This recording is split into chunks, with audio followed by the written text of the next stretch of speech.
July 21st, 2020. The county clerk has already reviewed the roll. All members are present except Supervisor Buck and Supervisor Shorsey. Oh, Supervisor Shorsey is here. Some members obviously are here present and others are Zoom. We'll certainly allow access for all of them, whether in person or in Zoom. And with that, the next item on the agenda is the Pledge of Allegiance, followed by the invocation by Supervisor Locke. And if you could please all remain standing after the invocation for a moment of silence for the passing of former Supervisor Joe Mail. Joe Mail was a supervisor for over 30 years. He was also the county board chairman for 12 years, from 1992 to 2004. He was also a U.S. Navy veteran.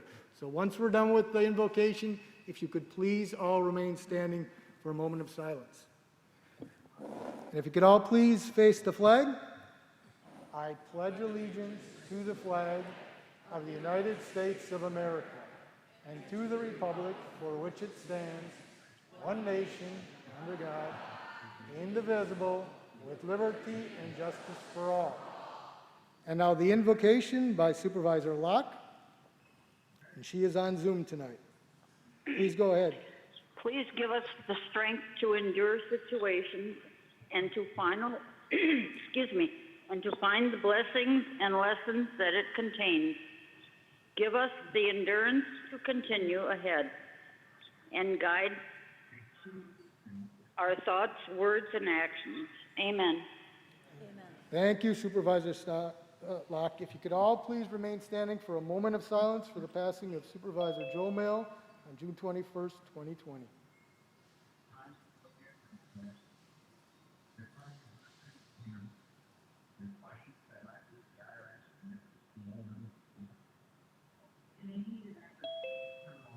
Thank you. Please be seated.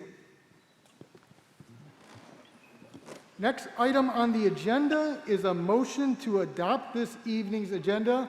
And for that, I'm going to call on Supervisor Ulbrich, but I did want to make one quick announcement because there are a number of resolutions for tonight that have been withdrawn by the sponsoring supervisor.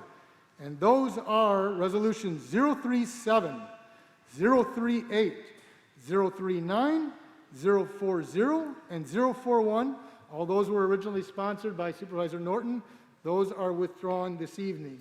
And with that notice, I'll call on Supervisor Ulbrich for a motion to adopt the agenda.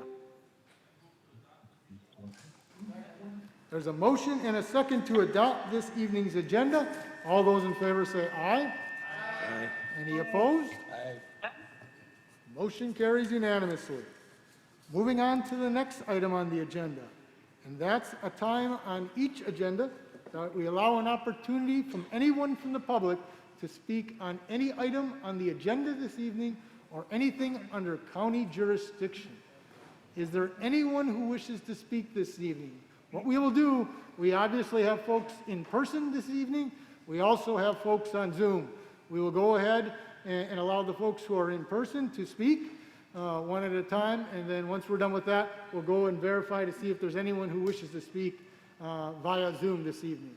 So if there's anyone who wishes to speak, please step to the mic, and you can state your name and address for the record, please. Hello, my name is Dr. Eric Smeltnick, and I live at 1855 Hickory Lane in Oshkosh, Wisconsin. I have practiced medicine as a family physician in Oshkosh, Wisconsin for over a decade. I also serve as a medical director of 3 small businesses that were deemed essential but chose to close for a month due to the COVID crisis. I also serve as the board of directors on another organization that was closed as a result of the governor's executive order. I assisted in the closing, reopening, coordination of testing, and strategy of a quarantine in a positive case. I have parents and in-laws who are at high-risk categories that live in this county and have children and nephews who attend the Oshkosh and Neenah public schools. As a healthcare professional, a business consultant, a son and a father, I support amending Section 11.8 of the Winnebago County General Code. I also support the county health department and mandatory masking within Winnebago County. Our county health Officers need the ability to enact emergency orders in the face of a deadly pandemic and need to be able to enforce these orders. I am not paid by the county health department, but I have worked closely with them in regards to the opiate pandemic, and I also have had direct contact with them related to COVID. I have found that their recommendations are well thought out, data-driven, decisive, and effective in improving the health of the Winnebago counties. I'm speaking today as I feel that Winnebago County is at a critical point in the COVID-19 pandemic. While our cases, hospitalization, and death rate remain relatively low, we cannot become complacent or reckless. Our county is home to the state's largest prison.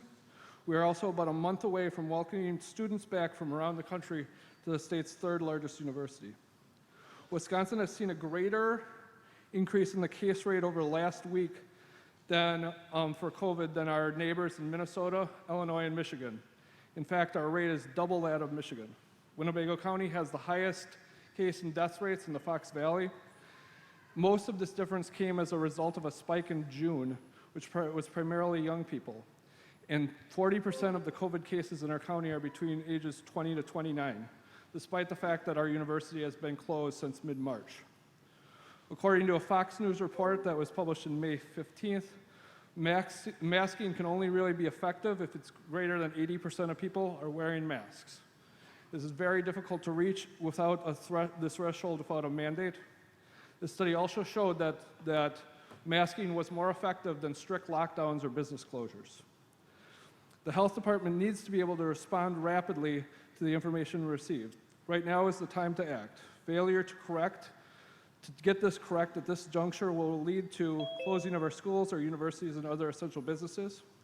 I'd also like to end my remarks as I recently traveled to Traverse City, Michigan, which has about a third of the cases of Winnebago County, is wide open, including swimming pools that are public, and has a mask mandate.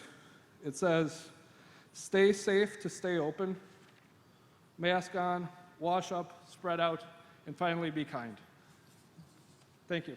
Thank you, and thank you for your comments. I was remiss in mentioning earlier, if I could please ask everyone to do what they can to keep their comments to 3 minutes or less. That's because I want to give as many folks here tonight an opportunity to speak as possible. I also want to give as much possibility for anyone who's on Zoom to this night. So if you could please try to hold your comments to 3 minutes or less. Please, if you could state your name and address for the record, sir. Thank you. My name is Steve Carlin from 1510 Valley Road in Oshkosh. And I'd also like to say a few things about the proposed Health Department amendment to Section 11.8 of the Winnebago Code. Passing the amendment will authorize the following. County health officer will promptly take all measures necessary to prevent communicable disease. The county health officer may enter any private property to inspect, issue orders, and remove therefrom any person if necessary to promote the public safety. That violates Amendment 4 of the United States Constitution. County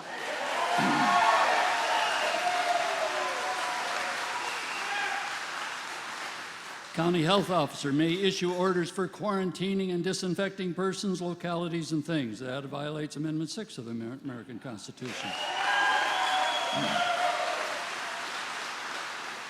County health officer may close schools and forbid public gatherings in schools, churches, places of employment, private property when deemed necessary. That violates Amendment 1 of the Constitution.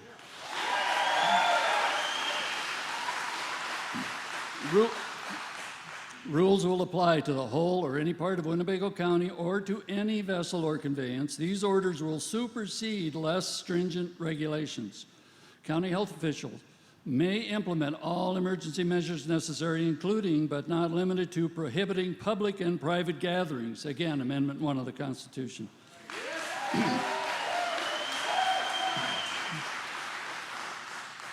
Outraged county residents attended the June 16th meeting that was discussing this amendment. Outraged county residents also came to the Legislative Committee meeting on June 22nd. The outrage at the June 16th meeting prompted one board member to advise the Health Department and the board to remove the above list of the true powers to be granted to the Health Department from the resolution and instead refer to the 1981 state law where these true powers are listed anyway. He felt that if the truth were hidden in this way, the public's outrage might disappear and allow the board to pass an identical resolution more quietly without backlash.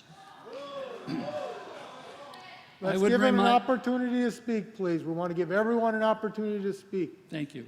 I would remind everyone that this amendment is not limited to the current COVID situation where cases are now up, but serious hospitalizations and the exaggerated death numbers are trending down. This authority gives these unlimited powers to a future health director and county board we don't even know, with no limit on the situations in which they might be exercised. Thank you. Thank you. Thank you for your comment.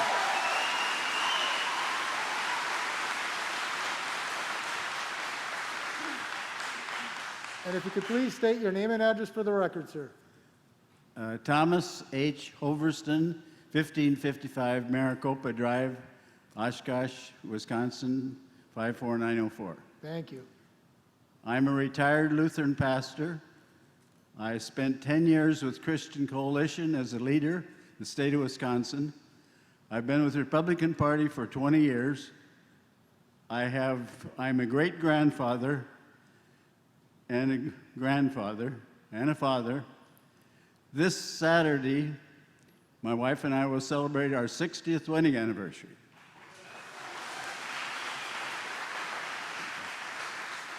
I'd like to briefly stay within the 3 minutes and have an outline. First of all, religion. Jesus said, let he who is sick get a physician. The principle Jesus enunciated was the sick need the physician. The well do not need a physician.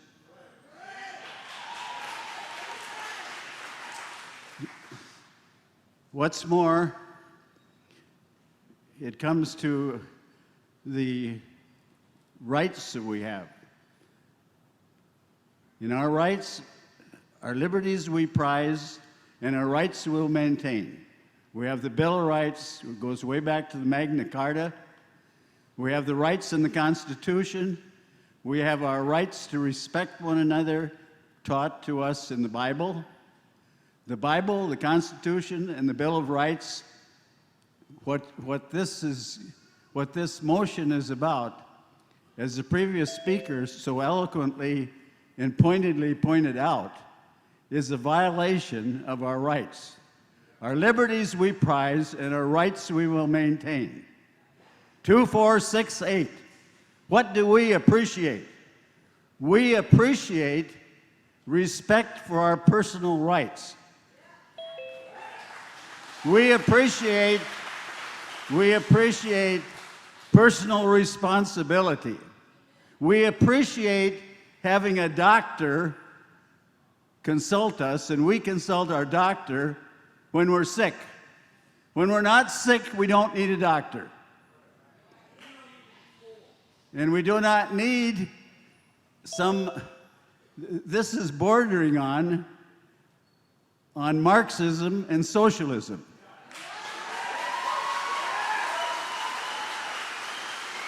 We do not need Marxism or socialism or anything that smells like it. And we don't like stinking thinking. This smells to high heaven as a real stinking mess. And you can live without a mask. This whole thing is a masquerade.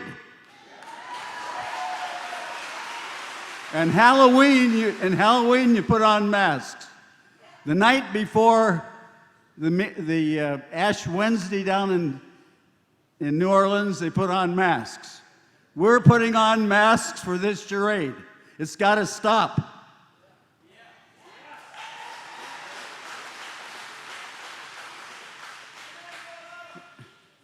And so to review, our liberties we prize, our rights we'll maintain. And we want personal responsibility, limited government, and with God's help, a more healthy and better world. And so in conclusion, we need to respect the rights of the individual as well as the rights of the group. The group and the individual are more important. But Jesus died on the cross because he took the sins of all the world upon himself. It's better that one man die than that the whole world die. It's better that a few people locked up in quarantine rather than have the whole world locked up in quarantine. Thank you. Thank you, and thank you for your comments.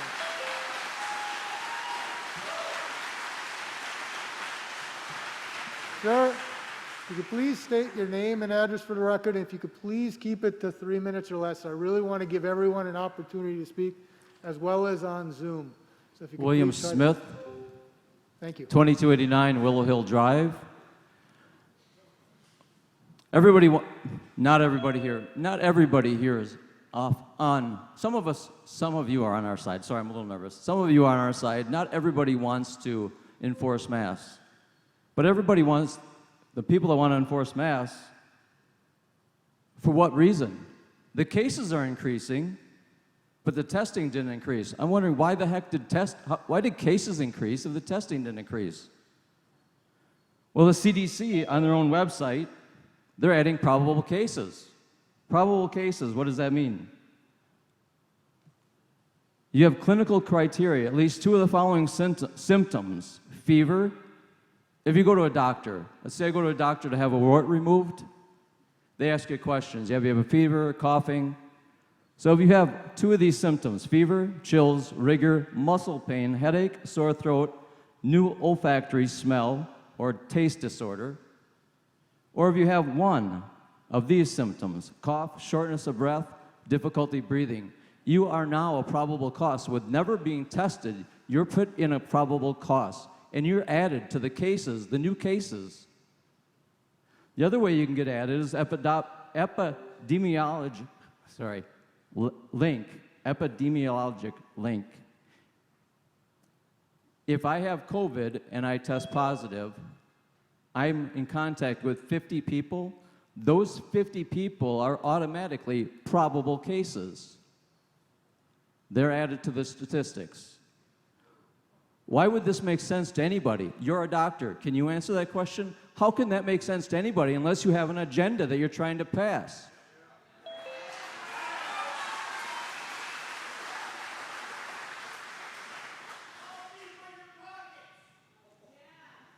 If you took away the infected death rates, CDC, by their own standards, couldn't even call this a pandemic anymore.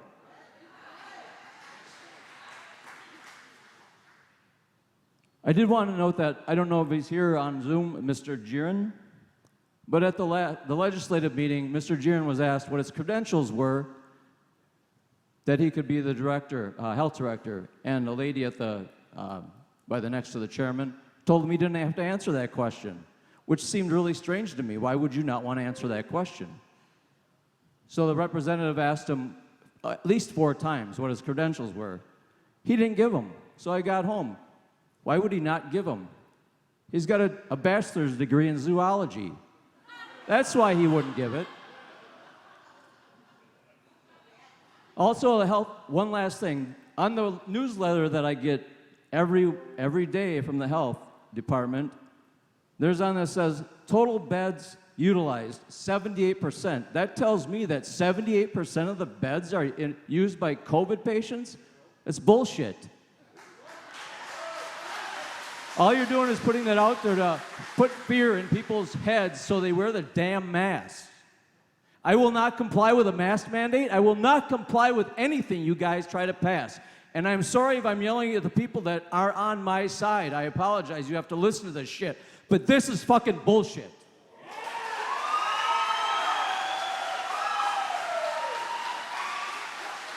Thank you, sir, and thank you for your comments.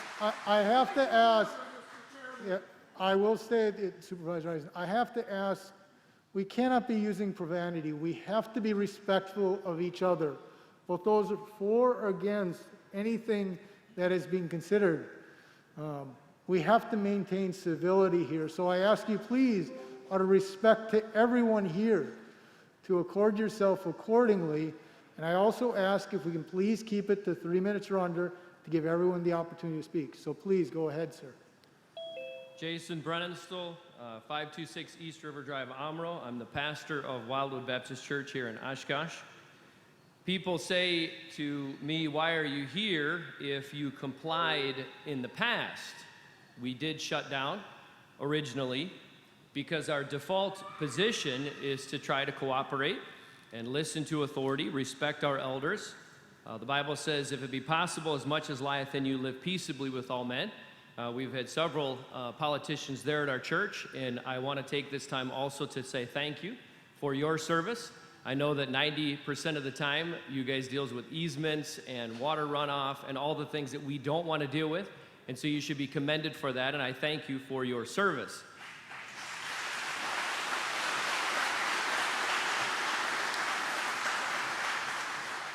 However, in this climate that we have today, the riots in Portland are connected to what's happening in Winnebago County. How do I know that? Because Dane County, when they published their mask mandate originally, that said, we recommend but don't require masks, this was about 3 weeks ago, 4 times they said that if you don't wear a mask, you're going to be accused of racism. And so what they've done is they've connected mask wearing to something that's totally not connected to it. And then, if masks are required and social distancing is required and political rallies are stifled and then mail-in ballots are put on the agenda, then the future of our country is going to be decided in November based on what's happening right now. So we are very concerned, not because we connected the two, but because they connected them. What we have here is a crisis that we're not really even sure is a crisis.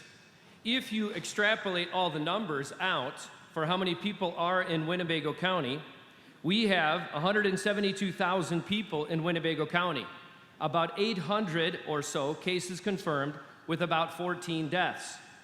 What that really does mean is 1 in 12,000. 1 in 12,000. There's 100% of a chance that you could die of this. If there's a precedent where we will shut down a business, shut down schools, go into somebody's private home for that percentage, what about any other thing that comes down? We want to retain our freedoms. And if there's recommended action, that's one thing. But if there's required action, then we want to see if there is an actual crisis taking place. Then we're told, if you keep your kids at home, and if you provide for the education that normally would be provided for by teachers, by special education teachers, by science teachers, if you provide for music for your kids, if you do all of that, then that will absolutely help society. But we haven't seen the connection between a destroyed business and somebody not getting COVID. We don't see where the cure is actually affecting it. So we don't know if there's a crisis, and we're not even sure about the cure. But if we're told, stay away from church, stay away from school, stay away from other people, what really you're saying is, it's the bad business, it's the bad church, it's the bad economy, it's the bad school that is causing the death. But it's not. It's a bad virus, which we feel bad that it's the virus, but it's not our fault.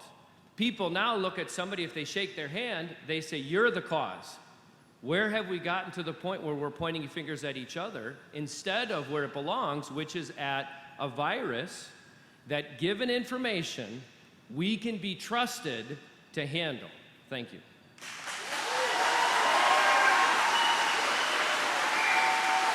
Thank you, sir, and thank you for your comments. And if you could please state your name and address for the record, please. My name is Lydia Lyons. I live at 935 Greenfield Trail, Oshkosh, Wisconsin. I don't need to tell you guys our rights. You guys all know them. Every single one of you guys know our rights. Whether you want to violate them or not, that's on you. Shame on you if you decide to. Okay? What I'm here to do then is to ask you guys questions. Couple simple questions. I sat here watching you guys touch your mask over and over and over again. Take them down to get a drink, put them back up. Take them down to talk to somebody, put them back up. Touching things with that same hand after your mask has been full of spit and touching things. Another person comes along and touches that. Okay? So you tell me how that's safe. Tell me how that's safe. Tell me how that's safe. Okay? Then we have them putting them in their purses. Yeah, I'll just put them in my purse. And then I'll throw it on my face in the next place I have to go to. Put them in my purse. Bacterial infection. Okay? People die from that. Flu, people die from that too. Okay? Then they hang it up on their car window, their car rear view mirror. Air conditioning, blowing all those germs in the car. How is this healthy? Tell me how it's healthy. I want to know, if you mandate masks, who's going to personally go house to house to show them how to wear a mask, not to touch your face? Because the reality of it is, I watch it at work, mandated at work. Same person with the mask puts the mask on the table, and their feet are up on the table. They've been walking around in those dang shoes for 8 hours. You tell me how that's healthy. Tell me how that's healthy. Okay? I went to Bath and Body, mask regulated. But guess what? You can pull down your mask and put your nose against everything else that everybody else has been putting their nose against to smell things. Tell me how that's healthy. Tell me how it's healthy. Now, unless you're gonna train the 170,000 people how to properly use masks, how to properly educate them medically, what not to do. Dr. Schmeltnick, you're wonderful, but unless you're gonna come and teach these people what not to do, I watch people consistently touch their mask and not wash their hands once. When you guys are done with your mask, where do you put them? In a sanitized bag? Take them home, wash them and hang them, then wash your hands, then sanitize everything you touch? Because that's the only way you guys are gonna stop anything from spreading. And nobody, I guarantee you, nobody does that. Nobody does it. Okay, so you wanna go ahead and say, violate our rights, go ahead. But the mask isn't helping. People do not have common sense on what they're touching. I watch every single one of you guys do it. Every single one of you guys wearing a mask today. I sat there watching you guys pull them down to talk, put them back up. They're saturated with your guys' spit. You guys have been wearing them for a while now. And touch stuff. Every single one of you. I have pictures. Pictures. Every single one. Okay? Then the other question, hang on. Then the other question is, my mother who has COPD, who cannot breathe in a mask, how healthy is that for her? How healthy is it to make elderly people stay in their rooms and have CNAs who've been God knows where come in and out and take care of them, but their family can't see them? How healthy, how mentally healthy is that? There was a study on how many people are actually dying from heartbreak because they are locked up. A lot of them. Suicide rate for teenagers have gone up tremendously. Not only because of the lack of being able to hug and kiss and actually show love to each other. Love, imagine that. Huh? But also because of all the horrible crap that's going on in the world today. Protesting, everything's racist, everybody, it's horrible. And for you guys to have the nerve to say that these masks are actually, as you guys are touching them, on and off, okay? It's not working. This is a virus that's not gonna go away. It is a nano. You have to look at it through a microscope. I can blow my cigarette smoke through those surgical masks. I'm guessing that a little nanovirus can get through, okay? I'm guessing. And I don't care if everybody's wearing it, it's still gonna get through. This thing wants to thrive. It's going to get to some people, and it is sad.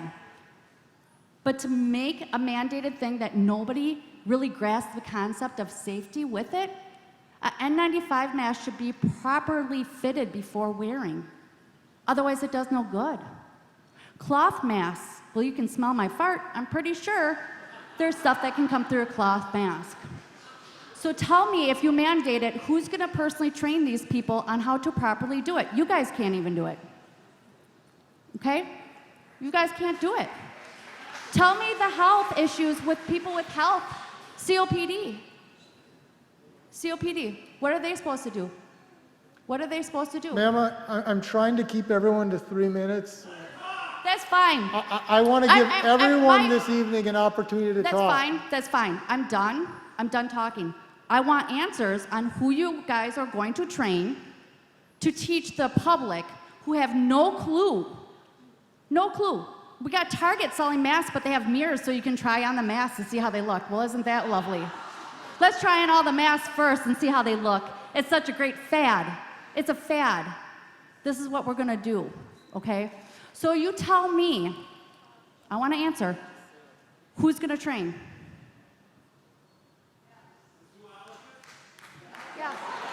Yeah, the zoologist. I mean, we are a bunch of animals, Ma'am, I really so want I to give guess another person an opportunity to speak. We have a you're not long going to line answer my behind. question. I asked the question. I want to answer it. We're here to listen to you. This is an opportunity for you all to speak It's not and here. for us to listen. You're not here to answer questions. No, this is a forum No. for you to speak and us to listen. Oh, so it's not about you guys asking questions. It's not This is about an you opportunity guys. to listen for you to speak and us to listen, ma'am. So your job isn't to answer our questions. The public, we voted you in, No, this and is it's not your job. This is a public forum to give the public an opportunity to speak. And the public wants to hear what you have to say. Thank you. No, thank you. We appreciate the fact that you're here to listen. Thank you.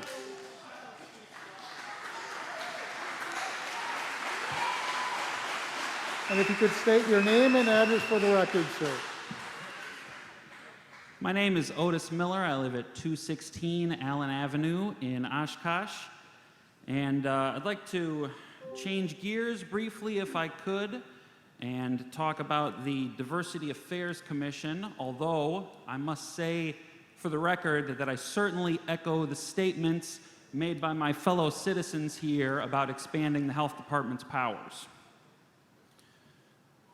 The Diversity and Affairs Commission should be voted down for 2 reasons. The first is that it is not needed, and the second is that it is very harmful, and I'll address these one at a time. First of all, diversity should be happening at the diversity of the county should be happening at the supervisor's position, at your position, not at the hands of a council. This causes the diversity to take place by just one person, the county chair, instead of the population of the county electing the supervisors that they see fit. This actually ensures that less diversity will be taking place because everything will go through that chair. Another point is that people are already free to express their diverse positions and their unique perspective. There are no examples that I'm aware of the board failing to recognize a citizen based on their minority status. So what is the point? This Diversity Affairs Commission tries to solve a problem that does not exist.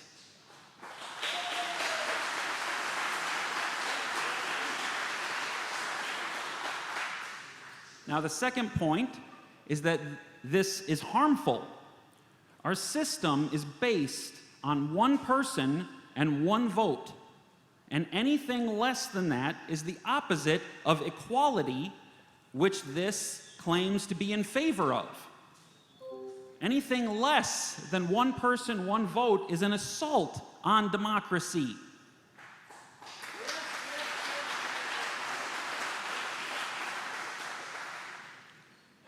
Line 10 of this resolution talks about what this council will be made up of. It talks about 7 citizens from the county representing diverse groups that are chosen by the chair. Okay, well, I'm sure you all are aware, but employers and landlords are not allowed to choose people based on their racial or ethnic standards. And why in the world would the supervisors or the county chair think that they're exempt from something like that?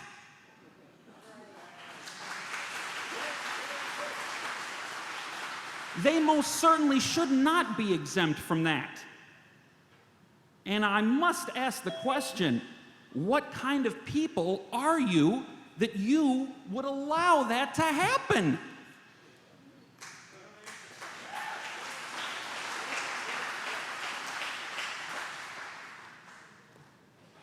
That's all I have to say about it, but I urge you to vote down this diversity council.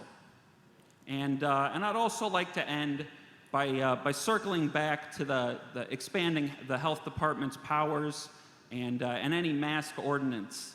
Okay, I'm sure that there are some of you that are in favor of such things, but I ask you to look at yourself and ask yourself if you're doing it out of necessity or if you're just doing it out of fear. Because decisions should not be made based on fear. Thank you, and thank you for your comments, sir. If you could please state your name and address for the record, please. Evelyn Christensen, 1256 Willow Bend Lane, Thank you. Oshkosh.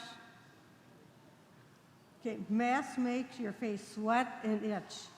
How many times have you seen people go under there, scratch their face, maybe rub their nose, and then fix it again, and you're touching your face all the time? You use hand sanitizer. It kills the bad stuff, but it also kills the good stuff. So your hands are full of germs, so you're rubbing it all over your face, and you're infecting yourself.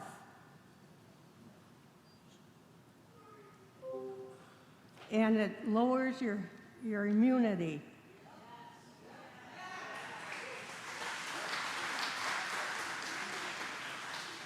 When people are locked down, you don't go out, you don't see people, you're not touching all different things and building your immunity.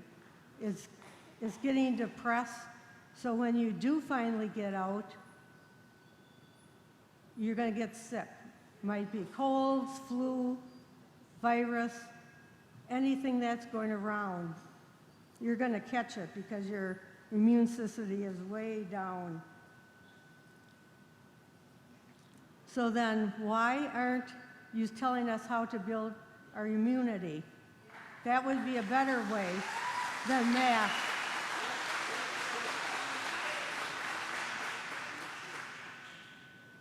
Did you know that 8 to 10 units of vitamin D3 increases your immunity?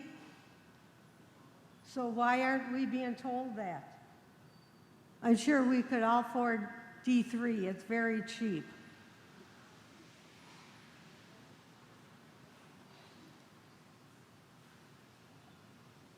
Also, the number of cases are wrong.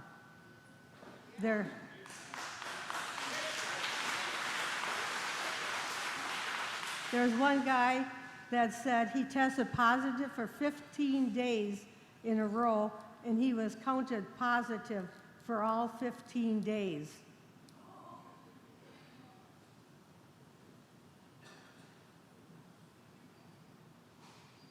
Today it was on the news that they're counting false positives as positives.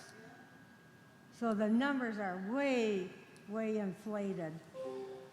The government needs to tell the hospitals, we're going to come around and check you out. If you're inflating your numbers, there's going to be consequences. And get the numbers right so we know what we're dealing with. We might not even have a pandemic.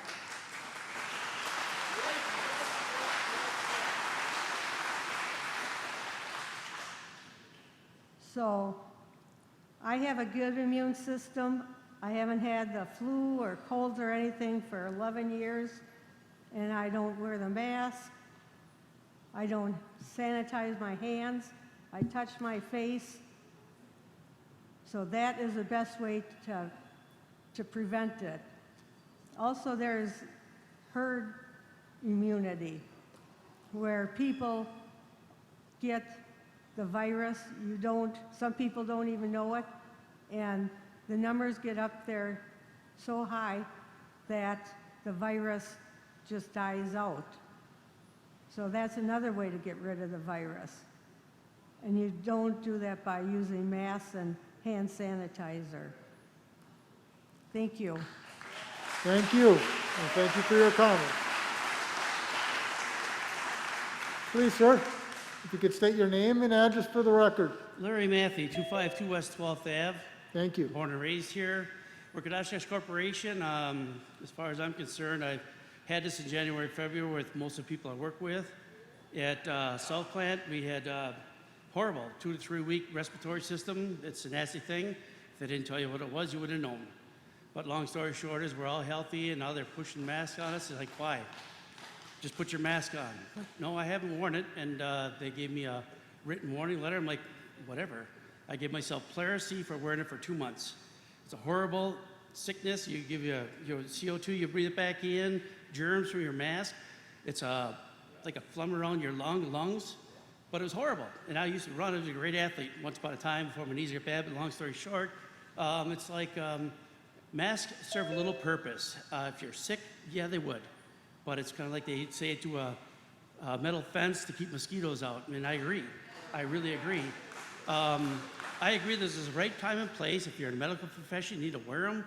But I'm dealing with family in California that their kids have to go to school wearing a mask. And it's not normal. It's not, you get 60% of your oxygen, and there's so many other things. I'm sure you guys know this. You research it.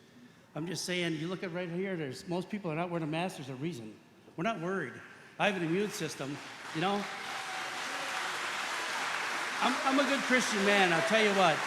Let God be true and every man a liar. I'd pray with any one of you, and the Lord would show you something amazing tonight. If you want to pray, I'd love to. His Holy Spirit is awesome. He will touch you, bless you, and show you that, listen, you know, we're living in a day where, unfortunately, the churches are closed. Why is all this stuff closed?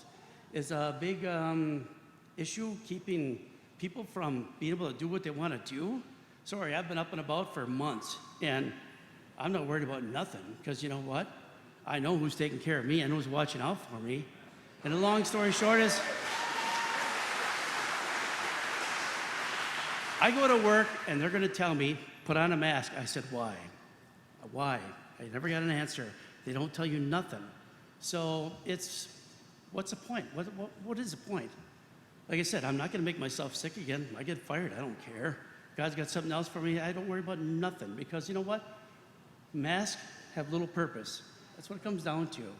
You know, what it comes down to is, I can't imagine kids not going back to school. I've got friends that are teachers. They can't have face-to-face with their kids, and it crushes them because they're great teachers. They love to talk with kids. Kids need to interact with their teachers. They need to show them and teach them.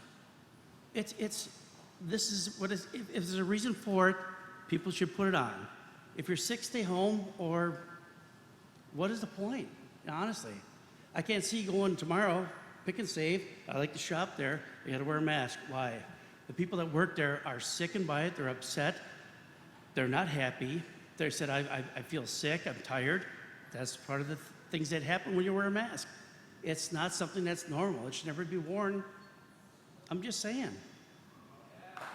Well, that's what I'm saying.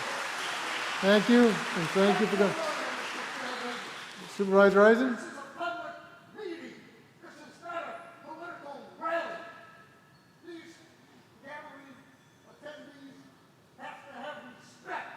Indeed they do. Indeed they do. Supervisor Eisen, we will do what we can to keep order. Yes.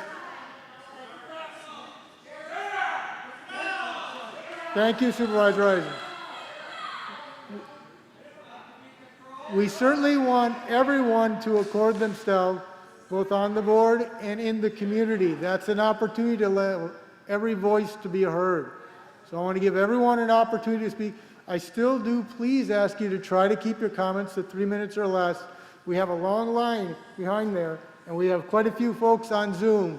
So I just want to give every opportunity for folks to speak. Please go ahead and state your name and address for the record, sir.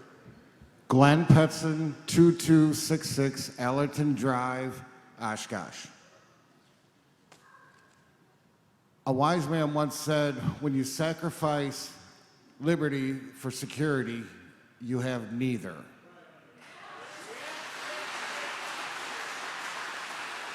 Now, at the beginning of this pandemic, there was no issuance of wearing masks and mandatory masks. As a matter of fact, Dr. Fauci stated that we didn't even need a mask at the beginning. He's on video saying that. I think everybody has seen it. If you haven't, you're living under a rock. As of July 19th, 2020, these are my statistics I've gained from the CDC website. It involves Wisconsin. Total population of Wisconsin is 5.822 million. Confirmed cases, 42,315.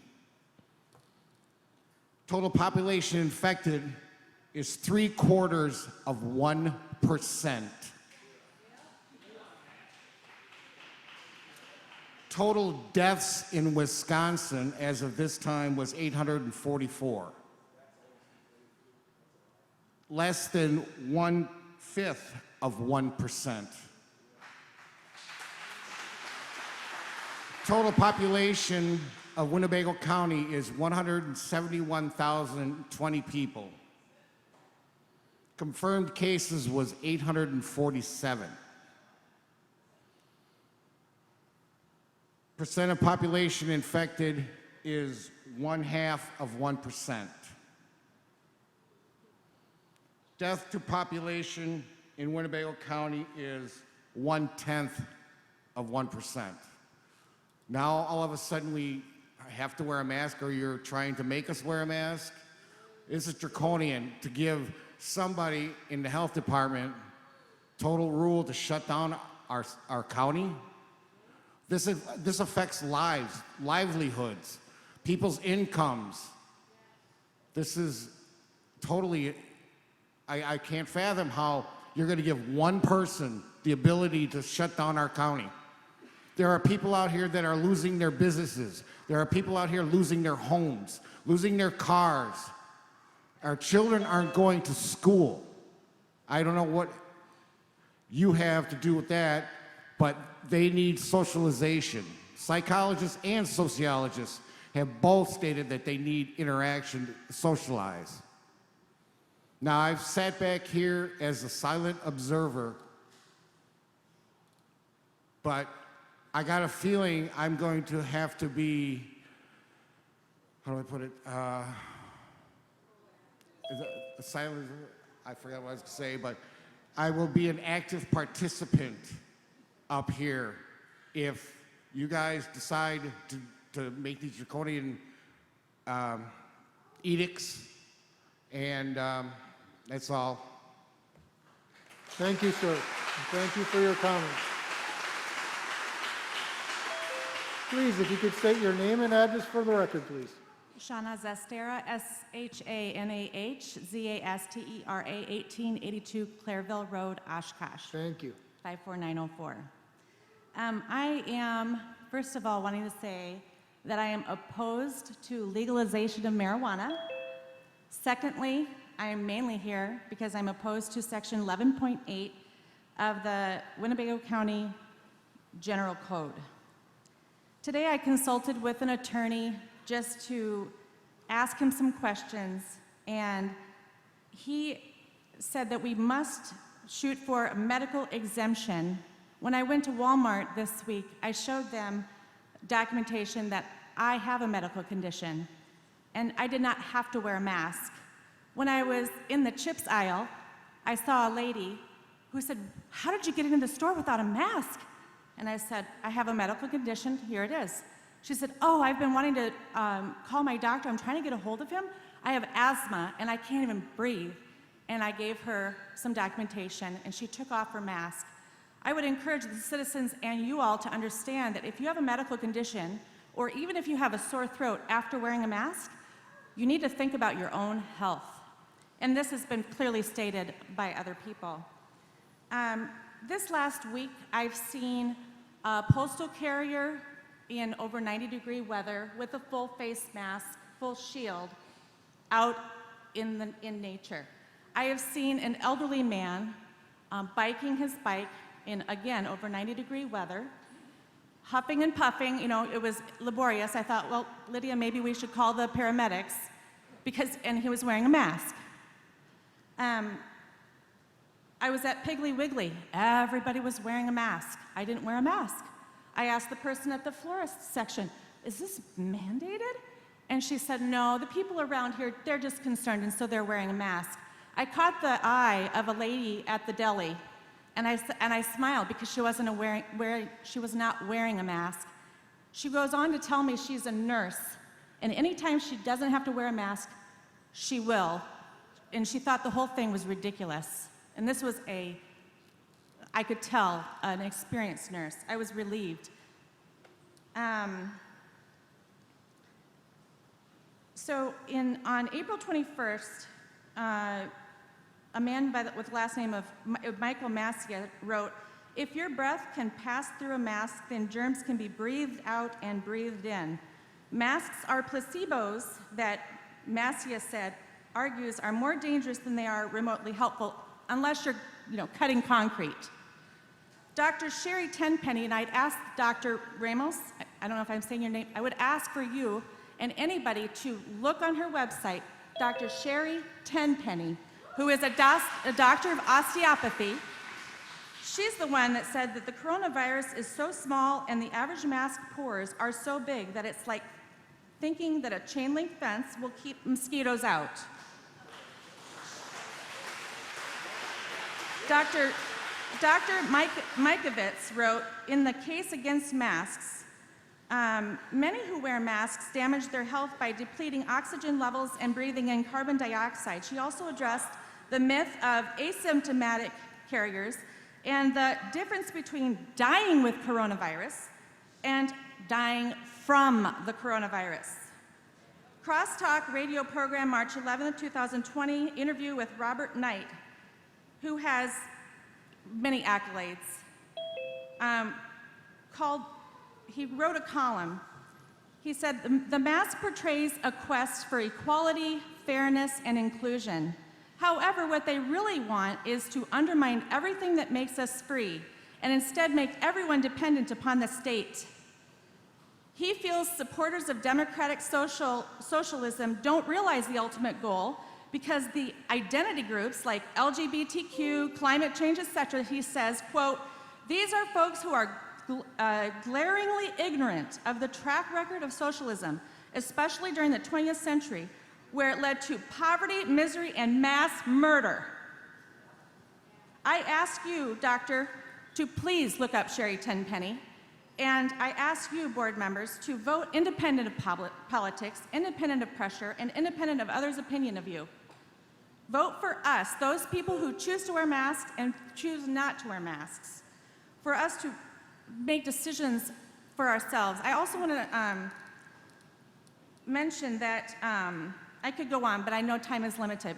I do want to thank you for rescheduling the meeting to evening, and thank you for the last meeting I attended. You ran that very well, Mr. Egan. And I want to thank Mrs. Ertmer for her great emailing and open communication. Thank you.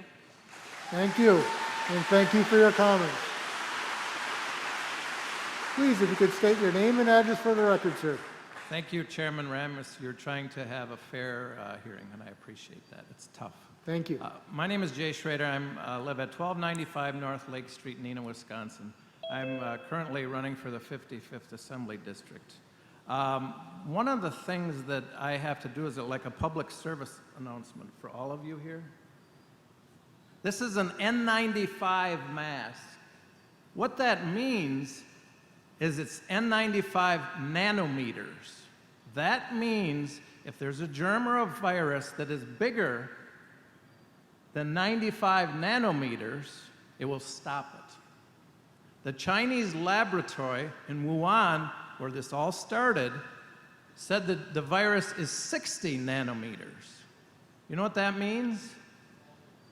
Coronavirus will go through all of these. It's not going to stop it. That's a fact. So I look around, you know, there's a couple maybe I-95s, but if the blue ones, they're 100 to 200 nanometer filters. Cloth ones are above that. So if you want to do it, this ain't going to work. Now what's going on here in the state of Wisconsin is we had a ruling from the state Supreme Court. Andrea Palm, the acting DH secretary, she's giving these templates to all the counties. That's what's really going on here. And then you guys are looking at it and trying to circumvent the state Supreme Court and Andrea Palm. And you know what? All these people here, we get it. We get what's going on. And another thing that's going on, there's over 4,000 counties in the United States of America. Winnebago is but one. On the July 6th of the National Association of Counties magazine, maybe Mr. Harris gave it to him, I don't know, but somebody did. And I'll read to you what it says. The Winnebago County Board may give the county health officer sole authority to enact stay-at-home orders. Now, how'd they get that? Who submitted that? 4,000 counties in just Winnebago County. The authority has been held by the Board of Supervisors. That's what it says in the National County magazine. I'd like to know who gave it to them. And that's your goal, huh? Stay-at-home orders. It's just unbelievable that we have to come here all the time and watch our government. We shouldn't have to do that. You're elected. Come on, do the right thing. Gee whiz. Can't you? The masks don't work. The science says it. Don't lock us up. Why didn't if the masks were so good, why didn't, as another man mentioned, why wasn't it done 3 months ago? You know, I have to go through the county resolutions. Other people have to go through it. We have to read it to you. You know, because if somebody would tell me this was what's in your resolution, to be honest with you, I wouldn't believe it. But I have to go and read it. And I guess I have to read it to you again. Because this is what's in your resolution. It isn't made up. It isn't gossip. It isn't innuendo. This is what someone has proposed. I don't know if it's a county executive, but it didn't just fall out of the sky. So somebody here is behind this. The beauties are number 94 to 96.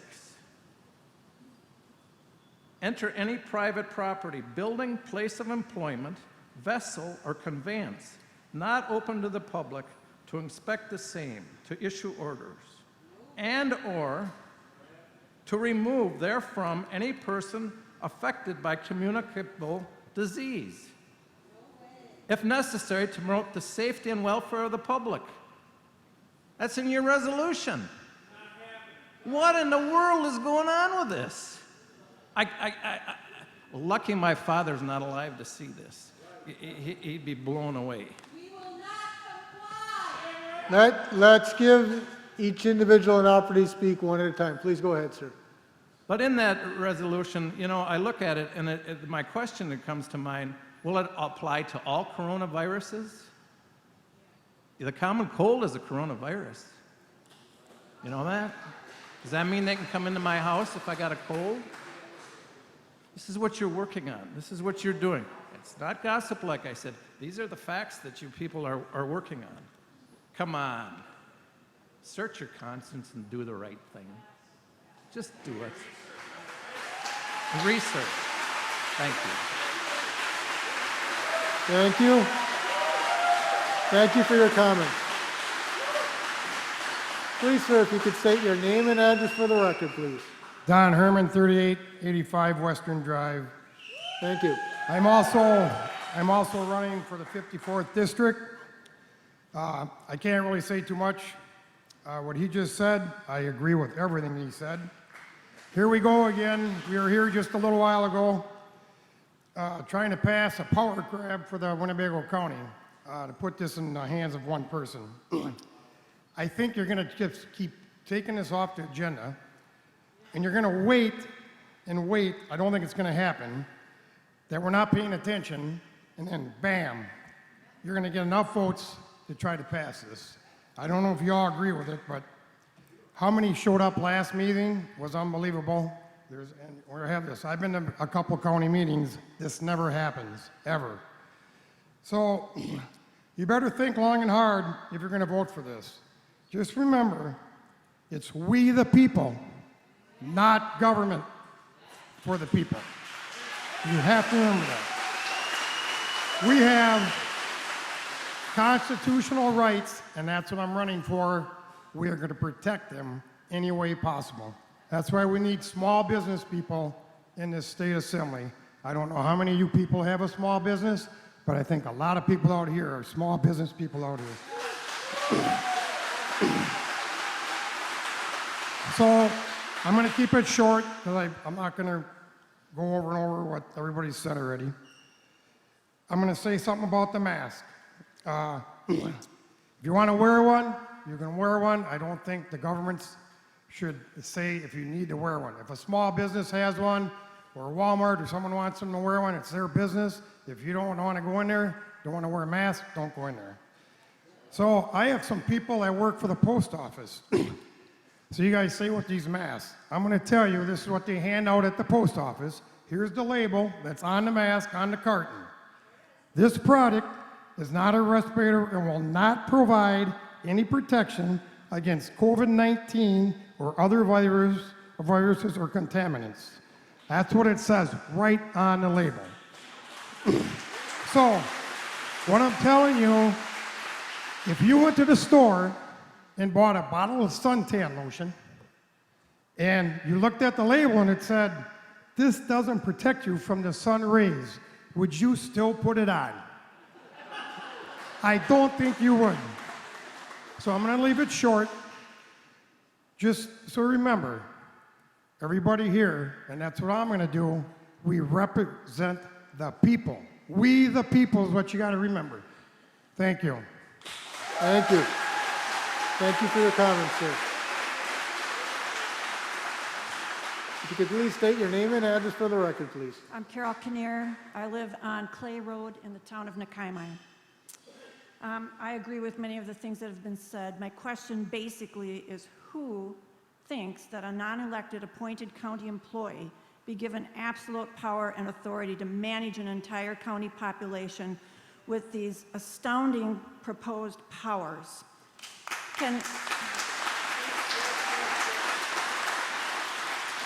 Can someone please publish this individual's human health medical expertise?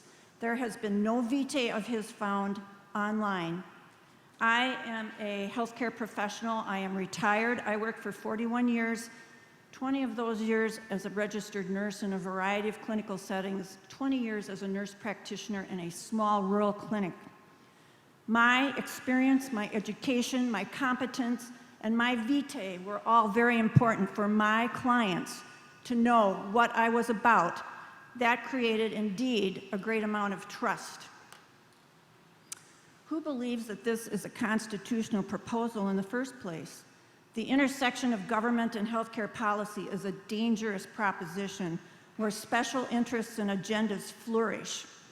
Has anyone actually done any oversight into the data? My friends who still work in critical care are very concerned about the recording a lot of these cases, and some of that's been commented on previously.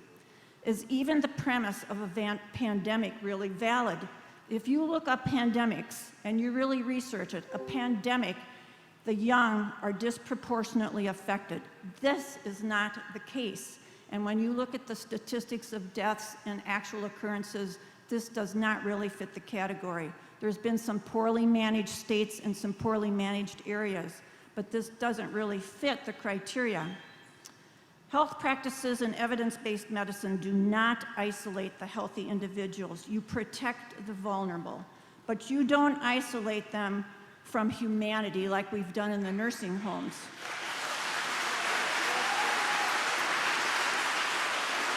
The pandemics of 1957 and 58, 1968 and 69, and 2009 and 2010 did not result in the suppression or lockdown of citizens. I worked in the 2009-2010 pandemic.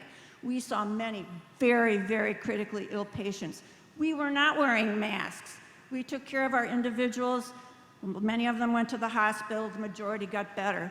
But we didn't go into this frenzy about wearing a mask, being isolated, and being locked down. So please tell me, what is the agenda? To date, the edicts have been based on weak hypothetical conclusions and flawed models. On the mandatory mask proposal, if the previous mandates weren't enough, now a motion is considered requiring the wearing of masks at all times. In addition to the fear peddling regarding the virus since its appearance. In 15 years of research of masks, epidemiologist Dr. Jefferson of the Cochrane Center for Evidence-Based Medicine has found no evidence other than in the front lines that masks are effective. Some basic online investigation into random controlled trials on mask effectiveness reveals this to be the case in well-designed and high-quality studies. The problem with prediction is they are rarely valid. In a 2015 randomly controlled trial, well-designed by the evidence-based research group, cloth masks were found to be absolutely ineffective. The accumulation of saliva, dampness, and rebreathing of carbon dioxide and the particles accumulating in the mask actually increased transmission of disease.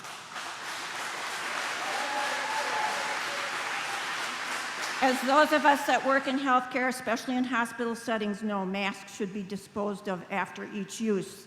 Masks are routinely not well fitted or worn inappropriately, so who is going to police that?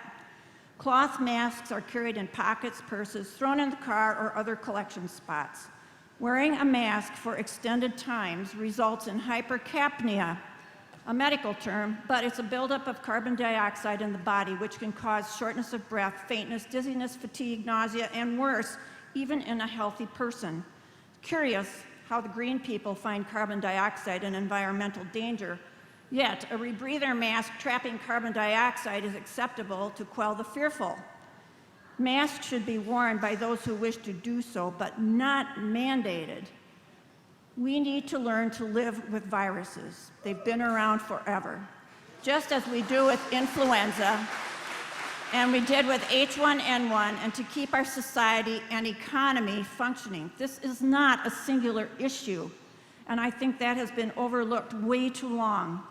Following is a paraphrase from Hillsdale College, May-June 2020 publication, and I quote, "Policymakers, associations, and politicians have engaged in extreme risk aversion based on questionable models and science. Since March, public officials have abdicated their responsibilities to balance costs.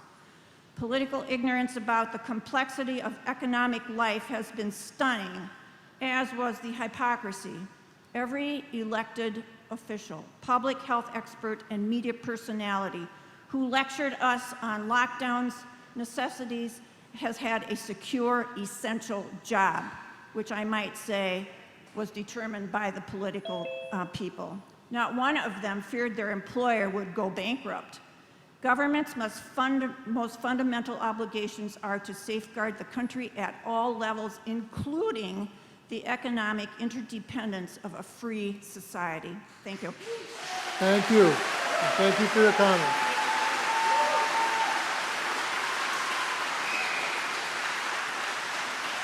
If you could please state your name and address for the record, and I'd ask if you could please try to keep hold your comments to 3 minutes or less. Thank you, sir. Hello, my name is Eric Lenz. I live at 1847 Plymouth Street in Oshkosh.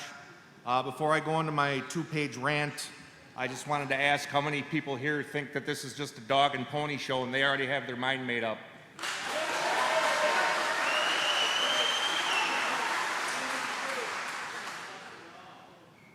The COVID-19 pandemic is a scam and a scheme. It's been the biggest psychological operation perpetrated not only on the US, the United States, but the entire world.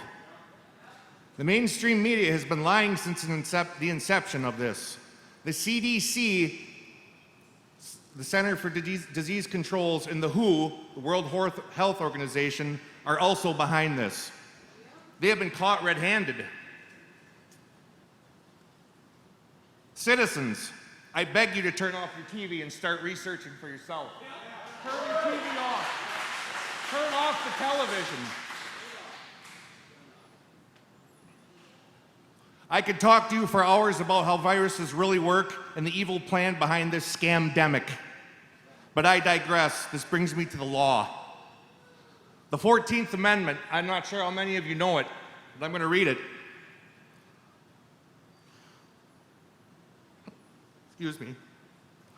All persons born or naturalized in the United States and subject to the jurisdiction thereof are citizens of the United States and of the state wherein they reside. No state shall make or enforce any law which shall abridge the privileges or immunities of citizens of the United States. Nor shall any deprive any person of life, liberty, or property without due process of law.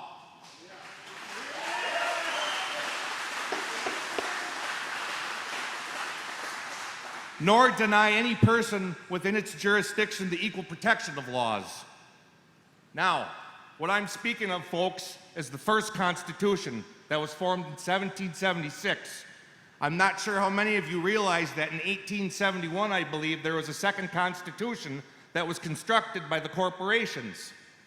I'm not sure how many of you know that we are living in that Constitution right now, which is fake. It's made up. It's the Corporation of America. The Constitution I'm speaking of is prior to 1871. These are the laws of man, the laws of God, the laws that each and every one of us have. The county health department does not just get to vote and then determine what's best for all of us.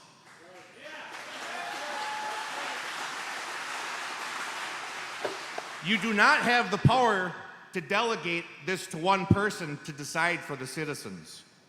We, the people, wield the power. You are supposed to answer to us.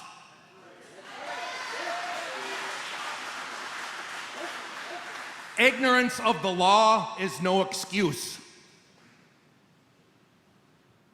Public officials were supposed to have taken an oath to serve the people. If Winnebago County continues to press the issue of mask wearing, distancing, and other unlawful acts, I will have no other choice myself to file a complaint with the Department of Justice. William Barr, the Department of Justice. I kid you not. I am not intimidated by a single one of you or a single human being in this room. I am certainly not intimidated by Mr. Eisen with his outburst. And if he tries it again on another speaker, I will ask the sheriff who has the most power in this room, to step forward and take care of it.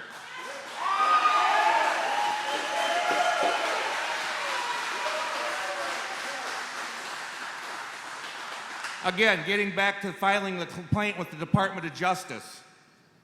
If it continues, if you continue to push this agenda and this mind game and this psychological bullshit that is happening, the next step will be filing federal lawsuits. And I'm not talking lawsuits with the county or anything like that. It will be individual names. I will have all 36 names. Your names will be sent in a lawsuit to the federal court. You have pushed me too far. You have pushed my family too far. I have been raising 3 children in the city of Oshkosh. No more. It's over. The game is done. Tony Ears is next. Thank you. And thank you for your comments, sir.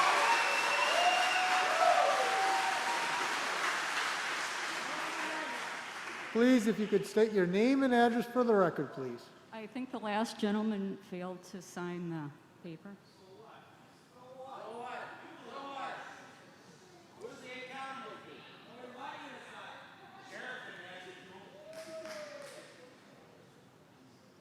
Please. Let's give her an opportunity to speak now. If you could state your name and address for the record, please. My name is Lois Gritzmacher. I live at 3576 Leonard Point Lane in Oshkosh. I'm also going to speak in regard to the amendment of Section 1108 of the General Code of Winnebago County concerning the county health officer. I'm here to say that Winnebago County needs a strong health officer ordinance that allows for enforcement of health officer actions. I worked as a public health nurse and for a short time as an acting health officer.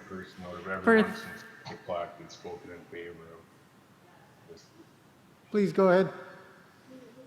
And an acting health officer for 30 years. I think I know what I'm talking about. I know public health. Let's make sure we give everyone an opportunity to speak. Please go ahead. So many people are jumping on the bandwagon against this amendment because the buzzwords, taking away our rights, was thrown out there. This is more than a COVID issue. Let's give her an opportunity to speak, please. We're talking about maintaining our healthy society where we don't worry if someone with diarrhea has prepared food for us in a restaurant, or a child with a deadly communicable disease happened to be present in a daycare and infected our own children or our grandchildren. Or if there is someone with active TB who was allowed to circulate in public. I'm not dramatizing. This is factual. These are actual circumstances that I personally dealt with, which were only able to be handled because the health officer had enforcement powers. Previous to now, there was no question that a health officer had enforcement powers. They were granted to every health officer under the state Public Health Statute 252. Please, we need to give her an opportunity to speak. Please go ahead. Under the state Public Health Statute 252. Now, due to recent actions at the state level, we need to update our local ordinance so that the kind of conditions that I just mentioned can continue to be controlled. And believe me, these are just a few of the situations that I worked on. People are so unaware of what public health does. That's right, we've been living for years with a health officer with enforcement powers. That's what this amendment is all about. And it's been in place for years. Most people never even knew that this statute and authority already existed. This authority has only ever been used to restrict persons to the extent needed to protect others, all of us in here, taking the course that is the least restrictive of personal freedoms. This is about assuring that the health department has the authority to protect the community from communicable diseases and threats to our health, an authority that it has had for decades. It's not about giving any new powers. Please, let's give her an opportunity to speak, but if you could please try to conclude. This ordinance is not much different than any other ordinance on the books that protects the public. Some are saying this is too much power for one individual. Well, that argument holds absolutely no credence. Our elected county executive, the Board of Health, and indeed the entire elected county board oversees the health department. Even the ordinance itself allows for an appeal process. Our health department consists of people that live here in our community. We can trust them to want the... Please give her an opportunity to speak, but if you could please conclude. We can trust them to want the best for our community. They are part of our community. Their mission is to prevent threats to our collective health, promote healthy practices, and protect our community. I want to say to all of you supervisors, it's okay to change your mind if you were against this amendment. Just get all the facts first, then decide. Think for yourself. Don't just jump on the bandwagon like so many people do. Don't base your vote on hype and misinformation, and I've heard a lot of it tonight. Please, let's give her an opportunity, but if you could please conclude. I'm asking you to please amend the ordinance. Thank you, and thank you for your comments. Wait. Sir, I believe you're next. And if you could state your name and address for the record, please, sir. Good evening, Matt Nicholson of 906 Winnebago in Oshkosh. Let's start off by first saying thank you to the law enforcement members that are in the room.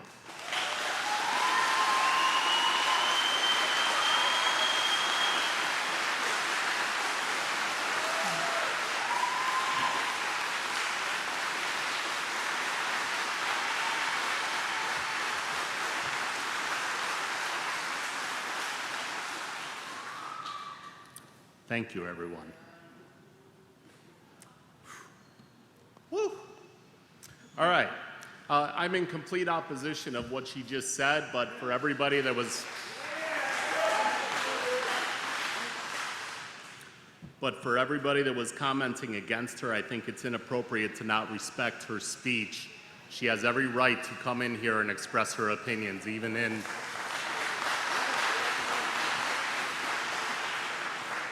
The least restriction of freedoms is a comment that she said that I take issue with. We can settle that at the voting booth. I'm here tonight to talk about a little bit of hypocrisy. So I had a ongoing conversation with the health department when this all first broke out. A prominent individual, Bill Wyman, was having construction work done during the COVID shutdown. I had discussions with Mark Harris and the health department. He was allowed to continue to do it. It's my recollection that Mark Harris said, Matt, we're coming down to the last couple days of it. Why don't we just let it rest? I'm sorry, but if things like that are gonna happen where prominent individuals are allowed to continue against orders that were sent down by the state, you're going to have a lot of hypocrisy. They talked about the 14th Amendment just a couple minutes ago, and people like me will start filing lawsuits when we see hypocrisies like that. There is another hypocrisy. I'm in the courthouse a lot. It's my marketplace. There are Supreme Court orders saying that, or I'm sorry, maybe not Supreme Court orders. There are orders that people have to come into the courtrooms wearing masks. I was in the courthouse within the last week. I witnessed a clerk without a mask in the courtroom. I also witnessed a judge walking through the hallways where it's not required without a mask. Just a couple hypocrisies to bring up. The questions it comes down to is, what if everybody starts filing lawsuits in federal court or in Wisconsin against Winnebago County? Are you budgeting for that? What happens if rabble-rousers such as me start becoming a problem, which I do not want to be, where law enforcement has to get involved? Are you budgeting for that? What if the populace rebels and just says, to hell with your law? That would be unfortunate. And then A story from George Carlin, the late great George Carlin. He speaks of germs and when he was a kid swimming in the Hudson River, and it tempered his immune system. I trust my immune system more than I trust you guys with this. Maybe we should all start running against anyone that votes for this. Thank you. Thank you. Thank you for your comments, sir. I'm not going to sign this. If the sheriff wants to come and give me a citation, I'll be available in the back. Thank you. And if you could please state your name and address for the record, sir. Philippians 4:13, I can do all things through Jesus Christ who strengthens me. My name is Joshua Schrelf. I live at 1119 Buchanan Avenue, Oshkosh, Wisconsin. Thank you. I'm actually speaking not only for myself, but for the man over there. His name is Neil Booth, and I'm going to state his statement first. Neil, if you want to raise your hand so everybody can see you. Neil Booth lives at 893 Harmel Ave, Oshkosh. Recently, I had lung cancer, and the doctor said that a mask was bad because of the rebreathing of what I was supposed to be exhaled. And he has a question for you guys. Do you believe in the pledge that we started with? If you do, you know what you're wanting to do is in violation of the rights we were given because of the flag. Now, this is my statement. A study led by D.A. Hendrickson. If you guys don't know who he is, he's the man that eradicated smallpox.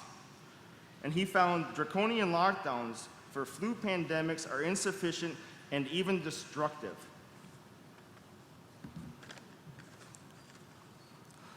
By the way, I'm also a veteran. I served two tours over in Iraq. I'm a Purple Heart. And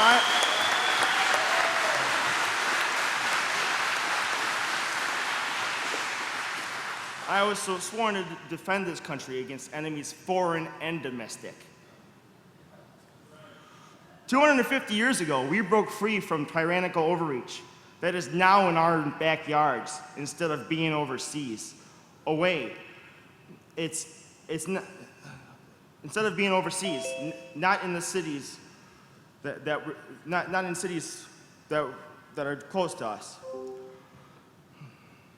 People are consumed with what they are seeing on nightly news, and it's turning them all into boobs, absorbing everything they see on TV.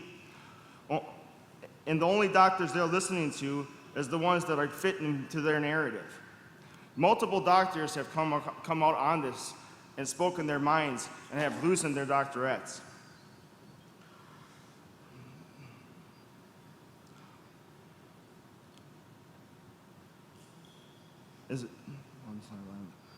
Align themselves with the mainstream narrative, things from TV, not the news channel, but programming. America is a sleeping giant, and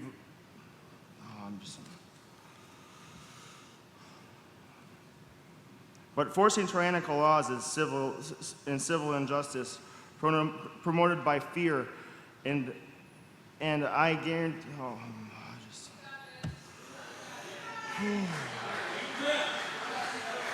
It's just ridiculousness. Enough is enough of this garbage. We the people are not sick from a virus. We are sick of flip-flop Fauci and his dictatorship. He who stands with Bill Gates, who has openly stated being for depopulation.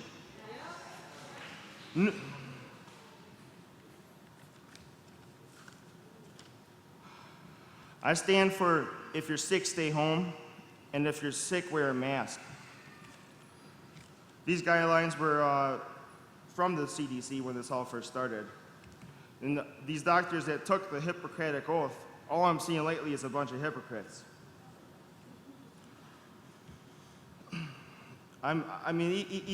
Even when Mark Pompeo slipped on live TV stating that this is a live exercise, and Trump asked, "You should have let us know."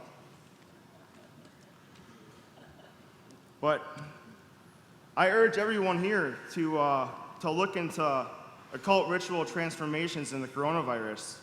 by Have Ye Not Read, because it's tyrannical, and that's what I believe this is. It's a cult overreach, and it's just darkness, and it's coming over our nation, and if we don't do something against it, it's just going to continue to get worse. Thank you, everybody. Thank you. Thank you for your comments, sir. Please, ma'am, if you could state your name and address for the record, and I ask if you can please try to keep your comments to under 3 minutes.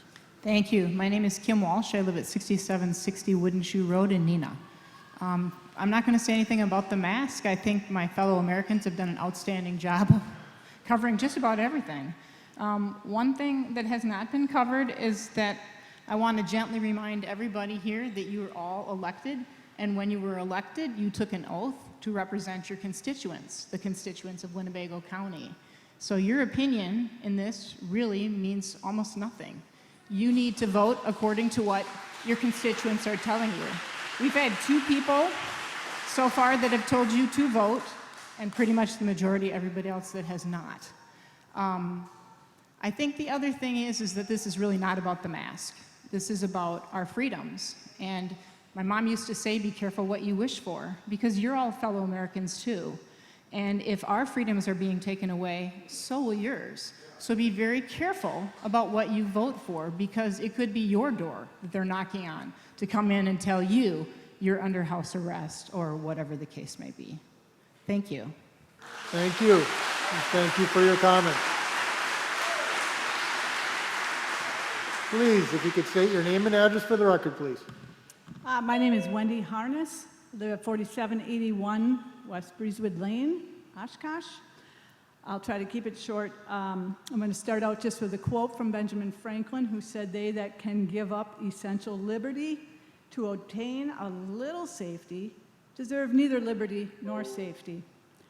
I believe that the current health crisis is causing many today to give up their essential liberty to obtain a little safety.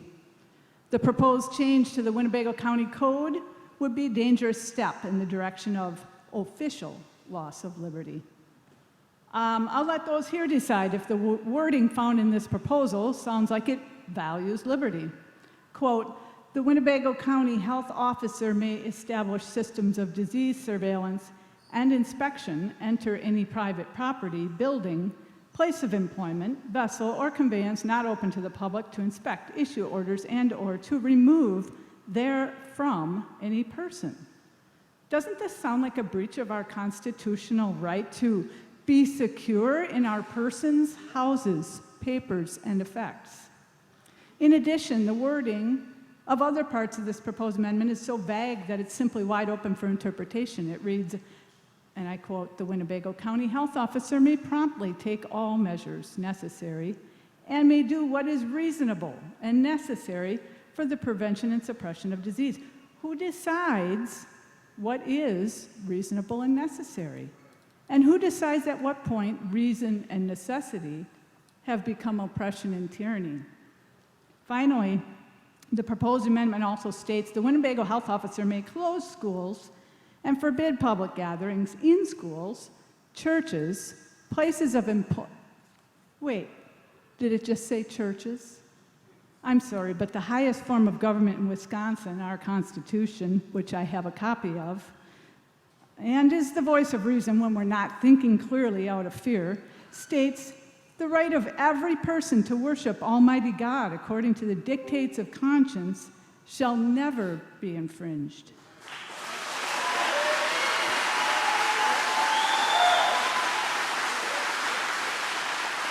And interference with the rights of conscience shall not be permitted.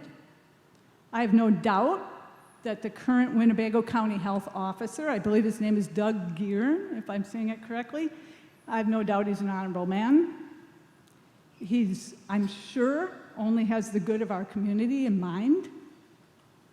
Sierra Trojan from Fox 11 News reported in June that Mr. Gearn says, quote, "He has no plans to enact an order, but he believes this is an important step for public safety."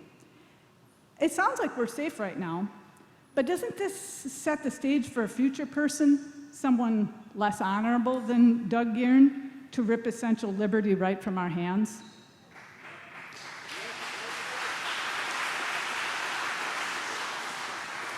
This is dangerous territory.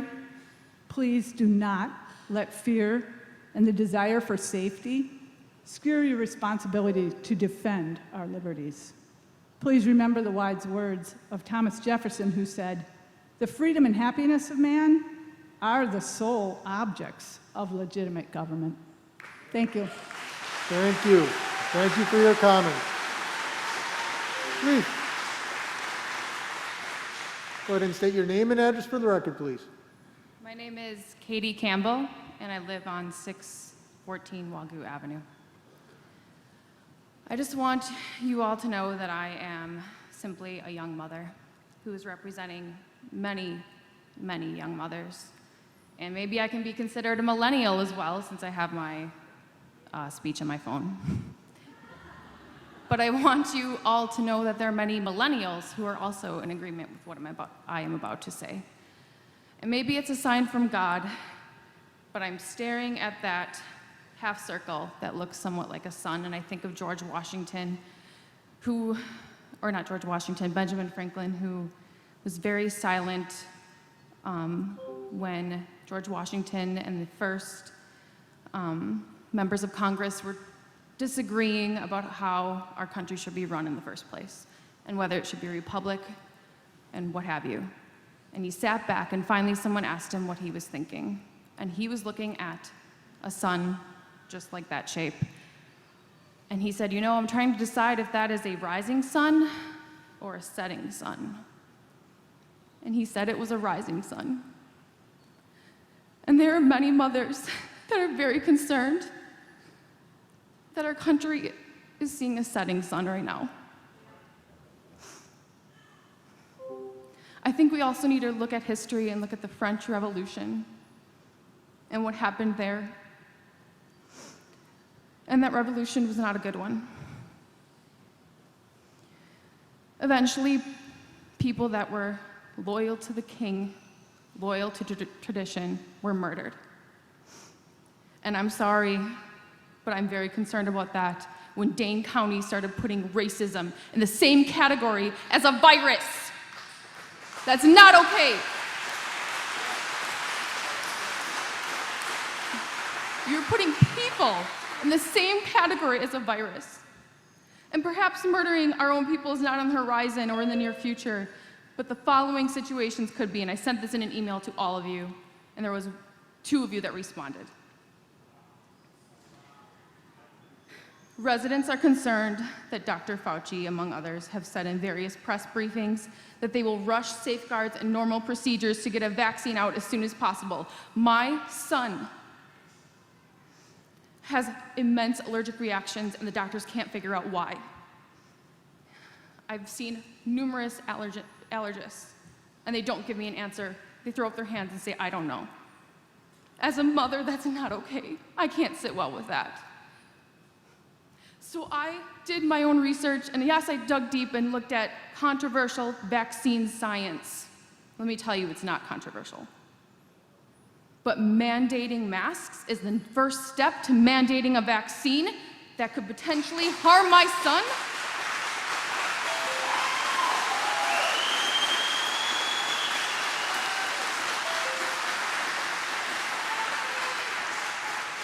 His allergic reactions are so bad that his organs swell up. Residents are also not okay with forcing our children to wear masks in school, and I know that's definitely on the horizon right now, but that can completely damage the way our children are brought up and how they think and behave. They are taught that fear is more powerful than freedom.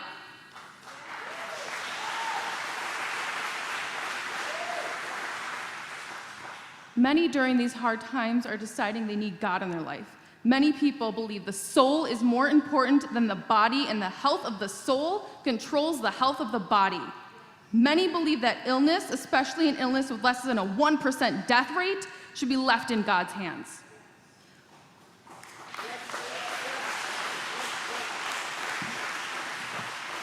a public safety official, and I'm not saying the person that is elected or considered to be this person is this way, but if this person does not believe in God, he's completely disregarding the spiritual health of people, and maybe, I don't know, even considering them conspiracy theorists. And maybe these people are going to be a threat to the county. Could this person eventually have authority to prosecute people like this? Now, my great uncle was a judge here in Winnebago County. His name was James Saris, and he started the Boys and Girls Club. My grandfather was a detective, Roger Dolan. My uncle, James Dolan, was a police officer here. My dad is a retired police officer, and I was brought up to respect authority. So I respect all of you. I'm not here not respecting you, but you need to respect the people of this county.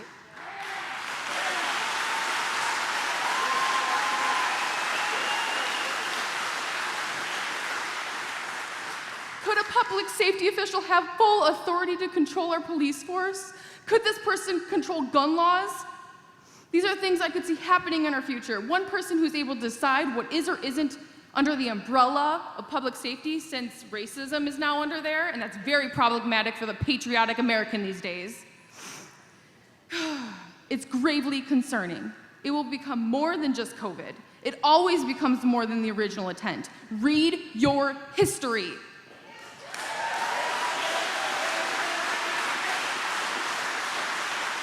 I am begging you, do not bend to the mob of fear, anger, hatred, and confusion. Stop this crazy train and think. It is your responsibility to vote on behalf of all of your residents, not just the ones who have similar worldviews as yourself. To get the truth, you need to listen to us. And if you have questions, ask us.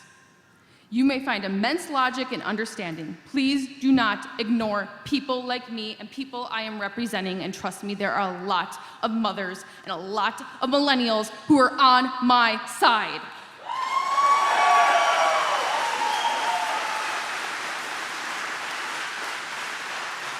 What we are going through seems a lot like the French Revolution. A democracy only works when people care about morality.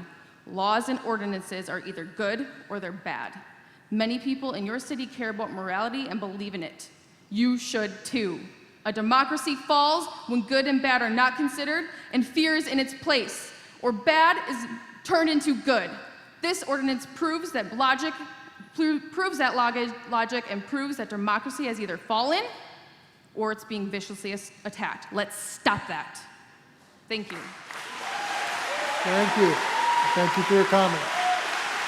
Please, sir. And if you could state your name and address for the record, sir. Yep, my name is Dan Lipke, 2305 Parkside Drive, Oshkosh, Wisconsin. Thank you. Thanks for all you guys here being here, listen to us, vent. Whether you want to wear a mask or not should be a personal choice, I believe. And I'm not a medical professional, but I am a medical miracle. Because back in 2010, anybody remember 2010? H1N1, swine flu, SARS. Yeah, well, I had it all. I got flown out of here, Theta Star, in a helicopter, spent a month in a coma, intubated, had to learn how to walk, eat, talk, all over again. And yeah, disease is true, you know. The disease ended up killing my kidney. I had to have a kidney transplant. Then a few years later, I had to have a liver transplant. But I built up antibodies to H1N1. You could have a whole room full of H1N1 right now. I could walk in here and it wouldn't affect me. Because you build up immunity, antibodies. I think that's what we're going to have to do with COVID. I don't think one person should be making a decision for anybody. It should be a group of people that is controlled by everybody out here that are constituents, your constituents that you answer to. And there's a lot of things that need to change. We don't need to listen to Nancy and Chuck and all those other folks that are good intentions for us. Because I hate to tell you this, but back in 2002, there was no pandemic shutdown. And H1N1 killed more people than COVID has. So that's a fact. And I'm living proof of it. So, you know, the doctor told me when he put my kidney in, he goes, you know, he says, thankful you had a kidney transplant, but doesn't mean that you're not going to die on the way home in a car accident. I can't help that. Everybody here is going to die. Sooner or later, we're all going to sit in the same 6 foot by 3 foot wide row either in the dirt or in a crematorium or wherever you're going to go. Nobody gets out of here alive, not even in the good book. So, you know, Jesus didn't make it out of here alive. He had to die, he had to be risen again. So I'm just telling you, nobody's immune to anything. But if you're counting on one guy to make a decision for everybody, it's a slippery slope.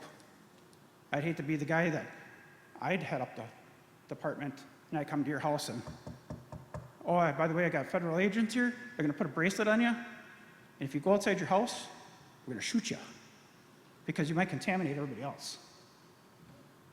You wouldn't want that. I don't think anybody wants that. I don't think anybody wants to go through what I went through either. But hey, I'm here. You know, I might not be here tomorrow. You might not be either. You know? So you better be thankful for every day you get and use it wisely. All right? Thanks. Thank you, sir. Thank you for your comments.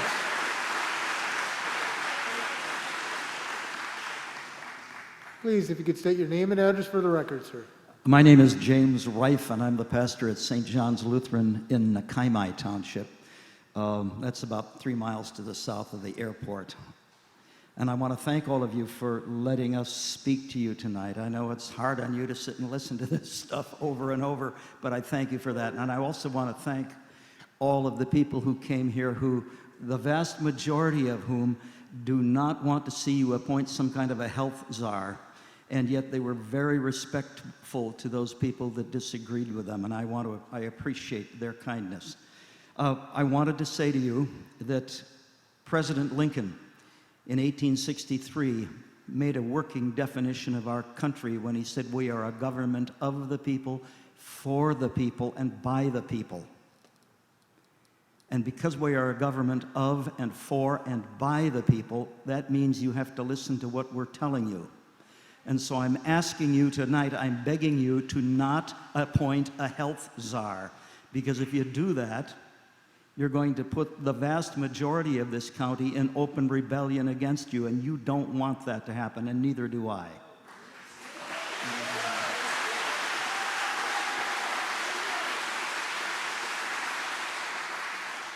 And I wanted to add to you, if you're really concerned about saving lives, then use your collective power to bring an end to the murder of babies, abortion. Thank you. Thank you for your comments, sir.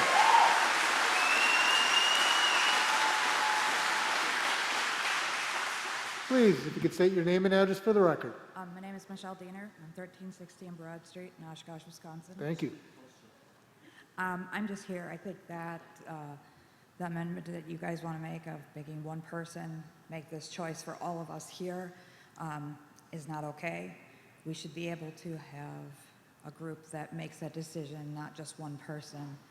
And myself, I have a medical condition where wearing one of those masks for more than 15 minutes, my lungs are hurting. I have a headache. I actually have to use my rescue inhaler more often.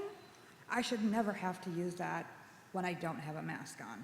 And I don't normally unless I'm exercising, overextending it. So I would prefer that we do not have a mandatory mask and we don't have someone that is appointed, one person making a decision for all of us. Thank you. Thank you. Thank you for your comment.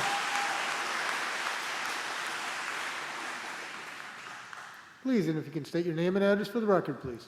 My name is Paula Gregerson, 4111 Fairview Road in Larson. Thank you. I don't have a speech written down, so I'll probably be able to keep it under 3 minutes. You'll be lucky for that. A couple things that I wanted to put out there. Number one, you expect us to respect you. I expect you to respect the people. and what the people want. You're elected people, you know that. I'm going to try not to reiterate.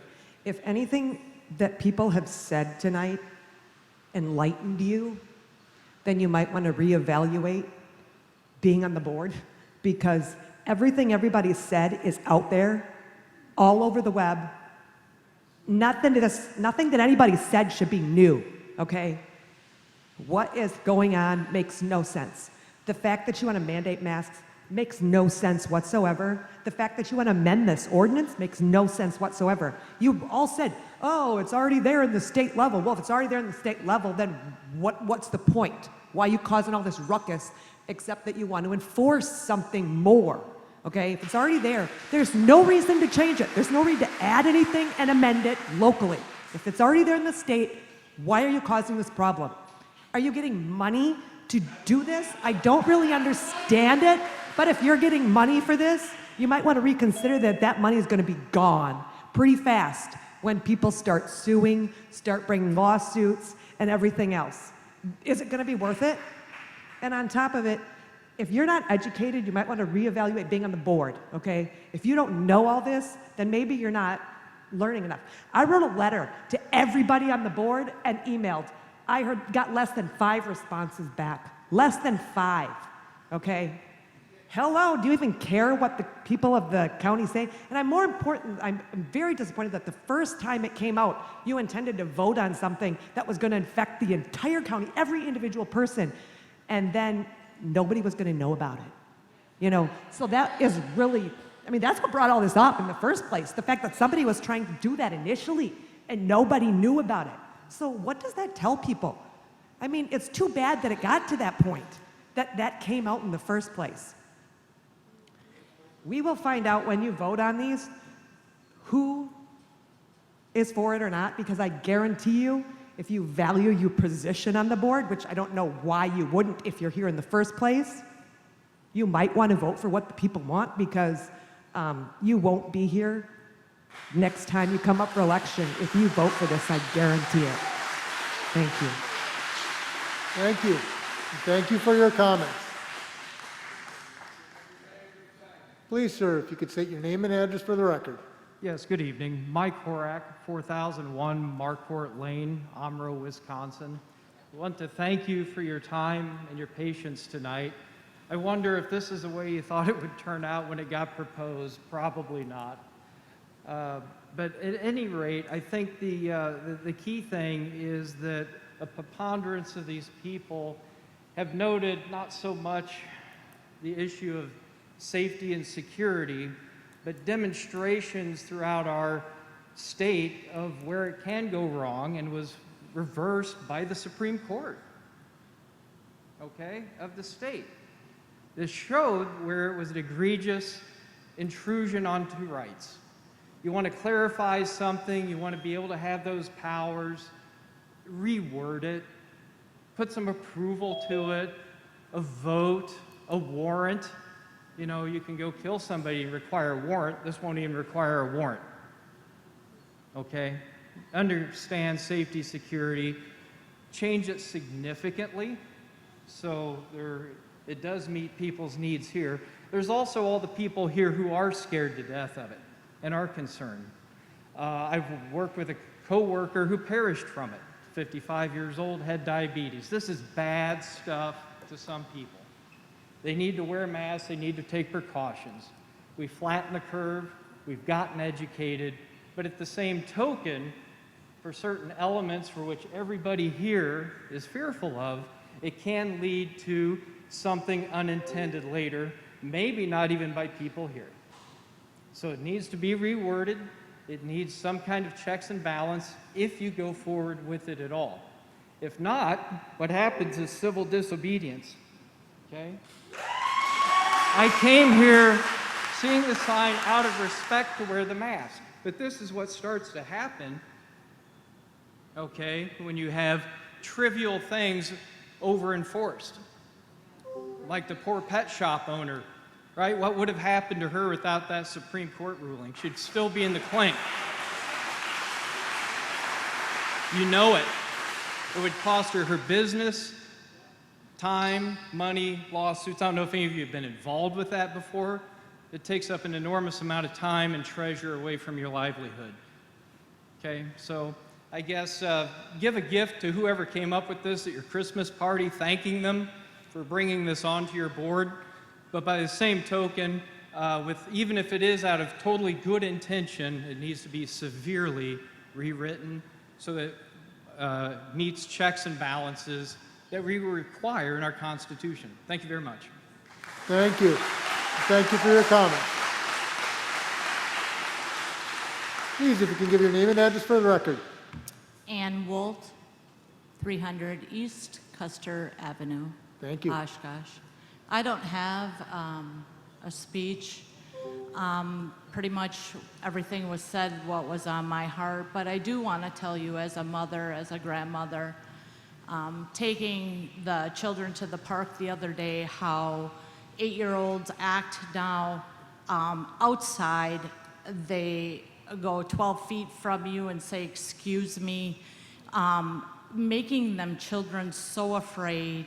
And also to this, what they're talking about, the 1108 or whatever it is, young mothers that have children, that you would cause so much mental health issues. And it's already, anxiety is so high. I don't know if any of you know anyone with mental health issues or ever has been hospitalized or committed suicide. Just, you're going to bring these kids up with paranoia, cause depression, washing hands all the time. I guess that's all, that's, mental health is a big issue. Also, this all could come back on your guys' head if you pass this, because somebody in your family, somebody that you love, it will happen to.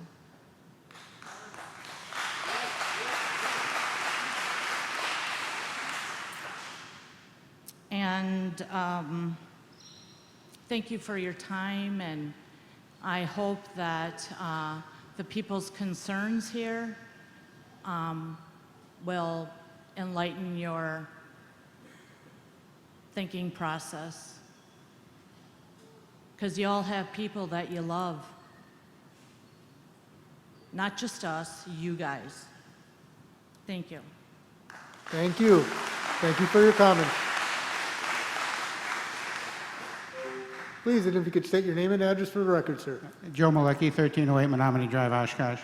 I wasn't going to speak tonight, but I just think it's unfathomable that this board would want to abdicate their authority to a single non-elected official. But then, looking around the room here, I can kind of understand why. This is Winnebago County property, is it not?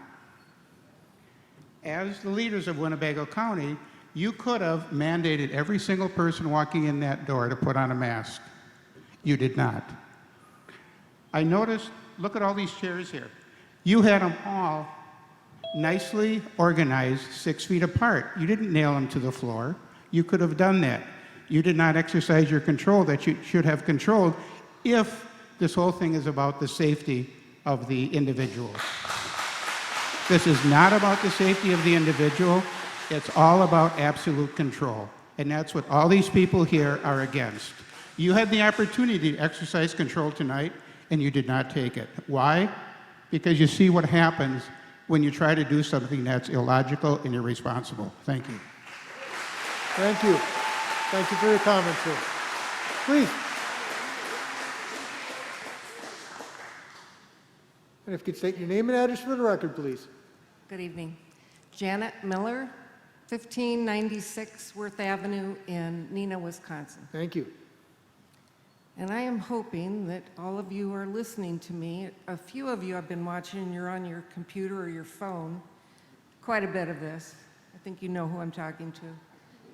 I I believe that everybody here, including all of yourselves, have noticed that there is something not right about what we're being told about COVID. It's fluid, it changes weekly, it depends on who's speaking.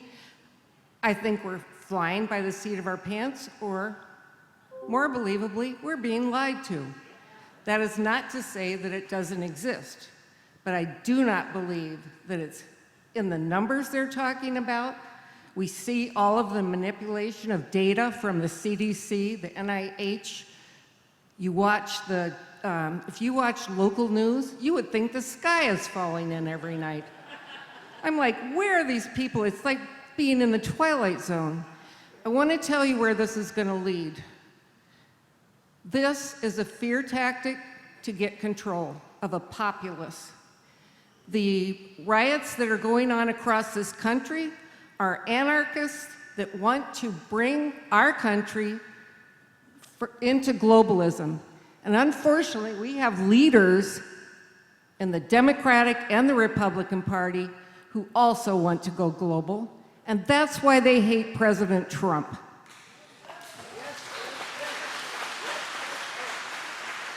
This is what is going to happen if they continue on these scare tactics about a resurgence of COVID. I don't know if it's real or not. I know I can't trust the news. This is what will happen. If you take this and you get this person to close down our city or our county or any of these in the United States, there's a trickle-down effect. Businesses go out of business. Those are usually small businesses, which will collapse our economy in the United States and the world's economy. What do you think is going on there?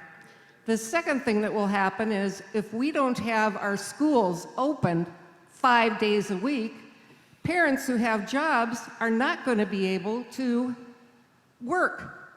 They want to get rid of the middle class. How do you do that? You do this.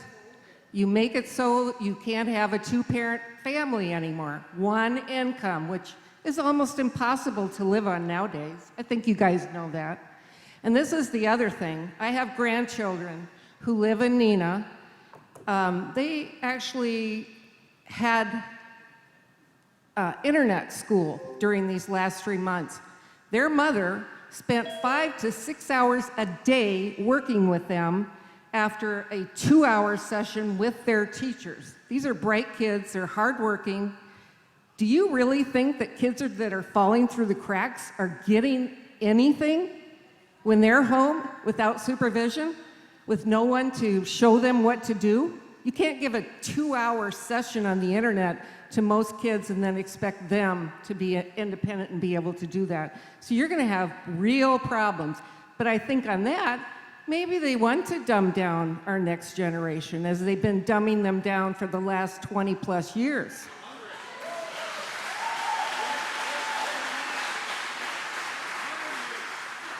So there are going to be consequences to this.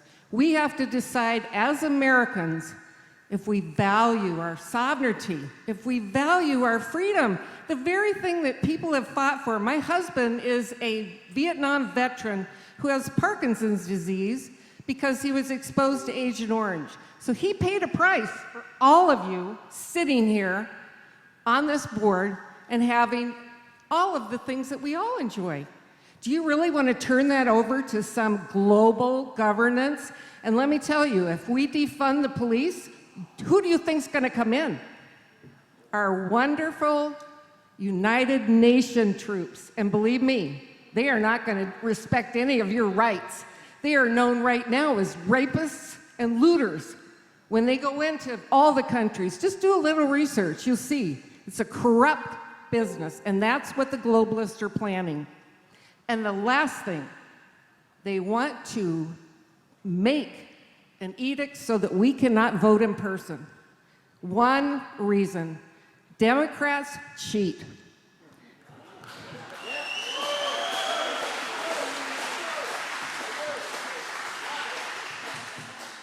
So I ask you just to think about what's happening and what it might mean, and really look into this. Don't accept what you're being told on the mainstream news or CNN. Even Fox is going along with this. You have to do your own research, and I would tell you all of this. We are on the Titanic. This whole world is. And if you don't know Jesus Christ, you are in trouble. That's all. Thank you. Thank you. Thank you for your comments. Please, sir, if you could state your name and address for the record.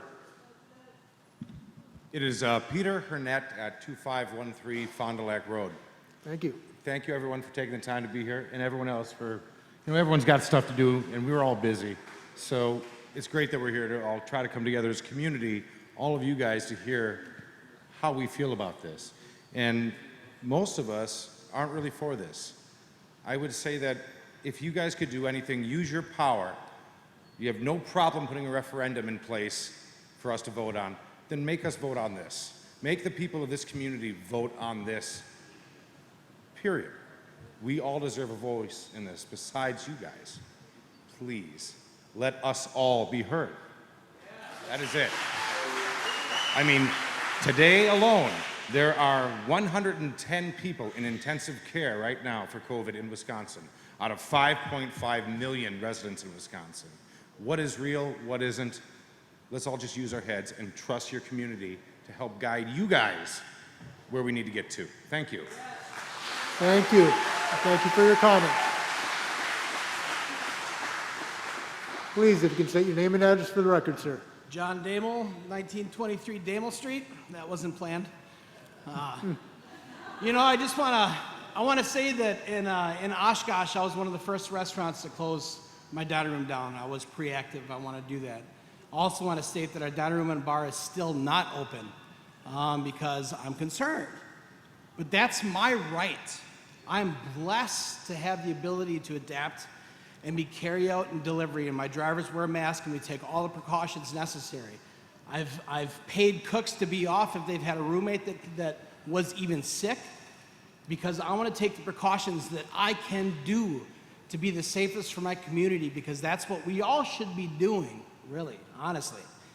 And I also want to, appreciate the fact that if the pressure was the other way around, and we were worried about the health concern of the mask, and you guys were here to ban masks, I'd be right here in the same spot, speaking for the people that want to have masks on, because that's America and that's freedom.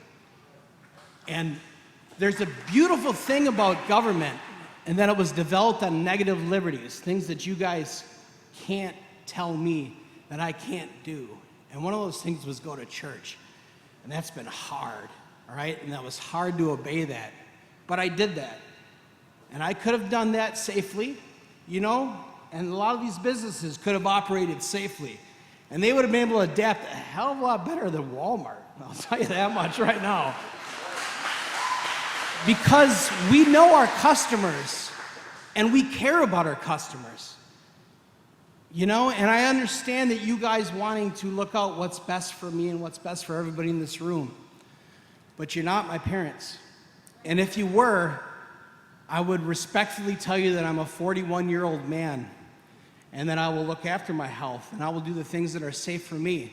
And I appreciate health guidelines out there that you guys send people into my restaurant to make sure that I'm not serving these fine people rotten sausage, right? We can all agree that there are things that the health department absolutely must do.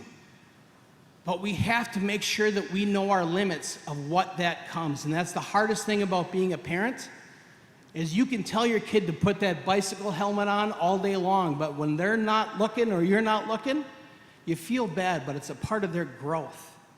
It's a part of their growth. So yes, I want to make sure that we are the safest we can. And we're lucky.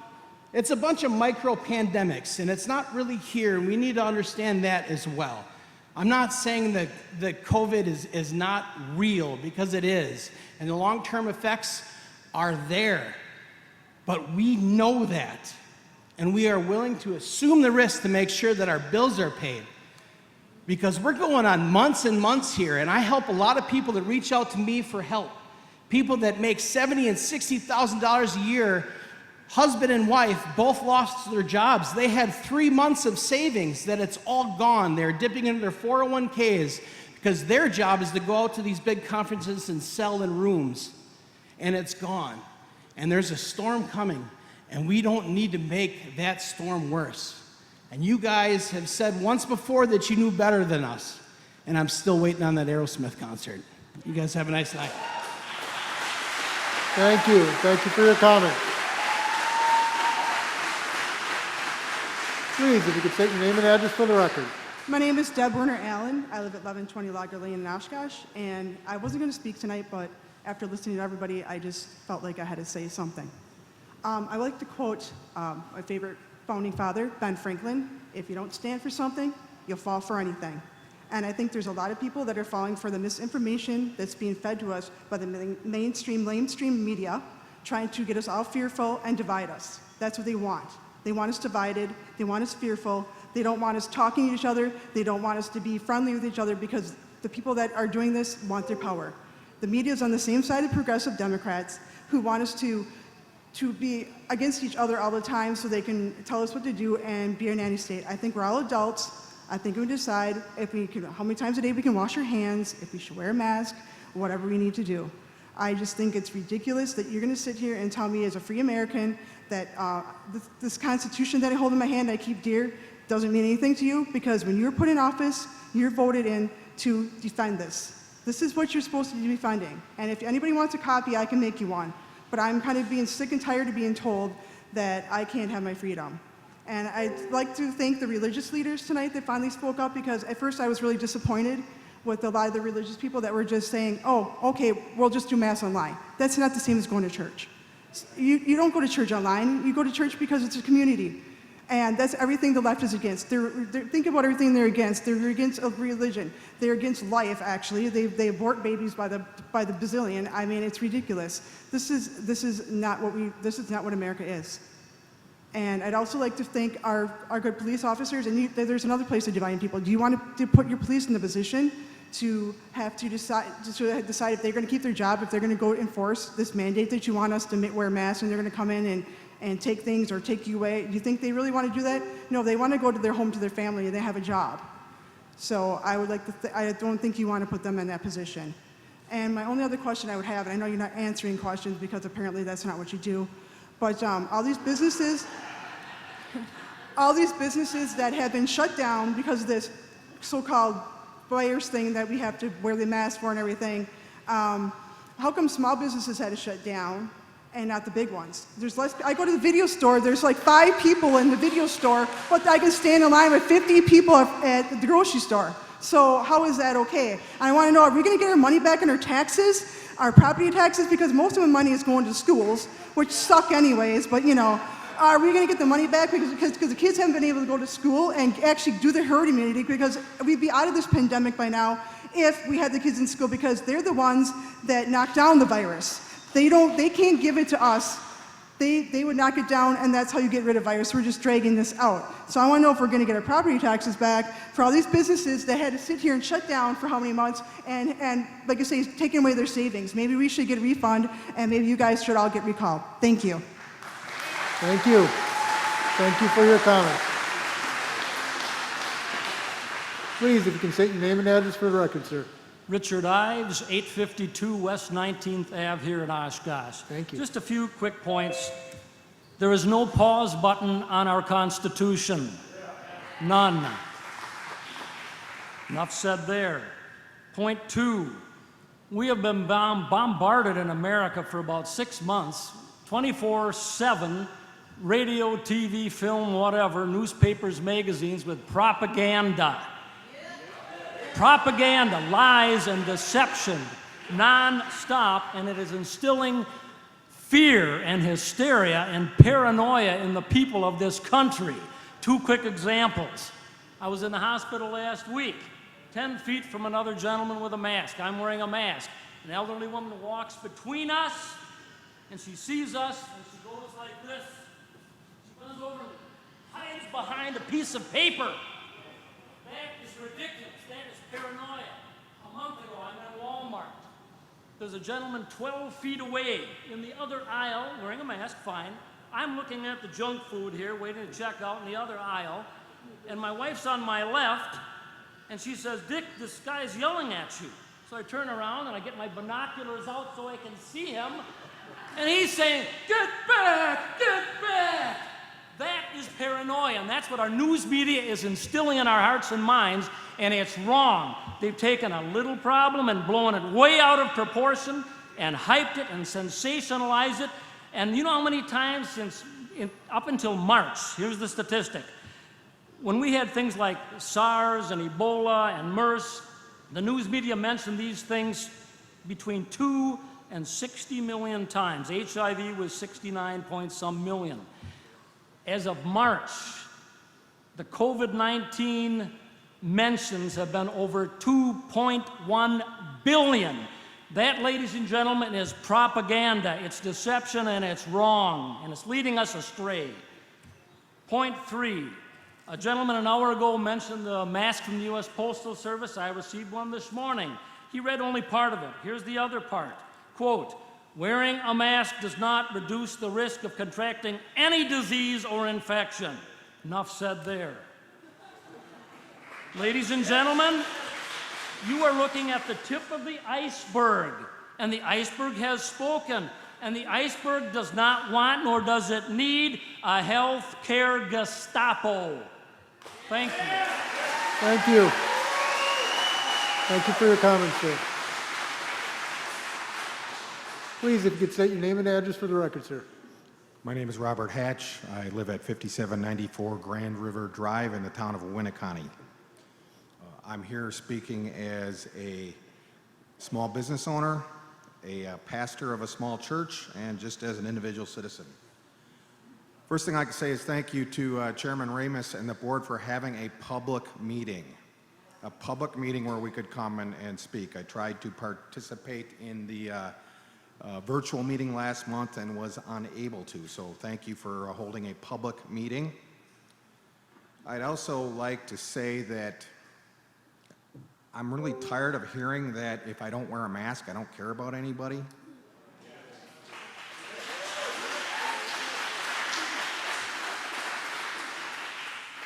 My great-great-grandfather in Fond du Lac County died of what was called the Spanish flu. My family called it the wharf flu when my grandfather was 6 years old.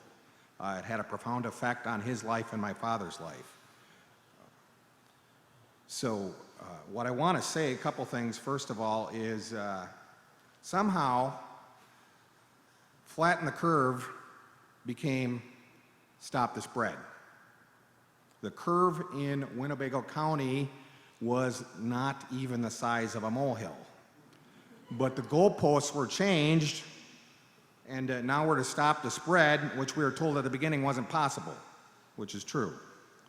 Another thing I'd like to say is that tyranny always wraps itself in a cloak of nobility. There's always an alleged noble cause, and the noble cause du jour is public health. Isolating sick people is quarantine. That's been a practice for generations. Isolating healthy people is tyranny.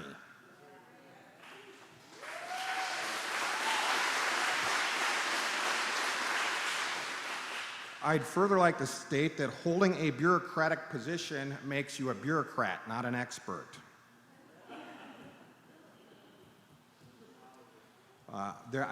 There's no need to give absolute dictatorial powers to an individual that, from what I can see, holds no qualifications other than he's a friend of County Executive Harris.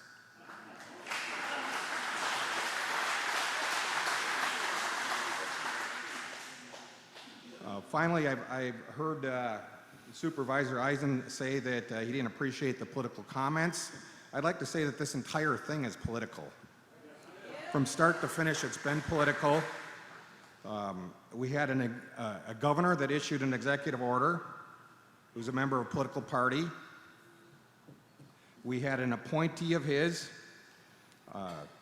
as it was said earlier, issue a template to go around to all the counties to attempt to enforce at the county level. I also heard the former public health nurse encourage people not to jump on the bandwagon. I would like to say that wearing masks is the bandwagon.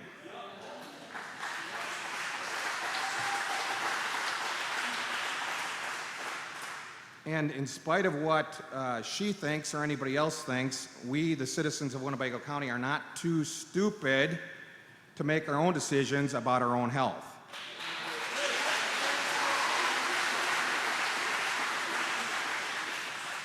We appreciate and respect legitimate warnings and information. We don't appreciate and respect, as my friend Richard Ives just said, propaganda. Finally, I don't trust anyone who wants to hold such absolute power over 170,000 individuals, nor do I trust anyone who wants to give that individual such power.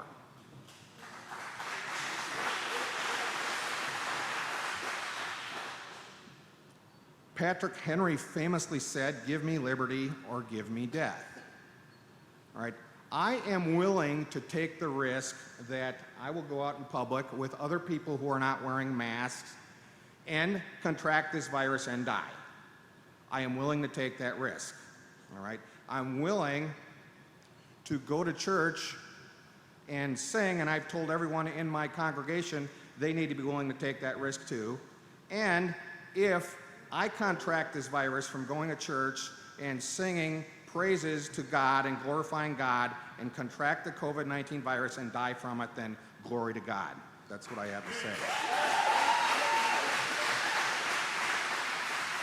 In a free society, individuals are allowed to assume risk as they see fit, and I pray that you allow us to do the same and allow us to decide individually how much risk we want to take for ourselves, our family, our friends, and we respect the right of others to do the same. Thank you. Thank you. Thank you for your comments, sir. Please, if you could state your name and address for the record. I'm Bart Case. I live at 4115 Sandpit Road. You'll find a flag and a Trump pin sign in my yard. Thank you. I'm a former veteran. I'm a former cop. And I'm a Baptist preacher. I've been preaching for 51 years. And I'm afraid what they're doing is programming us and conditioning us to receive the Antichrist mark. 6 steps, 6 foot, 6 foot, get you acclimated and used to the 666. Businesses now wear masks, so they really can't sell without a mask. Well, now you're trying to make it where we can't buy without a mask.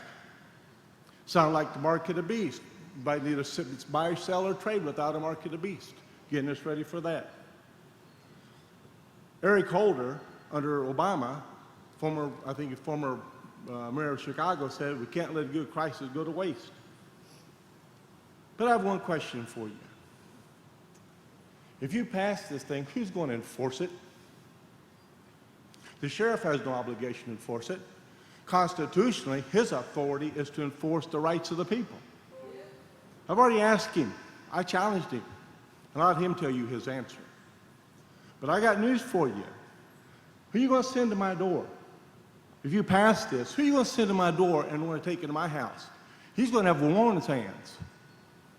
I got news for you. You passed it, you have the guts to come into my house and try to enforce it. You have the guts. You're going to pass this thing, you come. Mr. Eisen, you come to my house and try to enforce it on me. And I'll have a Chuck Norris moment. In fact, I have a Popeye Chuck Norris moment. I've had all I can stand and I can't stand no more. And I'll say, take that smile off your face and my right foot's going to. I'm serious. Enough is enough. And I got news for you.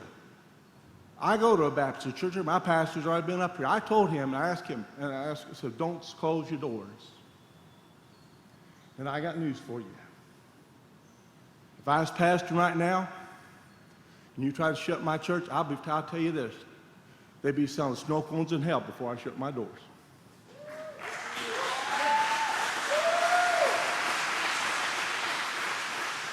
No man's going to shut my church down.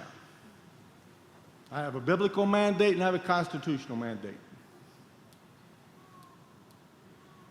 So who's going to enforce it? Some Nazi brown shirts? Police department? Feds? Who? Who's going to do it? I don't think the sheriff will. Thank you. Thank you. Thank you for your comments, sir. Please, if you could state your name and address for the record. My name is Mary L. Owen. I live at 2357 Vinland Street here in Oshkosh. Thank you for taking public comments tonight and for not limiting them. I really appreciate it. This is the first time I've been to a meeting like this, and it's been very enlightening. I'm sure for you guys it's probably really boring, but I do appreciate you listening to us and taking our comments. And if some of us have seemed angry tonight, I don't think it's so much anger as much as it is just a buildup of the last 4 months.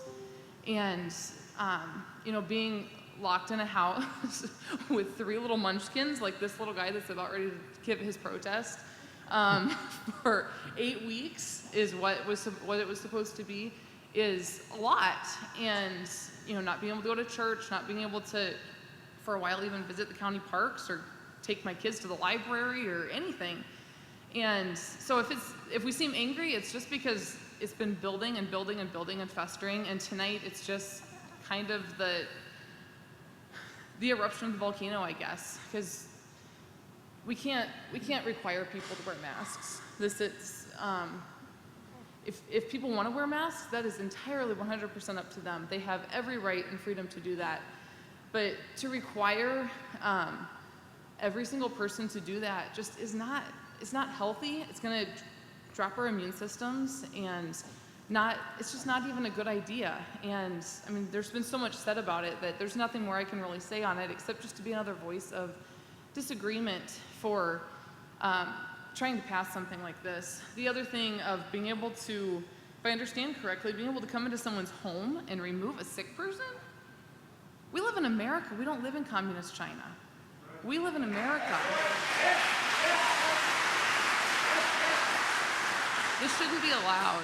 I mean, think about if it was your kid, if it was your spouse, and they took them. And I know some of you are absolutely against this too, and you're on our side, and I'm sorry for those of you who have been yelled at tonight and who are completely on our side on this, and even those of you who aren't. It's just, like I said, it's just the building up over the last 4 months. And, I want to raise my kids in a safe and healthy world, absolutely. And I don't want to, if I knew I was sick, I wouldn't be here tonight. And I don't ever want to expose my kids unnecessarily to risk or to illness. But to raise them in a paranoid world, today my little 3-year-old was downstairs playing and said something about having to wear a mask in a store. And I'm like, she shouldn't even think about that. That's not even something that should enter a 3-year-old's mind, to be scared of this. So as much as I want to raise them in a safe and healthy world, I want to raise them in a world without fear, that we don't have to be paranoid about this. And I know some of it comes from just knowing the Lord and trusting in Him, and knowing that God loves me, God loves my kids, God loves each and every one of you. He's going to take care of us. I mean, He's not going to let something bad happen to us. He's going to take care of us. And, I mean, everybody knows the 23rd Psalm. The Lord is my shepherd, I shall not want. If God's your shepherd, there's nothing to fear anyway. So why do we need to...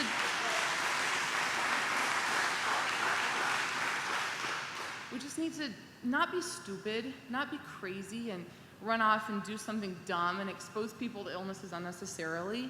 That's dumb too, but we need to just have a balanced approach to this. We don't need to wear masks all the time. We don't need to raise kids paranoid. We don't need to close schools. We don't need to give a person power to come into my own house and take someone I love from my own house. That doesn't make any sense at all. So thank you so much again for receiving these comments and being so patient and listening. Thanks so much. Thank you. Thank you for your comments. Please, sir, if you can state your name and address for the record. Pat Pertel, 5060 Island View Drive, Oshkosh. Apparently, Doug Gurn gave my name out to the Atlanta Center of Disease Control last week, and they called me 3 times to do an interview because I represent the Class B licenses in Winnebago County and Oshkosh, and I know there's people in this room that think the neighborhood taverns are killing people with COVID-19. But that's a whole nother story. So I refused to do the interview because I didn't want stuff getting out there from small businesses, because I've had people threaten, lost friends on the internet. I've had friends that have death threats. I've had friends that have had businesses and their homes damaged, and it's a different world, and it's sad when you can't tell the truth. But anyways, Chief Dean called me a couple times last week and asked me if I would do the interview. So he assured me that everything is kept private, that the Center of Disease Control wants to collect the data themselves, and in the long run it would probably help. So I agreed to sit down with them, I think at Planet Perk, for an hour and a half last week. And it was an interesting interview. First, I didn't have a mask and they did, and I said, hey, I have a Menards mask in the car, why don't I run and get it? And well, that doesn't do anything anyways. And I said, oh, really? And their mask looked exactly like the cheap one I had, but that's fine, so I didn't have to wear one. And we talked about everything, and finally, I asked him, where did you get all your information that the little neighborhood tavern is killing all these people? And they both just smiled at me, and I said, no, seriously, it's all you see. It's the bars, the taverns are killing people, and we got to close them. And they just both smiled. They didn't want to answer. And then I asked them a couple other things. I said, so how does this tracking work? I said, you go out and you track somebody, and a 20-year-old kid, and he's not going to lie, of course, and he's going to go out and tell you 5 different people, blah, blah, blah. Is that 100% accurate? Again, nothing. And I'm thinking, they want me to interview, but every time I ask them a question, I don't get anything back. And I said, is it okay if I just call it influenza C and not COVID-19? And they came back and said, well, there's many different flus out there right now. And I'm going, well, that's the first I heard it. And I said, why does this information not get corrected? I mean, it seems like every day, I don't want to swear, every darn day it changes. And I said, the information, you don't know what to believe anymore. And I think people are fed up with it. So finally I asked her, I said, can you turn off the recorder now? And I said, can we just chat a little bit? And boy, oh boy, some of the stuff they said I'm not even going to repeat, but they don't even believe in some of this stuff. And I just don't think you can give one person that power to control everything when even the Atlanta Center of Disease Control is a little mixed up in what they truly believe. And these people get paid to go around and interview, and they interviewed friends of mine, and I've talked to them this week too and asked them the same thing. Did you ask them how they get their data and where they find if this is true or not? And I said, how do we know if this stuff is true? Well, go to our webpage. I said, well, you just told me some of this isn't. So there's a lot of stuff out there you just can't believe, and it's so frustrating to see the people I represent they were closed for 72 days. Some of them now have their carryouts. You had a restaurant owner up that's still doing carryouts, but there's a lot of people hurting. And it's not just your neighborhood tavern. It's your salon, your tattoo artist, your dog groomer. I was literally sitting in the chief's office when he got a note from his officer saying we arrested the dog groomer. And I said, seriously? And I said, I don't know her, but I saw her in a mask and gloves handing a puppy to a lady once in a car. And the chief said, well, the rule is, you can't do that. And I said, well, wait a second. My wife said that one of her friends just had her dog groomed at Petco or one of the pet places. Yeah, but they sell dog food. I said, well, I'll donate 10 bags of dog food to this lady right now, but to arrest a dog groomer in Oshkosh, what are we coming down to? So if you give all this power to this, apparently Doug, where he might be able to go into somebody's house and arrest, that's insane, guys. I'm sorry. I've lived here my whole life. I'm 65, but that's just insane, and that's the way people feel.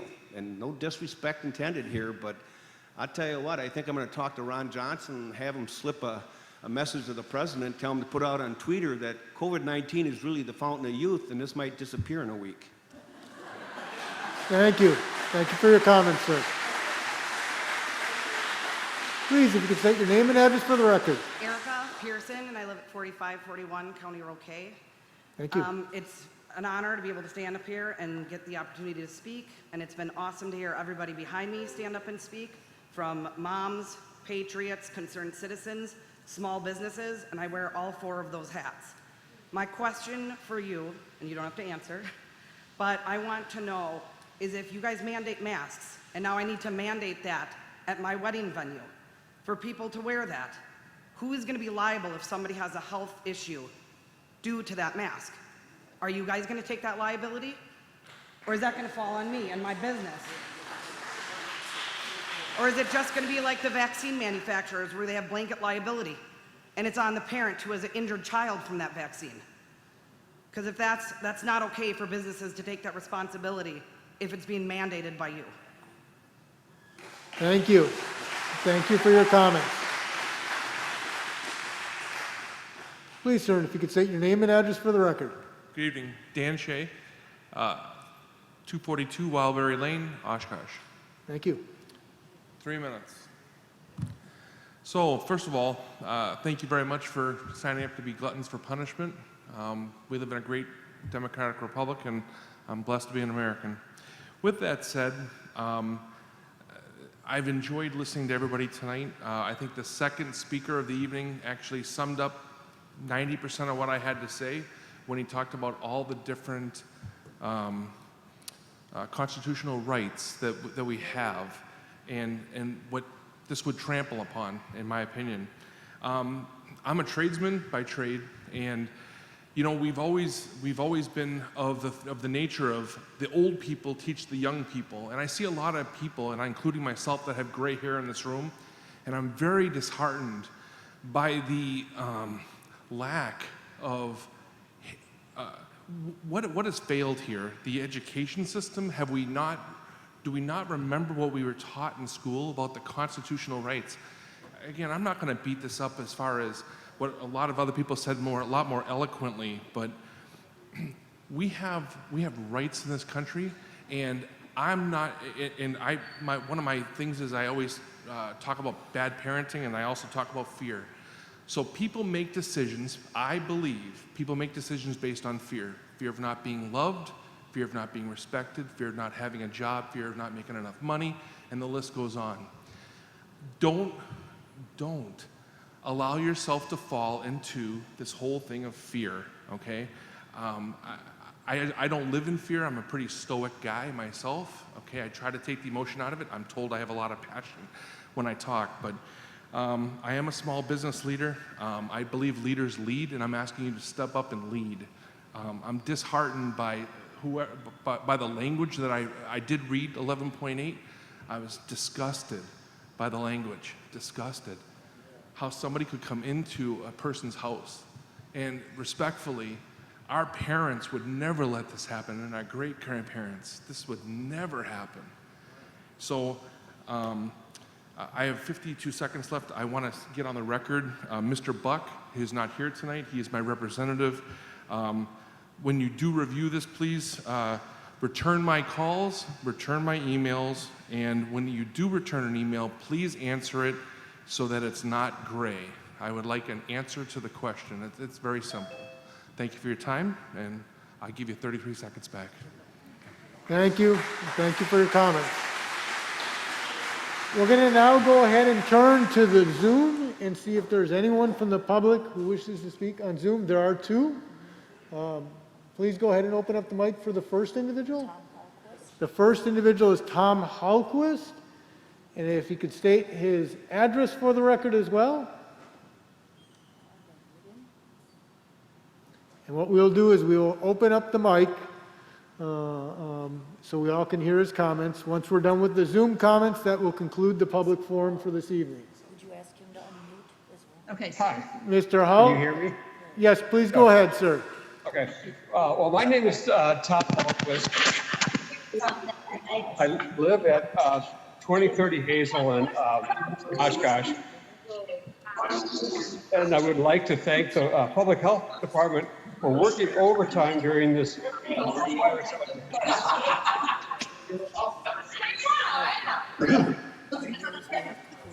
Can you hear me okay? We are trying to correct. Okay.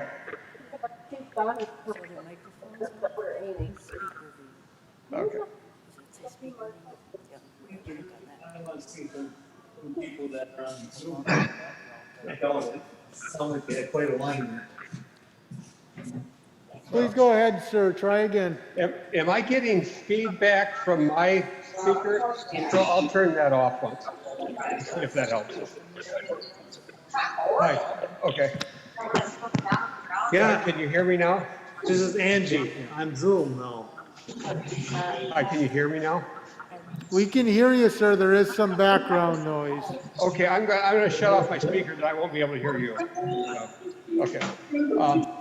But anyway, my name is Tom Hallquist. I live at 2030 Hazel in Oshkosh. My mother is a public health nurse, so I'd like to thank the Public Health Department for working overtime during this virus outbreak. I'm here to urge the county board to establish a partnership between all businesses, the Public Health Department, and Winnebago County health providers to control COVID-19 before our students return to school. I believe we can safely reopen schools if and only if every resident of Winnebago County is on board to control this virus.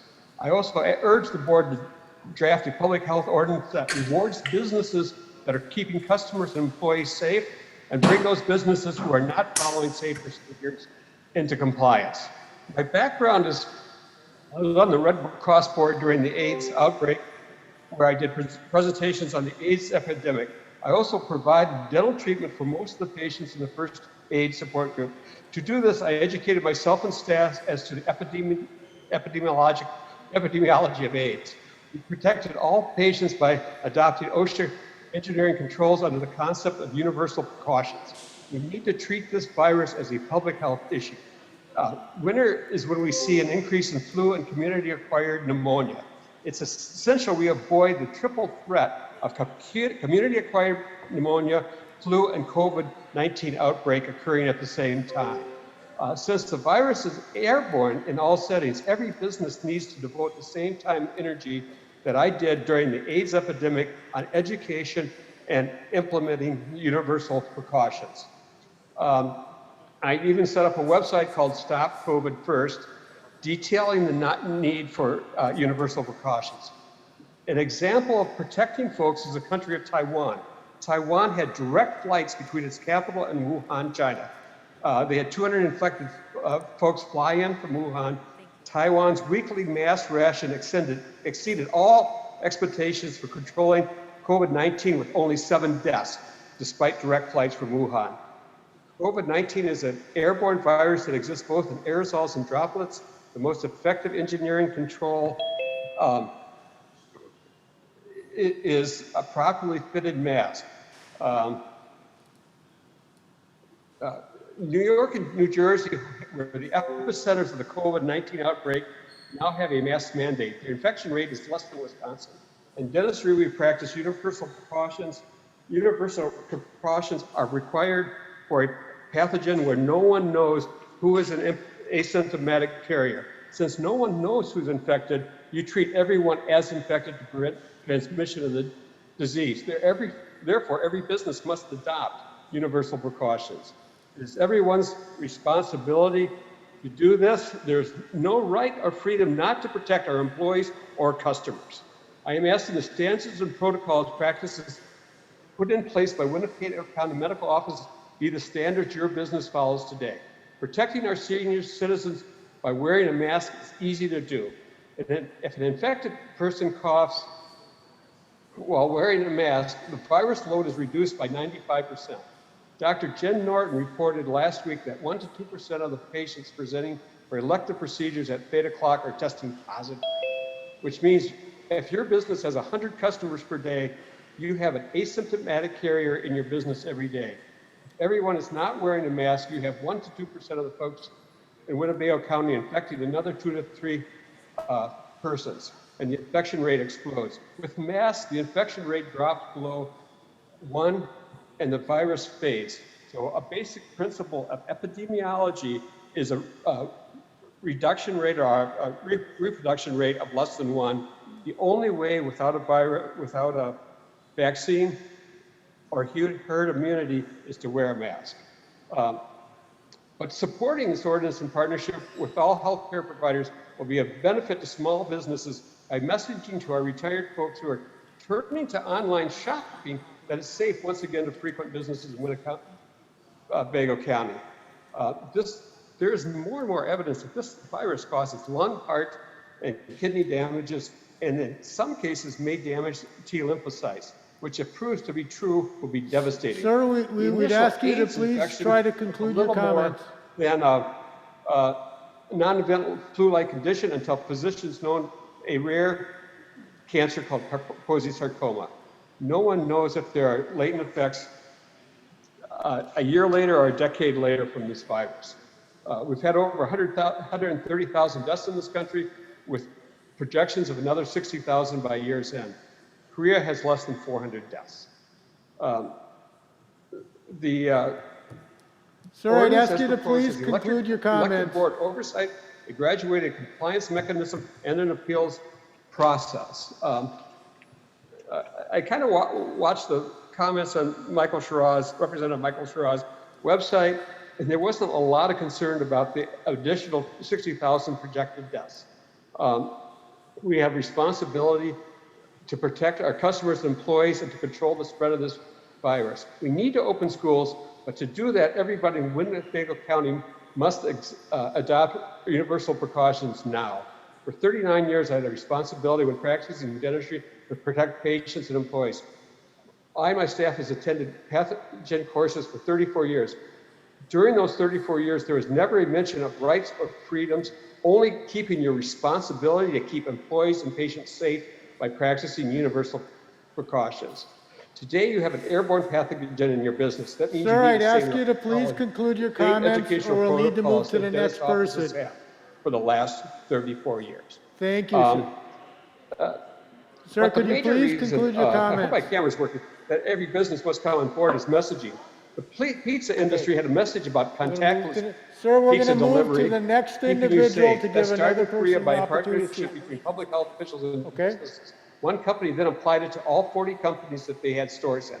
Then every major pizza vendor adopted this concept worldwide. Now, the camera's working. Here's my little contactless pizza. Sir, we need you to conclude your comments. And then to demonstrate universal precautions, I took 116. Thank you. Okay, is there anyone else from Zoom? Okay. Mi Yang, can I speak? Please? Mi Yang, can you hear me? Yes, if you could please state your name and address for the record, please. Thank you. My name is Mi Yang. I reside at 2825 Prairie Wood Drive in the town of Algoma. I am a resident in the county for over 33 years. Tonight, I am here to speak in support of Resolution 042-072020, create a Diversity Affairs Commissions.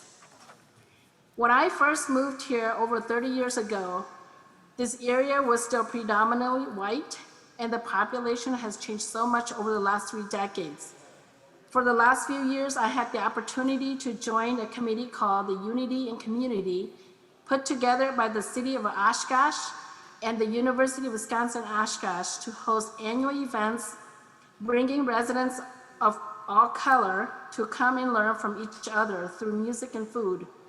The events have been very successful for its purpose. With a more and more diverse population in the county today and the various racial concerns and issues we see happening everywhere around the country and sometimes close to home, it is important that leaders acknowledge and recognize the need of doing something. And I think creating a Diversity Affairs Commission is a good starting point, as it will likely be able to engage, address, listen, and focus more on diversity issues impacting our very own community. Thank you. Thank you, and thank you for your comments. We have one more. Please, if you could state your name and address for the record, please. Can I speak? Oh, this is Charity Antenna. Can you hear me okay? Yes, we can hear you. Please go ahead. Okay. All right. So I just have a few things I'd like to say. I just want to thank Shiloh Ramus and some of the other people that have called me back in the last couple of weeks. And there's some that never called me back. I left messages with many people. And I just wanted to bring up a few things. Number one, I'm opposed to Section 1108, which many people already stated, so I'm just going to skip over that. And the big thing I want to talk about is masks. And I'm a mother, and I also have a small business. And I do not agree with all the mask mandates that are being pushed.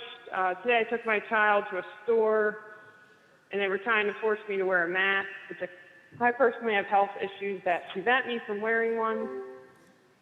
And, you know, if we talked about Dr. Fauci, who in March and all the way till May told us that masks were not useful, he said they might make people feel better. And then all of a sudden there's a big flip in his conversation and now everybody is supposed to wear them. And it's just become a huge political thing. And I want to bring up what happens to my body, my choice.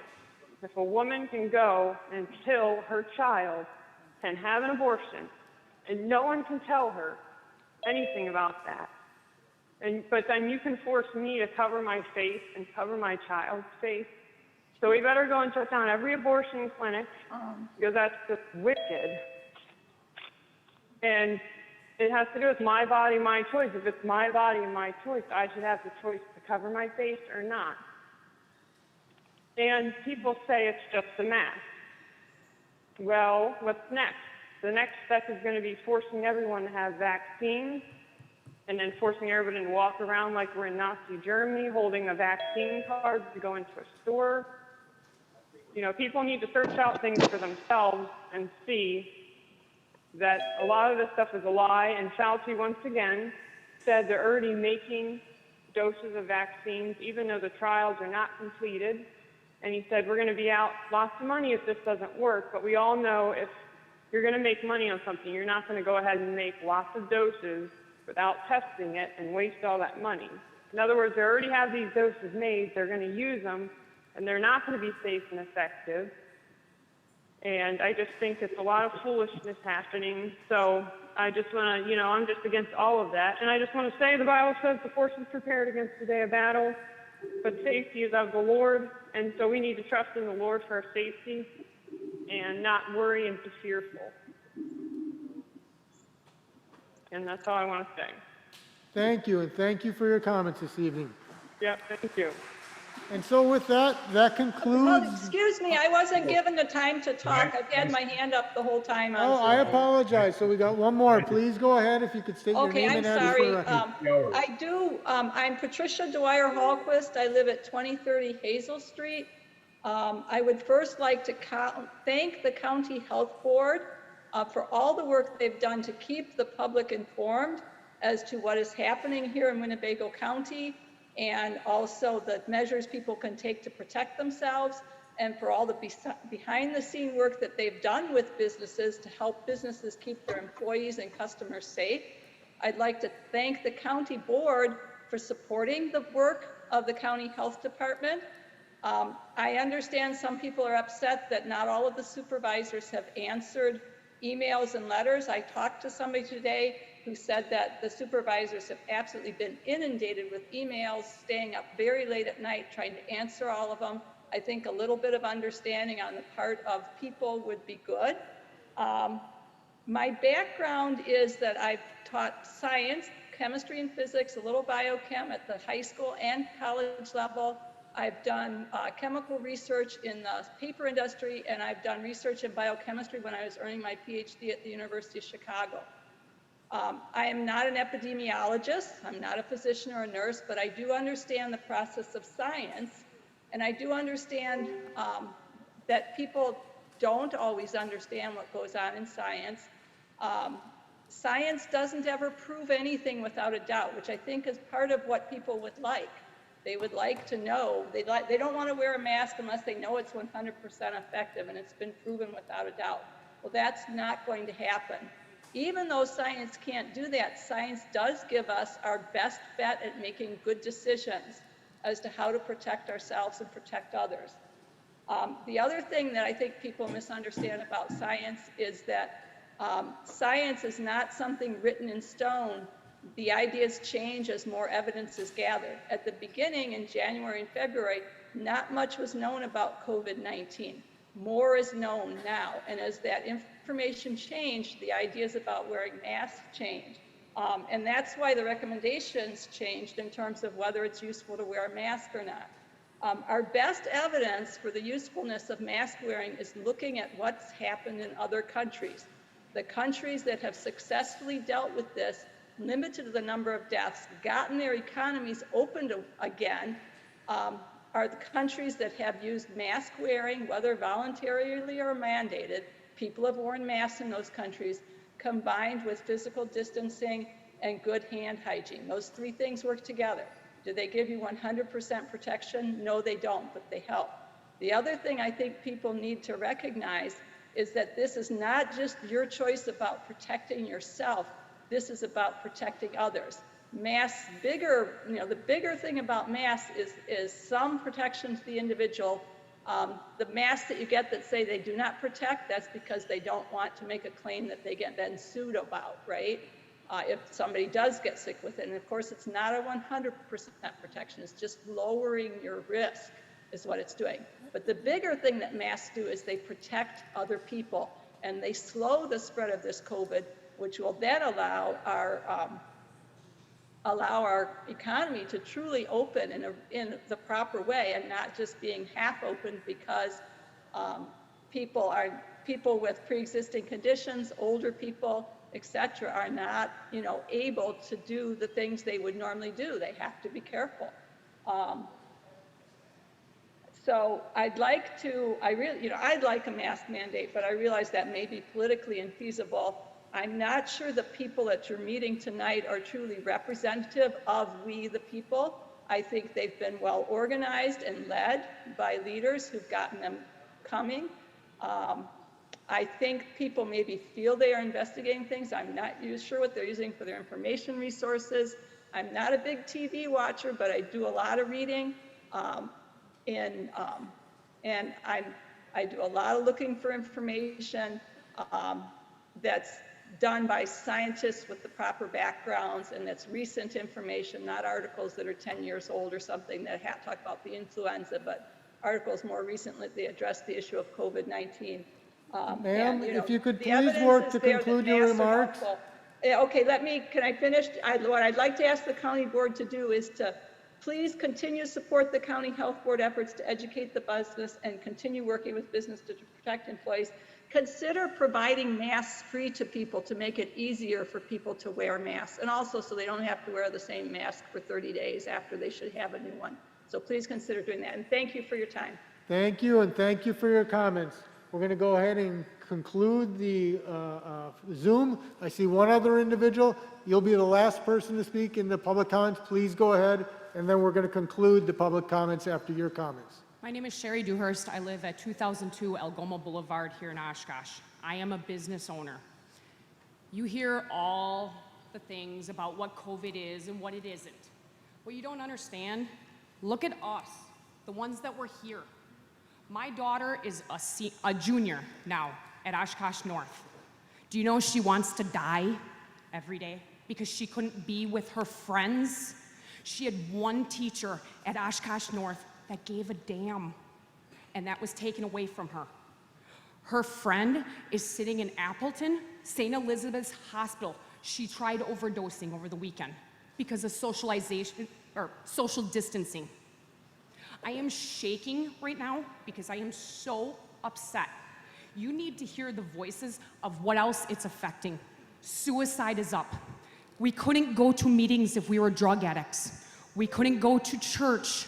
We couldn't talk to our counselors. We could try to get in on a Zoom meeting. We could try to have that with them. I personally thought, okay, 2 weeks.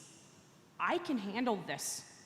When Evers came back and said, you're closed down until May 30th, I lost it. I called my doctor, who I've been a patient of ThedaCare for 25 years. Because I hadn't been in the last year, I was told, you have to re-register. You have to become a new patient. Sorry, we can't see you. I am a recovering addict. I have been clean for 19 years. I own a bar here in Oshkosh. I provide many rides besides the Safe Ride program. People will tell you from my bar, I personally drive my pool team, my dart team, to their meetings. Wherever they're at, I take them. I try to give back to my community. I don't usually care about politics. I'm just trying to do what's best for my family. you guys need to do that for us too. I'm assuming that all of you collected a paycheck. I didn't. I've had my business for less than 1 year. I have no help. I've had to rely on my friends to help me out. I listened to the lady say that, oh, the health department reached out. Guess what? They didn't reach out to us in the beginning. There's another bar owner here. We had to figure this out. I purchased masks for my employees before they said. I said to my employees, it's up to you. I purchased cases of boxes of gloves. It's up to you. I've got gallons of hand sanitizer. If you choose to do it when you walk into my building, that's on you. We did this without being told anything from the health department. We have our Tavern League meeting. They come in and he tells us we're trying to stop this. There's no stopping a virus. You can slow it down, yeah. But please, please, let us decide for ourselves. What gives you the right to tell me what I can do? You know, I heard the gentleman that was right here. Man, I wish, what district is he in? Like, where does he? Because I think somebody needs to run against him. We are told to be respectful. Yet I've been here twice now, and the last meeting you sat over there blowing up at some lady over here. That's not respect. You have heard a number of times tonight you work for us. Then listen to us. Have our voices matter. Are you going to live on your conscience another death from suicide, overdoses, another bar, another restaurant, another tattoo parlor, another hair salon? Where are you guys going to come up with the money for this county if we shut down? Where are you going to come up with it? Because if I lose my business, guess what? I lose my house, which means I can't pay property taxes. How are you guys going to come up with the funding? Let us figure it out too. You want to work together instead of just telling us what to do. That's all I can say. Work together. You've got the health department saying one thing, you've got the WHO saying another thing, and the CDC saying another thing. How about you guys all get into a room, you from this party, you from this party, you from this party, and figure it out instead of telling us one from each different thing? Because none of us know what to listen to. Maybe if there was unification between the higher ups, we might not have as big of a problem. Thank you. Thank you. And thank you for your comment. And I think we missed one individual on Zoom. So, yeah, we're going to allow this individual to speak, and then we're going to conclude the public forum. I think we missed him, but after that, we're concluding it both in person and on Zoom. So this individual, sir, if you could state your name and address for the record. Hello, am I on? Yes, we can hear you now. You'll be our last public forum speaker for this evening, so please go ahead, sir. Okay, yeah. Thank you. My name is Michael Preby. I live at 190 Bessie O'Halloran's Lane in Menasha, Wisconsin. And first, I'd like to thank everyone for taking the time to listen to everyone's comments. I've written an email to some of you about these issues, and I've actually received several responses, so I would like to thank everyone who responded to me. I know it takes a lot of time out of your life. And if I could, I'd like to just read a portion of that email for some of you who might not have heard it before. I myself work as a health and wellness coach. A lot of the people who I coach are actually dealing with anxiety, dealing with depression, actually trying to come off of prescription medications, a process that is very misunderstood and dangerous and without support.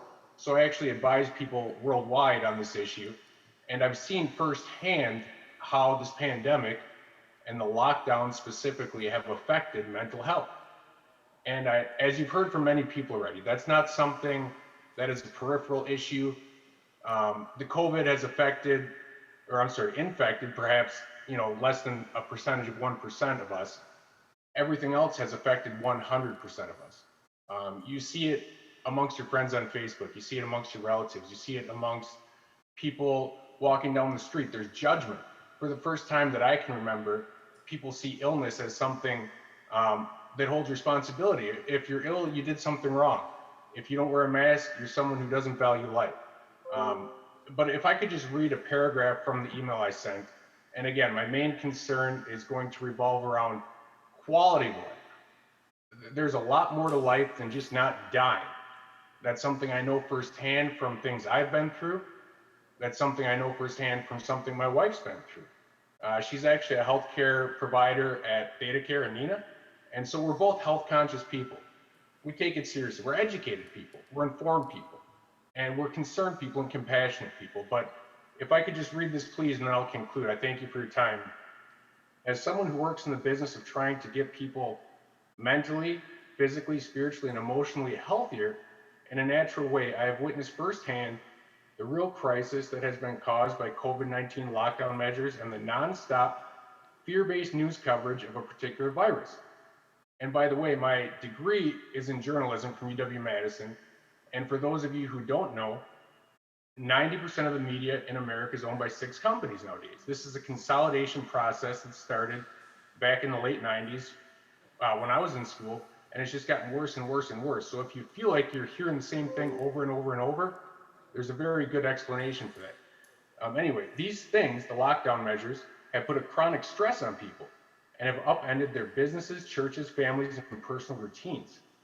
The isolation and heightened anxiety has indeed worsened many measures of mental and emotional health in our community and many other communities, weakening many immune systems, fraying many important social connections, and creating the very opposite of what is needed to respond as a population to COVID-19 or other viruses and health challenges.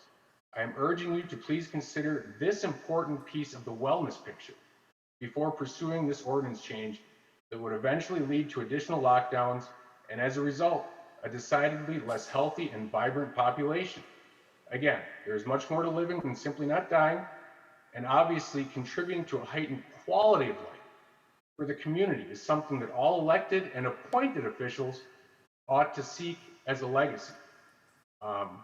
As a side note, we as a public already know what local health officials would do with these proposed lockdown powers, because many of them have already attempted to wield such power en masse this past May after the Supreme Court order was struck down. And it was only because of that order being struck down and there was no legal basis for it that we were all able to resume our lives in a much needed fashion. I breathed a sigh of relief when that happened, and I know many others have too.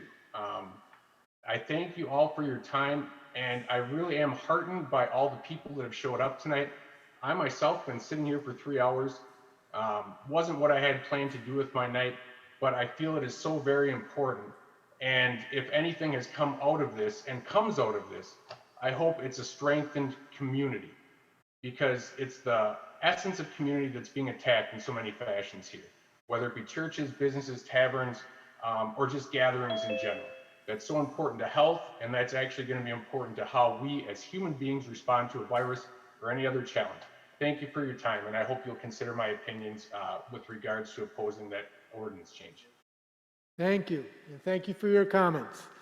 And with that, that'll close our public open forum for this evening. I just want to thank you all for coming this evening and sharing your thoughts and views. We certainly always appreciate that, encourage it. So thank you very much. So with that, thank you. So with that, we'll move on to the next item on the agenda, which is correspondence. And for that, I'll call on Clerk Erdmer.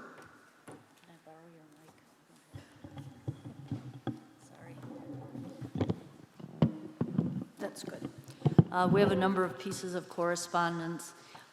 You had some thank you notes from the scholarship recipients: Mallory Moan from St. Mary Catholic High School, Haley Schmitz from Oshkosh West, and Wesley Blashka from Neenah High School. Notice of claims that are referred to the Personnel and Finance Committee: Betty Luzinski for damage that occurred to her mailbox caused by a county highway department snowplow, Tom Hanby for damage to his motorcycle due to some gravel coming off of a county highway truck, and Terry Babcock for damage to his truck caused from a sealing operation on the roads for the Highway Department. Again, those are all referred to the Personnel and Finance Committee.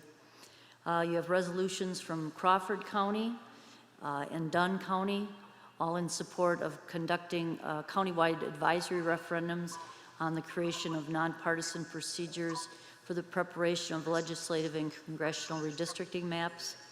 You have a resolution from Waushara County supporting the commitment to veteran support and outreach, the CVSO Act, and a resolution from Wood County requesting the state Senate to convene an extraordinary session to address 13 water bills passed in the Assembly. And then there's one zoning change request from Harvey. Actually, I'm sorry, I take that back. We got a response from the town of Omro in regards to the board's action in at the May 19th meeting in regards to the Harvey C. and Renee Ross zoning report and ordinance. That's on file in my office. Thank you, Shiloh. Thank you, Clerk Ertmer. So moving on down to the next item on the agenda, and that's reports from committees, commissions, and boards. Anything from any reports from any commissions or boards? Anyone? All right, seeing none, we'll move on to the next item, which is the approval of the June 16, 2020 board proceedings. Is there a motion? There's a motion and a second to approve the June 16, 2020 proceedings. Any discussion, changes? Seeing none, all those in favor say aye. Aye. Any opposed? Motion carries unanimously. So moving on down then to the next item, County Executive's Report. For that, I'll call on Executive Harris, and you can unmute your mic, Executive Harris.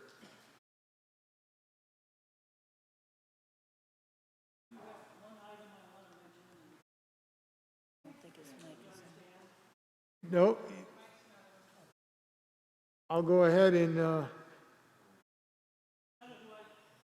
it's the little right in the middle on the bottom. There's a little face with a couple lines in front of it.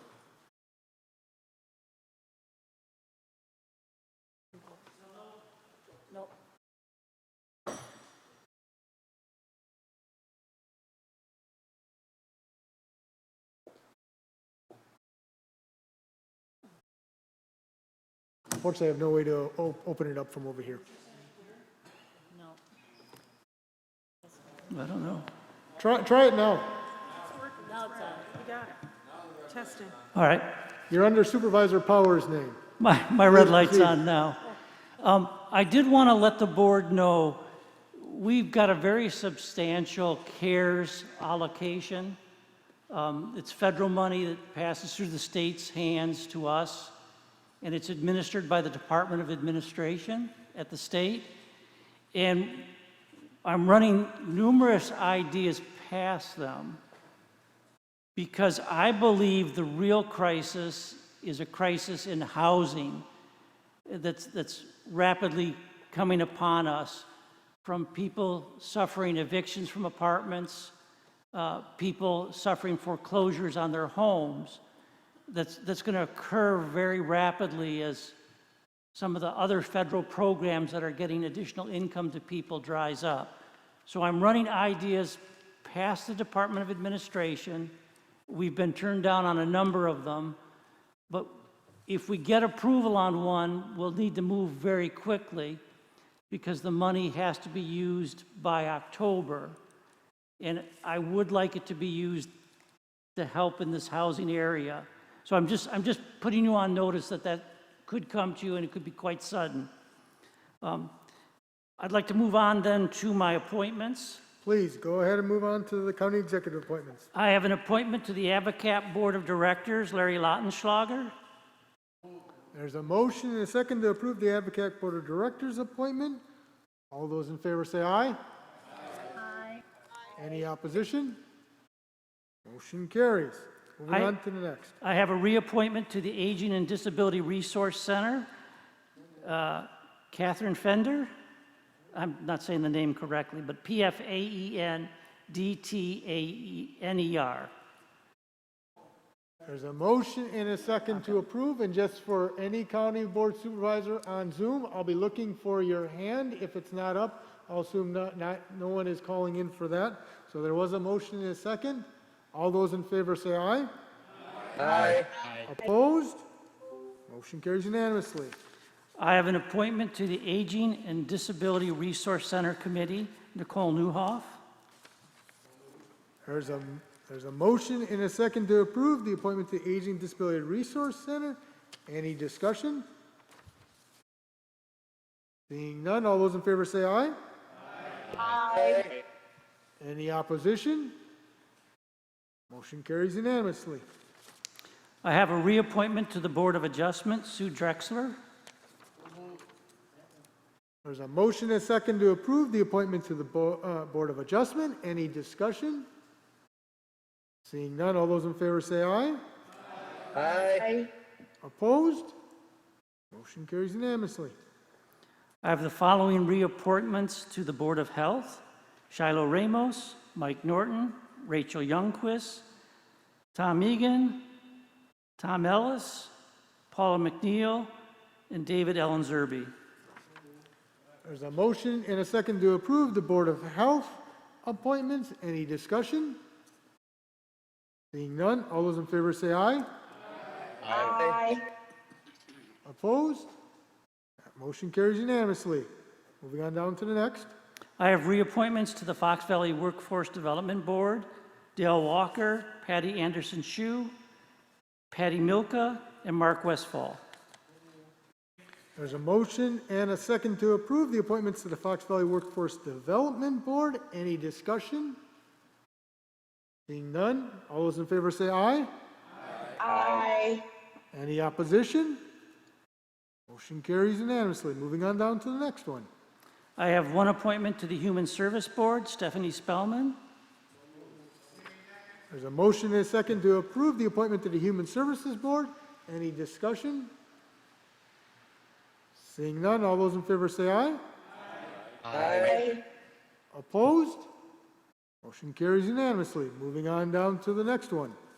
I have three appointments for the Industrial Development Board, and let me point out, one of those appointments is a board member that will be leaving next month, but this appointment will allow him to help us with a quorum for the meeting later this month. So that's Jim Wise, Robert Keller, and Robert Warnke. There's a motion and a second to approve the appointments to the Industrial Development Board. Any discussion? Seeing none, all those in favor say aye. Aye. Any opposition?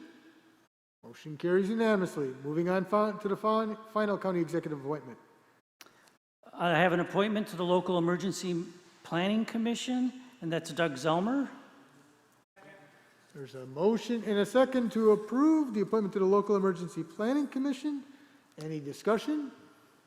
Seeing none, all those in favor say aye. Aye.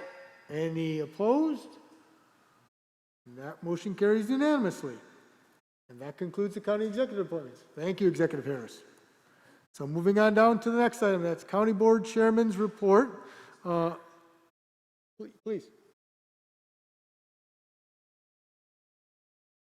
Oh, please, go ahead. We probably moved too fast before, so please, go ahead. And you can, on the bottom, there's a face with a few lines. You can press that button.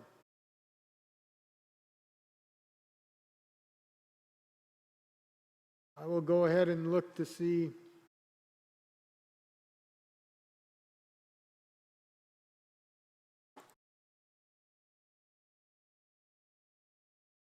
I'll go ahead and try some. There we go. Okay. So I have a question for Executive Harris. Could you provide us with the latest news in regards to the diversion programs that in regards to the Winnebago County Connect program?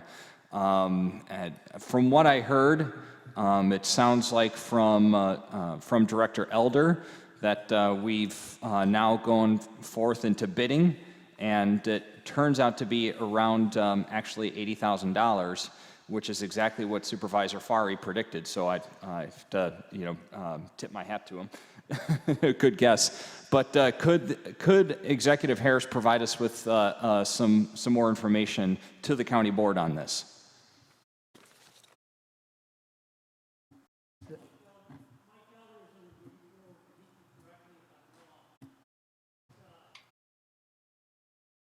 Lower level.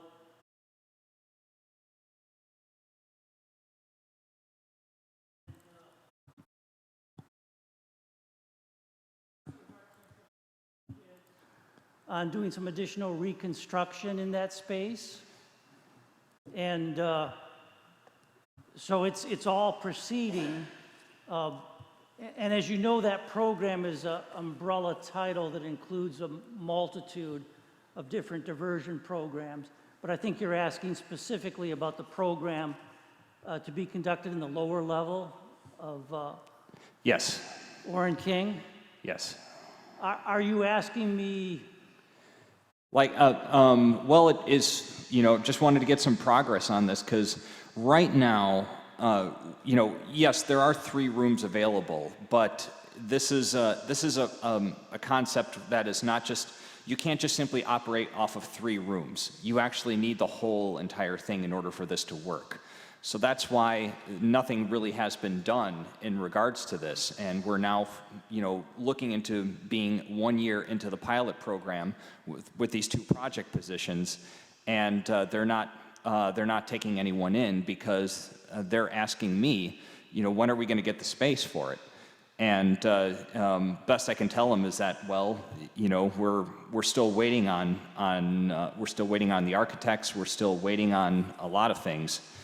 And so I just don't want it to turn into something where we've got 2 project positions that we budgeted for and nothing is getting done because they're not getting the space that they need in order to actually do their jobs. So this is something that we need because of COVID-19. This is actually the prime time for us to actually start with construction. And we can actually utilize this time so that it is ready at the time that we're able to admit people in and when the numbers go down. So I'm wondering if there's been have you been pushing at all to this construction so that we can actually start seeing some actual progress, because obviously it is in our best interest to lower recidivism here in Winnebago County, and it is in our best interest to make sure that we're not overcrowding our jail systems. And that you mentioned about how there is a crisis in housing. That's part of what this diversion program is all about, is that we can actually get people to housing, transportation, a job, a way for them to reassimilate back into the community, and that they can contribute to Winnebago County. So I'm just hoping that there's been some action that you've been doing over the last month and a half to make sure that we're going forward with this, because I don't want to feel like I'm just the only person here that's pushing this along. Well, I'll just point out that the 2 individuals that had committed to providing services to the program had each committed 1 half-day per week and easily could fit in the 3 offices. But both were from state agencies that are not currently going to participate during the COVID pandemic. So there actually isn't anyone lined up to occupy that space, but we will proceed with all diligence to make the space available so that once there are people from the various agencies willing to participate in the program without compensation, by the way, from the county, that it can proceed. Okay, can we actually get like a hard date of when we can start construction, or at least so we can get the bid, so we have all the bids ready? I need something concrete here. Is there something concrete that you can provide us? Okay. The bids are due back in 2 weeks. Okay, thank you. All right. Thank you, Executive Harris, and thank you, Supervisor Defferting. So moving on to the next item, that's County Board. Supervisor Lautenschläger?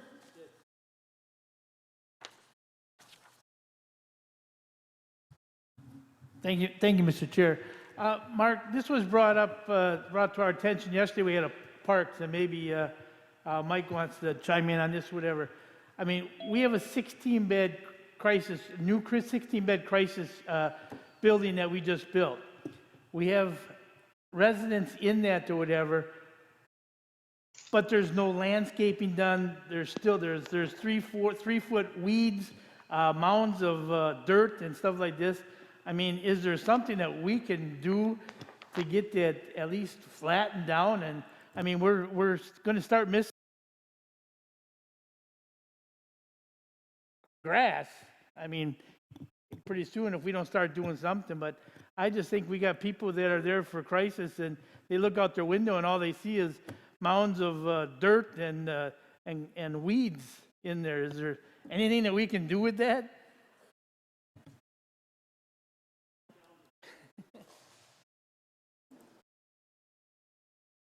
That the grading will be completed on that building site this week. But of course, there already are crisis referrals in the facility. Correct.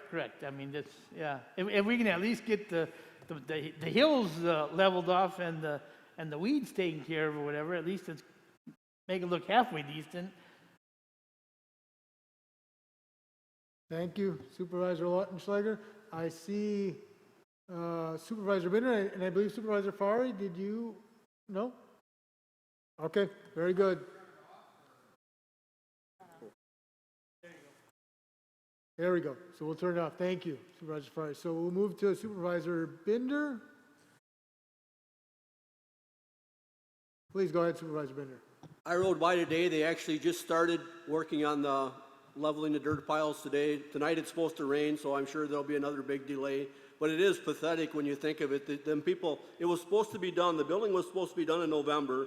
Then the building was done in February, and the contractor should have had somebody in there to landscape that in April or May. Here it is, almost the end of July, and they're finally starting to spread the dirt today. I just think that's sad when we put something out for bids, how it takes so long to get anything accomplished.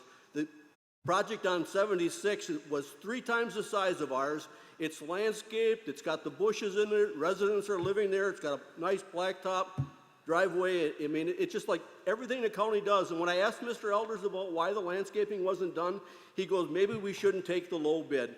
Well, I don't know what we can do about that, but that's the way the county works. We take the low bid. So what do we play? Second fiddle to whoever basically wants the work done before us? I think it's sad. Thank you, Supervisor Binder. Okay, seeing no other call-ins, we'll move down to the next item, which is County Board Chairman's report. So just really 2 things. One, first of all, I want to make sure I said thank you to a number of folks actually who assisted with this evening's setup. So Lighthouse Productions is assisting with kind of our audio-visual, and as you can tell, interlinking it is a relatively complex system to set up, so certainly appreciate that assistance. The County Clerk's Office, the Parks Department for the setup, and certainly our IT staff as well, who have been on board with each of these evenings and meetings over the past few months. I want to make sure I thank them. And then there was an allusion to it earlier, and so just so everyone is aware, Supervisor Jim Weiss, he's let the sheriff notice, as is required by state statute, that he will be resigning from the board as of officially August 7th. And it's simply because he's moving out of the district. He actually looked for a residence in the district, but could not find one. So he has to resign from the board at that point because of his new residence. So just wanted to make you all aware of that. Like I said, state statute requires the sheriff to be the first notification, and then I'm aware as well. So I just wanted to make folks aware of that as well. And with that, that actually concludes my report, but I do have 2 appointments. They're both for the Land Conservation Committee. They're Roger Zentner and Bruce Bond. They're actually both reappointments. So moved. There's a motion and a second for the appointments to the Land Conservation Committee, Roger Zentner and Bruce Bond. Any discussion? Seeing none, all those in favor say aye. Aye. Any opposition? Hearing none, motion carries unanimously. So moving on down to the next item, which is approval of the committee on committee appointments. You all should have received that in advance. Is there a motion? There's a motion and a second to approve the committee on committee appointments. Any discussion? Seeing none, all those in favor say aye. Aye. Opposed?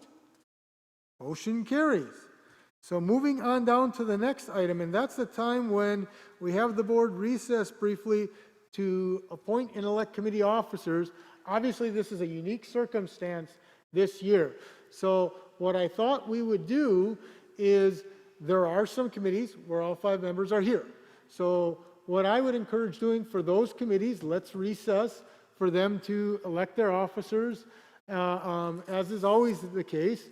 And for those committees in which the other 5 are not here, then honestly, it's a decision of that committee, but one option would be for them to consider electing those officers at their next committee meeting. And frankly, it depends on the committee members here. So what I'd suggest once again is let's recess, let's have the committee members that are here go ahead and meet to appoint their officers, recognizing that we're not going to be able to do that with all committees. Then we'll regroup, see which ones have elected officers, and for the other ones that won't, we would elect those officers at their next scheduled meeting, okay? And we'll come back together afterward, after about 10 minutes. Shiloh? Yes?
Okay, so what we'll do, understanding that some of the committees may not have elected their officers, I suspect that the majority have, so what we'll do is we'll nonetheless run down the committees and either hear from the officers that were elected, or we'll all know that those officers are going to be elected at their next committee meeting. So first, we'll start with the Aviation Committee. For the elected chairperson, if they could let us know who the officers are.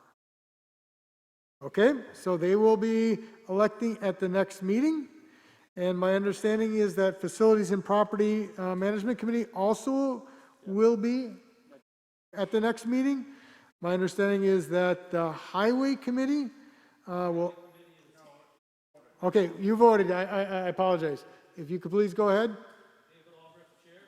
Okay. Chuck Farley, Secretary. Very good. Thank you, Supervisor Albrecht. Moving on down next to the Information Systems Committee. Did the Information Systems Committee? Nope. They will be voting then at their next meeting. So moving on to Judiciary. Supervisor Lenz, please go ahead. I said I'll put it on the agenda for the next meeting. Very good. Thank you, Supervisor Lenz. So moving on to the next committee, Judiciary and Public Safety Committee. Please go ahead, Supervisor Wingren. Bill Wingren, Chair. Tom Ellis, Vice Chair. Vicky Scorsese, Secretary. Very good. Thank you, Supervisor Wingren. Moving on down to the Land Conservation Committee. We'll make that decision at the next committee meeting. Very good. Thank you, Supervisor Fari. Moving on then to next to the Parkview Health Center Committee. Tom Ellis, Chair. Vice Chair is Mary Beth Gabbard, and Secretary is Larry Lautenschlager. Very good. Thank you, Supervisor Ellis. Moving on to the next committee, that's the Parks and Recreation Committee.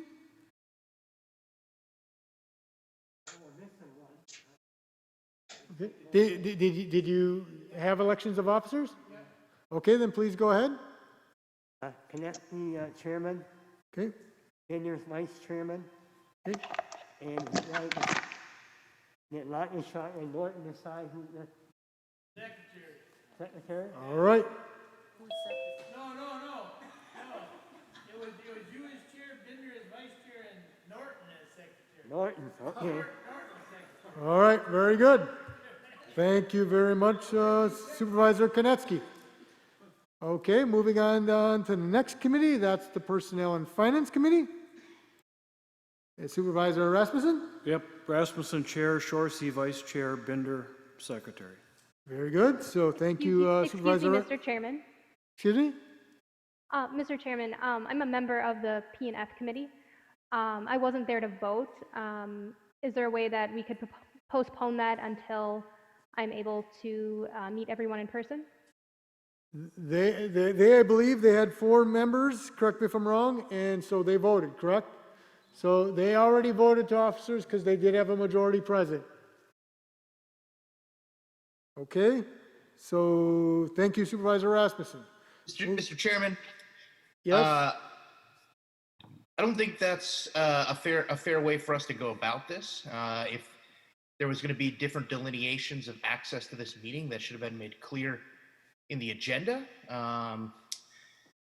And I think Supervisor Spellman's request should be honored.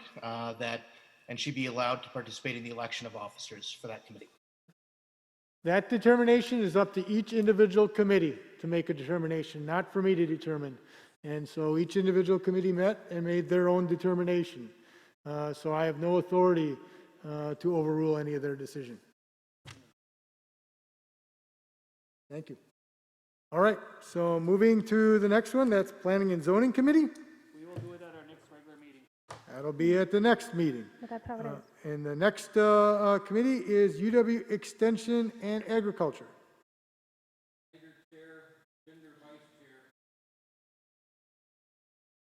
Very good. So Supervisor Schneider, Chair, and Supervisor Binder, Vice Chair.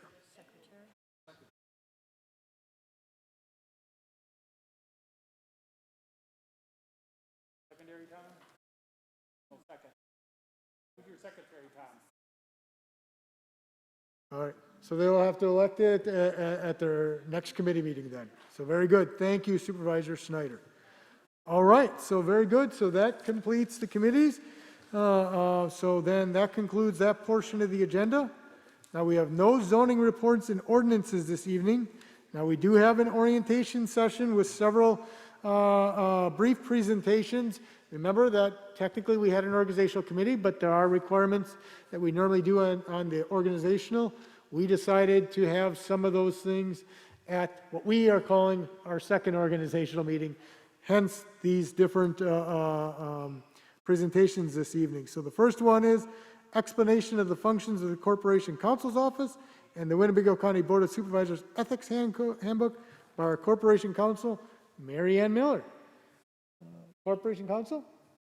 And I'll go ahead and open up your mic here.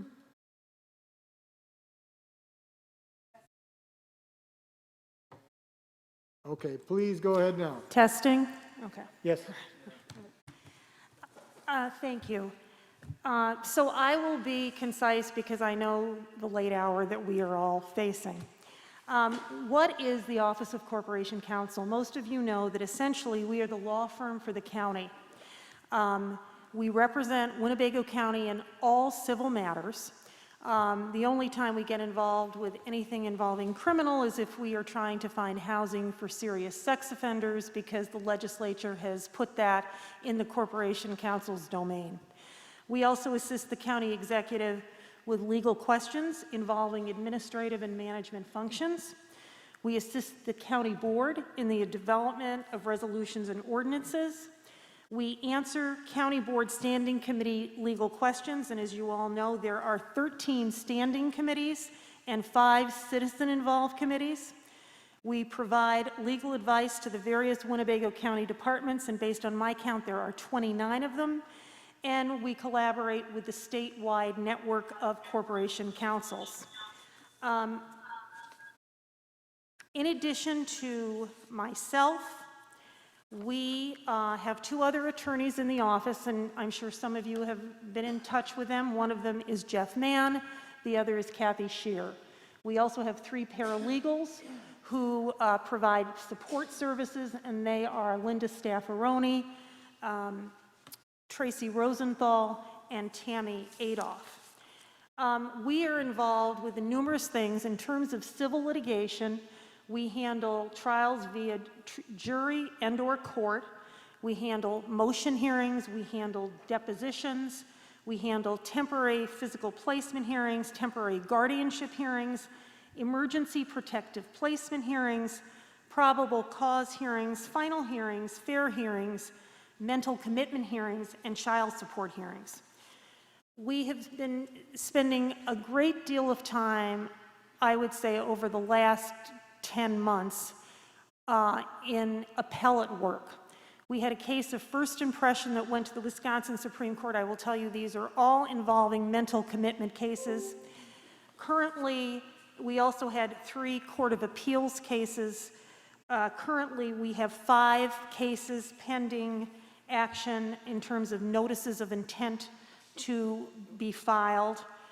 So that's taking a significant amount of time. We are also dealing with administrative law advocacy in terms of substantiation appeals. We are also involved with the national opioid litigation. And so that's also taking a good amount of time. What is the substantive legal work? It involves statutory interpretation, it involves contract review, land use issues, employment issues, ensuring the protection for the most vulnerable, and that's talking about the children, disabled, incompetent, and elderly, and ensuring treatment for the mentally ill. So that is just a sampling of what we do in our office.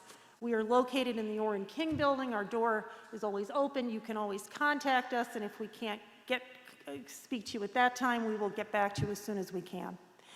I'm now going to switch over to the other portion of this, which is basically the Winnebago County Board of Supervisors Ethics Handbook.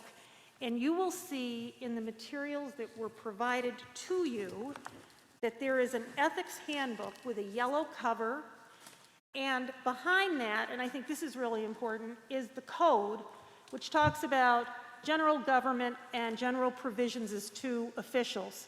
You should keep those handy if you have any questions. But what I wanted to do, because obviously I'm not going to go through all of this with you because you can certainly read it, and if you have questions, you know my number. I just wanted to highlight a couple of important points that I think require emphasis. The first is in terms of receipt of gifts and gratuities.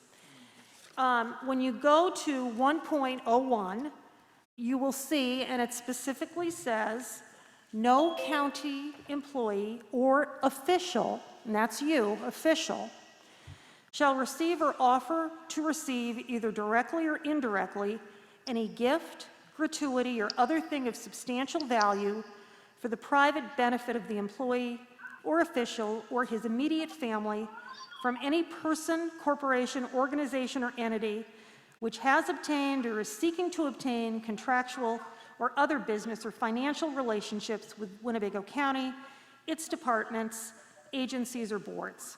It goes on to say in that code that for purposes of the ordinance, substantial value is $25 or more. So let's say someone goes to a convention and they put their name in for a raffle drawing. And sure enough, they call out your name. And you win a TV. You are not allowed to take that TV. You are obligated to give it back to the county. Basically go to sewer and say, here you go, here's your TV. Let's say you win a round of golf. Again, you're not, if it's a value of 25 or more, based on this, you are not allowed to accept that.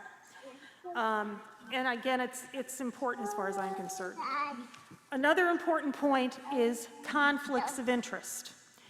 The Wisconsin statute 19.59 sub 1C specifically says, no local public official may take any official actions substantially affecting a matter in which the official, a member of his or her immediate family, or an organization with which the official is associated has a substantial financial interest. And in terms of who is immediate family, again, we go back to the Wisconsin statutes, and they define immediate family of a public official includes individual spouse and any individual who is related by marriage, lineal descent, or adoption who receives directly or indirectly more than a half of his or her support from the public official. So let's say you have an adult son who is 30 years old and is living in your house, and basically you are contributing to half of his upkeep. That would be deemed someone who there would be a conflict of interest if he was supposed to, let's say, work for the county or work under a committee that you have jurisdiction of. That would be a problem. So that is another piece I wanted to talk about, conflict of interest. Another section I think that bears reminding involves conflicts, and it involves appearances of impropriety. And that is basically, the bottom line is, does it pass the smell test? Would any reasonable person believe there was anything suspect with regard to an action I'm taking? And I'm actually looking at the Wisconsin Counties Association handbook that was referenced on June 29, 2020, in terms of ethics and conflicts of interest. And it basically says, and I'm quoting right from it, you need to limit self-dealing, which is understandable, not profiting from holding public office. You need to avoid conflicts between personal interest and public responsibilities. And why do you want to do that? Because you want to preserve the integrity of governmental decision-making. You do not want anyone to basically have you open up to an appearance of impropriety. And then the bottom line is, you're here because you want to preserve public confidence. And you do that by avoiding appearances of impropriety. The last item I wanted to run by you was the importance of using county email as opposed to using social media to communicate. All communication must be backed up to comply with open records laws. If there is communication via social media as opposed to using county email, you are not going to be able to have the necessary backup and comply with the open records if any requests are made. So that's another important item to keep in mind. And I lied, there is one last item, and I know I addressed this, but for any of the new members, I just think it's important. Walking quorums is something that you need to all be aware of. The question is, can members of a governmental body violate the open meeting law by communicating regarding business via telephone or email? And the answer is yes. The bottom line is members of a governmental body can violate the open meetings law by communicating regarding city or village business. And the Wisconsin Supreme Court has held that the open meeting law applies whenever members of a governmental body meet to engage in governmental business, whether it's for purposes of discussion, decision, or information gathering. Now, in Showers, which was a case in front of the Supreme Court, Wisconsin, the court recognized that members of a governmental body can violate the open meeting law by participating in a walking quorum. So what is a walking quorum? A walking quorum is a series of gatherings among separate groups of members, each less than a quorum size, who agree tacitly or explicitly to act or vote in a certain manner in numbers sufficient to reach a quorum. So, if you are, let's say, sending emails to numerous county board members regarding a variety of proposed resolutions, you need to keep in mind that such messages may constitute a walking quorum. You also need to realize that it could be in violation of the Wisconsin Open Meetings Law. And you should also bear in mind that any messages sent on your or from your home computer relating to government or to county business or government records, they are subject to the Open Meetings Law. And the last thing I will leave you with is that please note that if you are fined for any such violation, these penalties must be paid out of your own pocket. So that's another important item to keep in mind. If you want to discuss this in any greater detail, you all have my number, you know how to reach me, but I just wanted to give you a smattering of, I thought, things that had come up during the last couple of years that I thought were important to emphasize and go over. And that's what I have to tell you. Thank you, Corporation Counsel. I know there's one question, I believe, from Supervisor Powers. Supervisor Powers, you can go ahead and unmute your mic. Well, that was still the question I had to you, that I spoke to you about. Oh, okay. A half an hour ago. Okay, very good. Thank you. So any other questions for the Corporation Counsel? Being none, we'll go ahead and close that portion of the agenda. So we'll move on to the personnel and payroll information with Director Collard. I think we can actually skip that portion of the presentation, and that all the new supervisors have already been in contact with the HR office, and we've got the paperwork done and the enrollment and the payroll situation already in hand following their elections. So I think we can skip that for tonight. Very good. Yeah. So we'll move on to the iPads and supervisors' email account information with Patty Francoeur. So I have just two brief points to cover. My name is Patty Francoeur, Director of Information Systems. Our department is in the county admin building, just a few steps up from the lobby.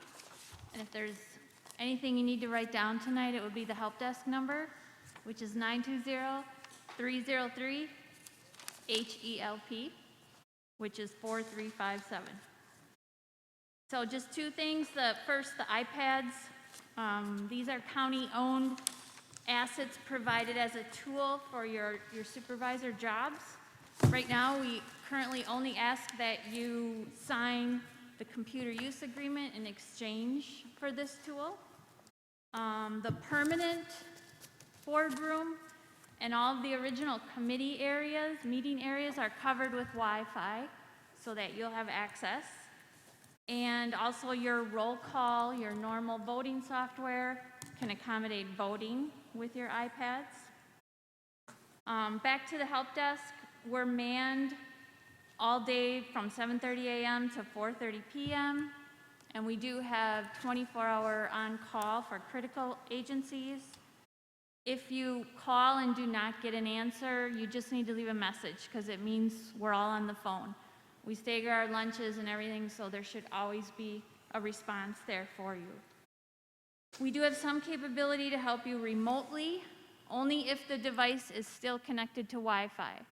So if you happen to forget your PIN and the device is not on Wi-Fi, that's when, unfortunately, you have to come into our department for help. We can't help you remote in that case. One other point with remote capabilities, we have a form of mobile device management where we can erase your device if it is lost or stolen. And the important thing to remember here is if you do utilize it for any personal photographs or personal documents, you need to find a way to move those off of the device, or the risk is always there to lose it because we cannot manage personal items on that equipment. It will just be, if it's lost or stolen, it'll be wiped. So again, if you do have things on there, you can email them to another account. You can print off pictures, or you can save it off to personally owned devices. And the last point with the laptops or the iPads is it is expected to be returned at the end of your service. And the second point is the county email, which Marianne already brought up. It is not required that you have a county email address. However, it is strongly recommended because we do have the retention.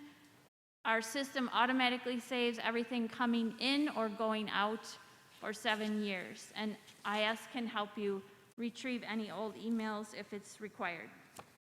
You can sync your email to your iPad to get access there, or you can access your county email account anywhere you have internet connectivity on any device using Web Outlook. And I think that's it, those 2 points. If there's any questions, I can take that. Thank you, Director Francoeur. Any questions at all? I see Supervisor Shorsey.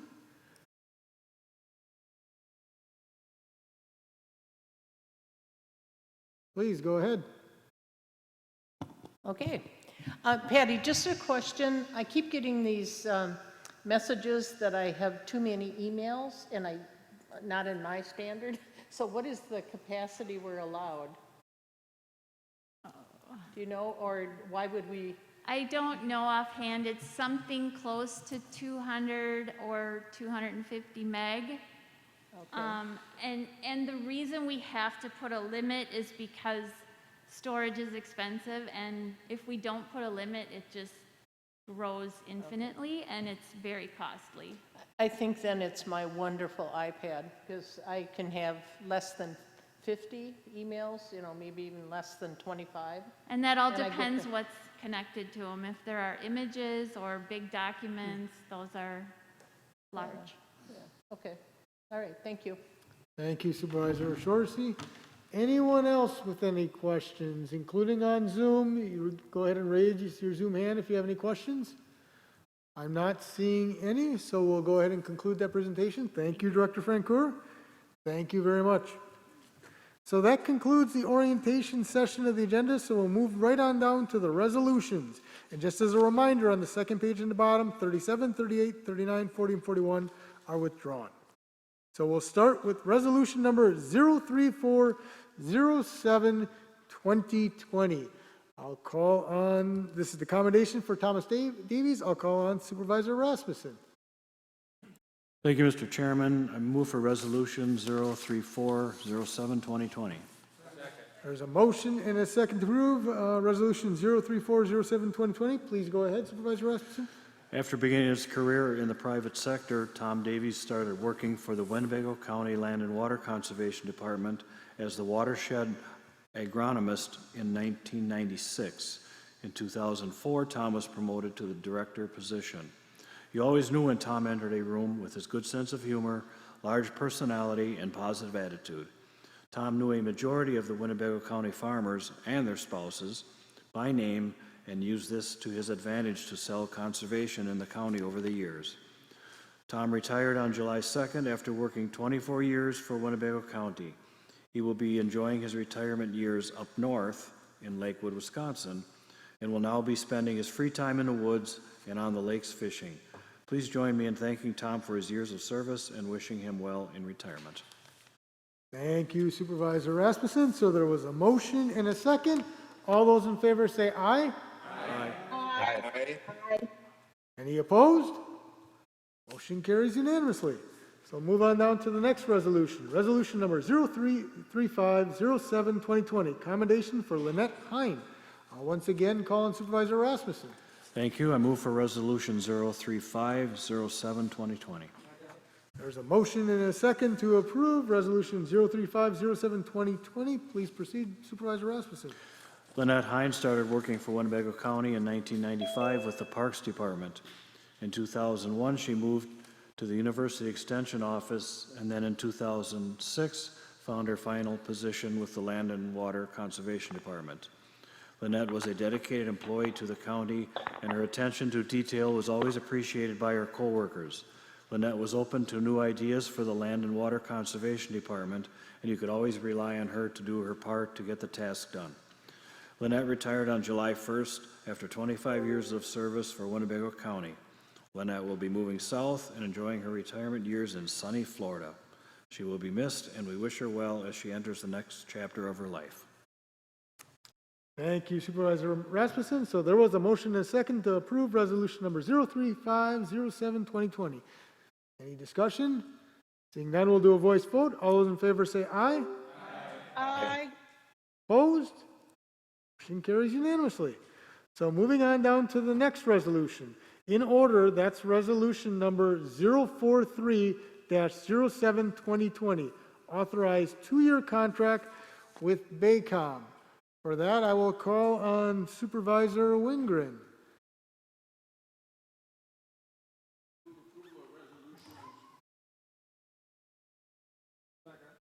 There's a motion and a second to approve resolution number 043-07-2020. Any discussion?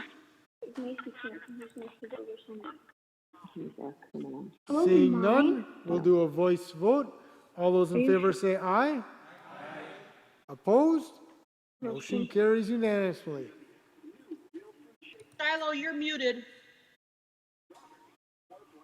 I'm muted? Can you hear me now, Supervisor Powers? All right, very good. All right, so moving on down to the next resolution. Resolution number 044-07-2020. Authorized 3-year land records life cycle and extension contract with Fiddler Technologies. I'll once again call on Supervisor Wingren. I move approval of Resolution 44-7-2020. There's a motion and a second to approve resolution number 044-07-2020. Any discussion? Also on Zoom, if you raise your hand, I'll assume, otherwise I'll assume there's no questions. So seeing none, we did have a motion and a second. All those in favor say aye. Aye. Aye. Opposed? Motion carries unanimously. Moving on down to the next resolution. That's resolution number 046-07-2020. Authorize the transfer of $699,000 from Parkview Health Center's unrestricted fund balance to the Parkview Health Center's capital project for the construction phase of an ancillary building to serve as a garage, storage space, and training facility. With that, I'll call on Supervisor Ellis. Please go ahead, Supervisor Ellis. I move for the 046-07-2020. There's a motion and a second to approve resolution number 046-07-2020. Any discussion? I see Supervisor Farley. Please go ahead, Supervisor Farley. Thank you, Mr. Chairman. This resolution and the next one are both withdrawing funds from the Parkview Health Center unrestricted fund balance. That's right. What I find lacking is it doesn't give me a balance in that fund if these two are approved. Can somebody answer that? Finance Director? How much is going to be left in their balance, in other words? Yes, I can answer that. Please go Can you ahead, hear me Finance okay? Director. I did send a fiscal impact summary worksheet out to you, and it's $10.4 million it's at right now before the resolution. So just taking from the 10.4, if you took out the 700,000 and the 40,000. Could you repeat her answer, please? I didn't catch all that. 10.4 million currently before the removal for this. Before. Say that again? 10.4 million is what is in the they have in their balance balance? before this. Oh, okay, thank you. A reasonable amount. Oh, thank you.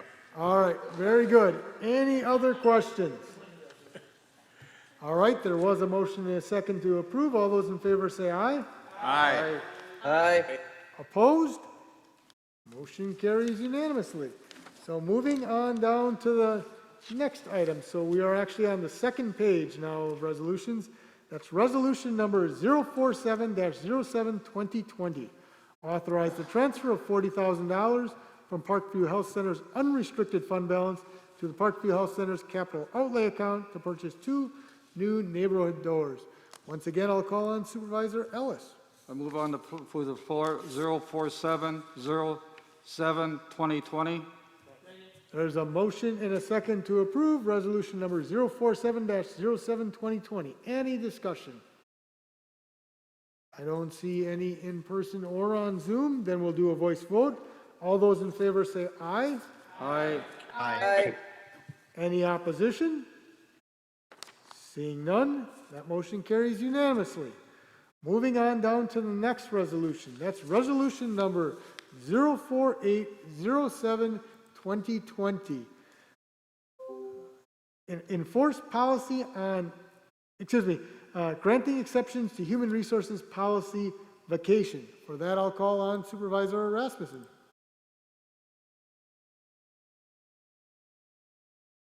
Please go ahead, Supervisor Rasmussen. Thank you. Move for resolution 04807-2020. Second. There's a motion and a second to approve resolution number 048-07-2020. Any discussion? I don't see any in person or in Zoom, so we'll do a voice vote. All those in favor say aye. Aye. Aye. Any opposed? Motion carries unanimously. Then moving on down to the next resolution. It's resolution number 045-07-2020. Enforce policy on excess committee days. For that, I'll call once again on Supervisor Rasmussen.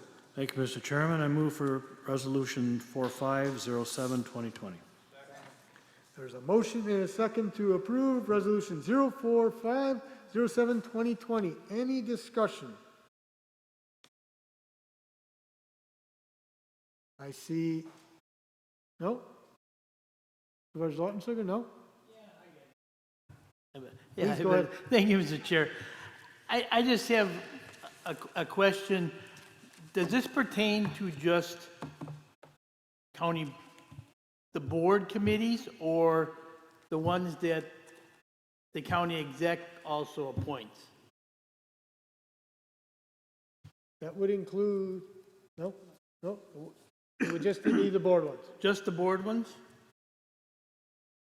All right, then I might be okay. Yeah, I know this comes up every time. I think last time we had 2 people that went over. I know last year, I think I went over by a half a day or whatever.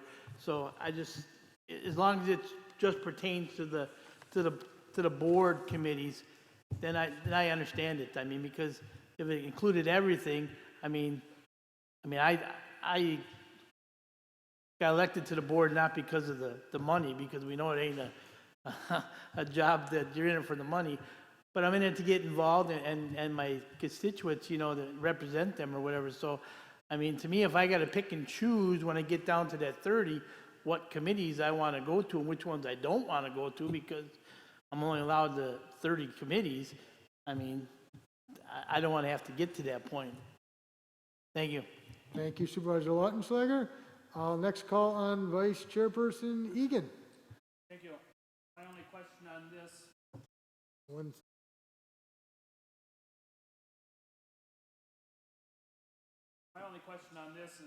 I have meetings, which is, was quite a few meetings. We don't have as many as what we used to have, but sometimes I go for like Chairman Ramos or something like that.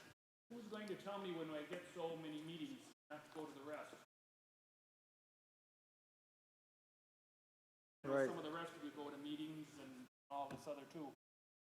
So that's my only question. I understand where it comes up, and it comes up every year. And I know Mr. Rasmussen brings it up, Supervisor Rasmussen brings it up several times, and I know where he's coming from on it. I'm just saying, are we going to say, well, don't bother going to go to them anymore, Supervisor Egan, because you're not going to get paid for it? Well, I don't think anyone in here is the pay going to be sitting in here tonight, that's for sure. So, but I would just wanted to ask that question. If somebody's going to be in charge of counting the, do we know, and put something else on the clerk's desk again to make them do it? okay. There's a little technical difficulty here, so is there anyone else who wishes to speak on this? Please Yes, go I ahead, will. Supervisor Rasmussen. We might not be able to open up your mic just yet, but please go ahead. If you can open up your mic, okay, please go ahead. We're unable to do it here at the moment. It doesn't. Please go ahead and speak. But Answer those questions.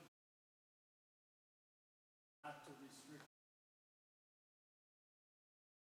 Say that we don't pay over the state. That's the issue, is that now authorizing it.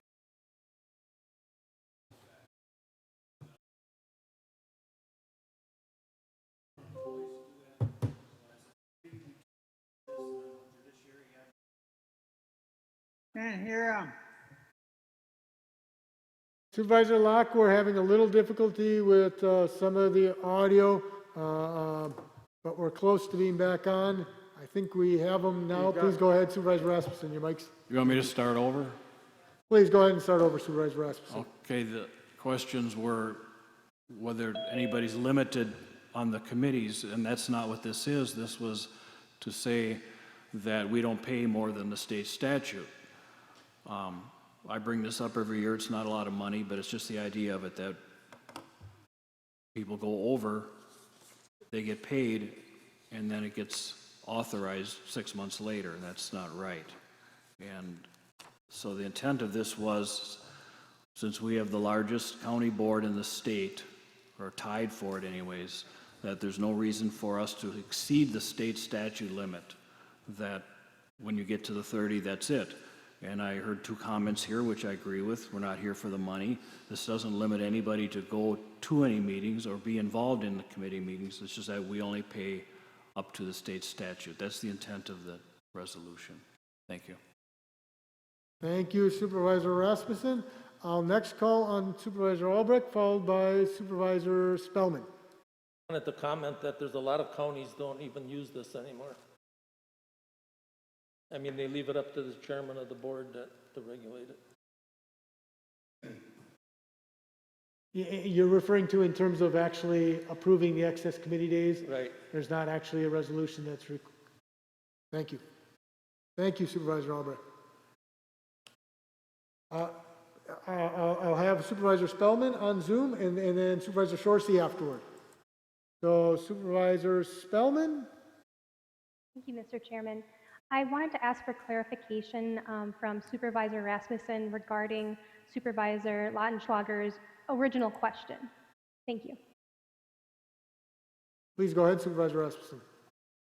I believe the question was the same as Supervisor Egan, that whether or not that means he's restricted to 30 committee days. No, it's just the pay. Did that answer your question, Supervisor Spellman? I'm not sure if Supervisor Lautenschlager, if that answers his question. I think his question was regarding if this policy only is relating to board meetings and committee meetings. I think he was asking about our conferences included in this, which I think the answer is yes. No. And the answer is that, no, that's separate. The conference, this is just for committees. The Correct. 10th was for committees, but Correct. that includes all committees. Yes. Yes. Yes, that includes that. So we need some clarification because we're getting different answers here. Because I had originally thought yes, but then I was hearing no, so I guess since a number of people are asking, I want to make sure we have the correct information for everybody. We're taking, the county board supervisor sends in their per diem slip. Everything that we have as an assigned committee, that's those numbers. So that's county annual 30? Yes. Oh, so it is the county executive too. So just to clarify for everyone hearing, that does include the other boards and commissions. One's a committee, one's a commission. Cover both? Yes, yes it does. That's how we've been doing it. So it would be both. It would be both. All right. So what it sounds like, to answer, you brought this up, Supervisor Launcher, even though both were considered last year as well, there were only two with minor deviations still beyond that. Counting both. Correct. All right, thank you for that clarification. Supervisor Shorsey, I know you wanted to speak, so let me go ahead and open up your mic here.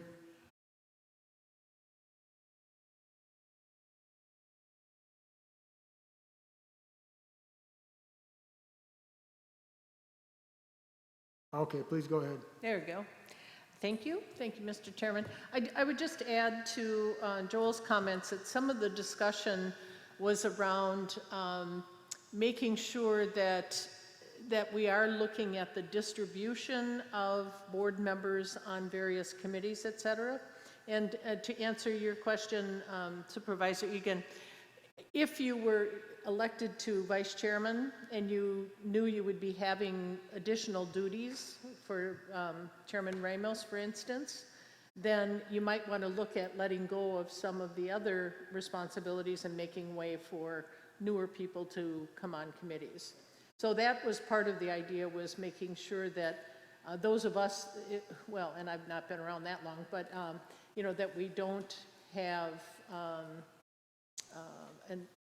a lack of distribution of committee or board members on committees.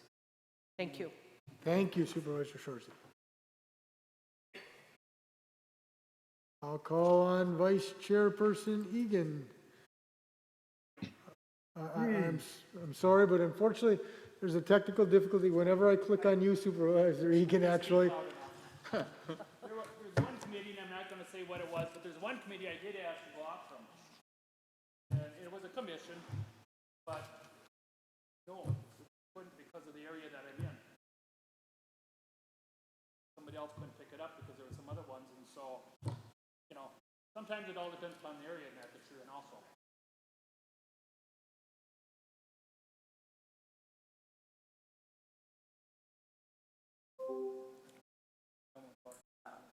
Yeah. Yeah. It was only with your mic, and you would click it. You would click everything off actually when I clicked your name.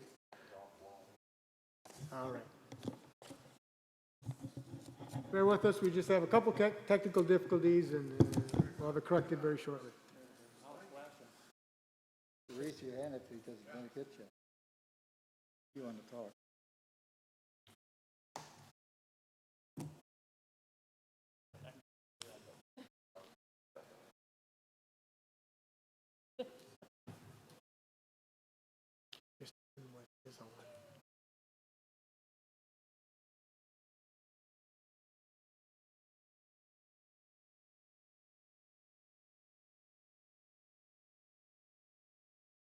All right, very good. Thank you.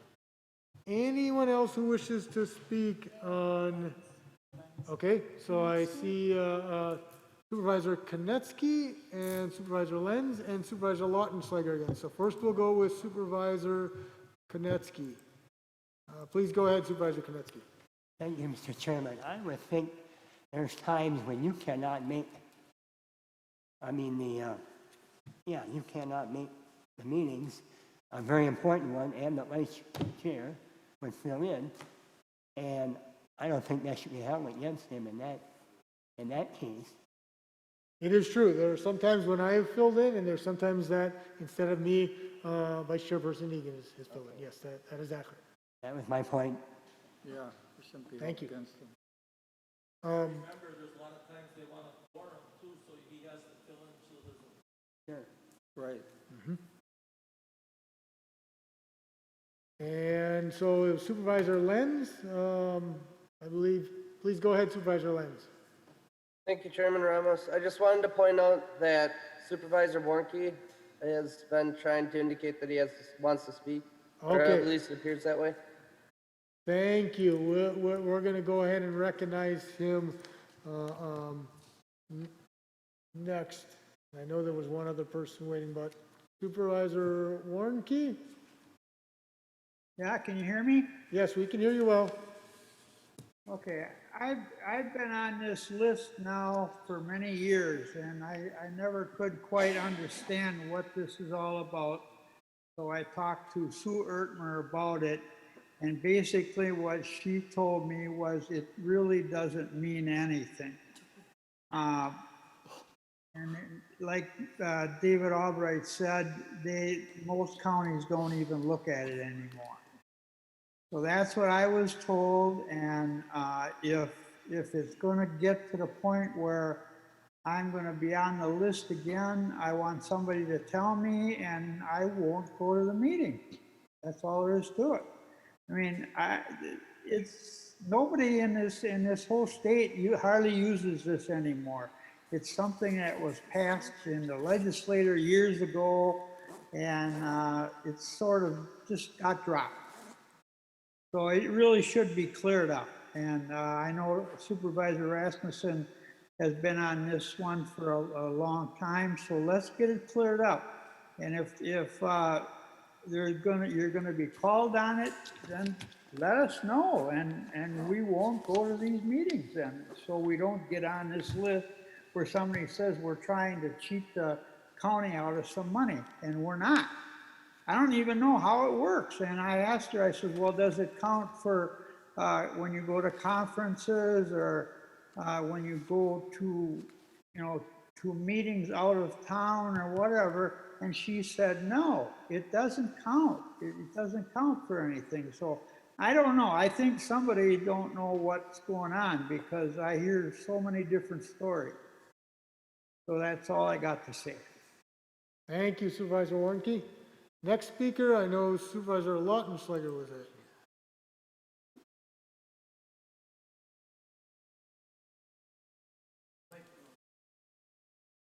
We're trying.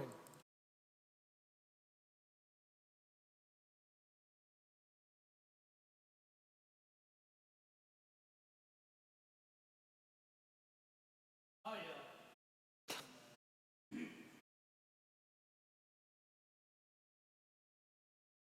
Well, Supervisor Lautenschläger, the system does not like you, so please, you're going to have to speak loudly. Unfortunately, it won't allow to open up. I just want to go on a little bit what Supervisor Albrecht and Warnke just talked about. And in fact, I have the statutes in front of me, 59.13, subsection 3, parentheses A. In counties containing less than 25,000 population, to 20 days, not more than 10 of which shall serve on any one committee. But it also says in here, appendage, it says, except that the county board may increase the number of committee meetings under paragraph B and similarity fix the compensation of the members for additional meetings. So it talks about, like Dave said, I mean, we can change this if we want. I mean, the statute says, yes, you're 30, but the statute says that you can also, us board can change, or like Dave said, some boards don't even pay attention anymore to it. That's what the statute says. Thank you, Supervisor Lautenschläger. Is there anyone else who wishes to speak? Either in person here or on Zoom? Seeing, oh, Supervisor Binder, let me see if we can open up your mic.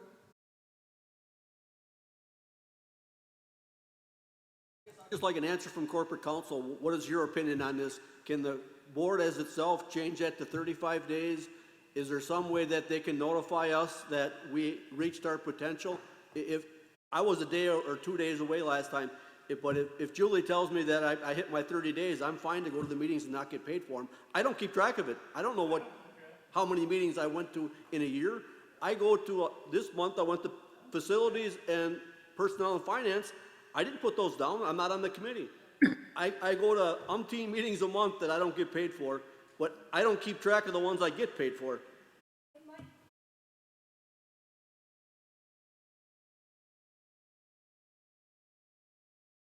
Might be a good idea if you keep track of your meetings, like on a, I do know county clerk's office keeps track of the meetings. The way I read the statute, it typically says that with a county of a population of 5,000 or more, I don't have the whole statute with me, I just have what reference. It limits it to 30 days. It does say, President Lautenschlager says, that by a 2/3 vote of the members present, increase the number of days. But 5913(2). So I just think it might be a good idea to just track of your day, or you're always in regular communication.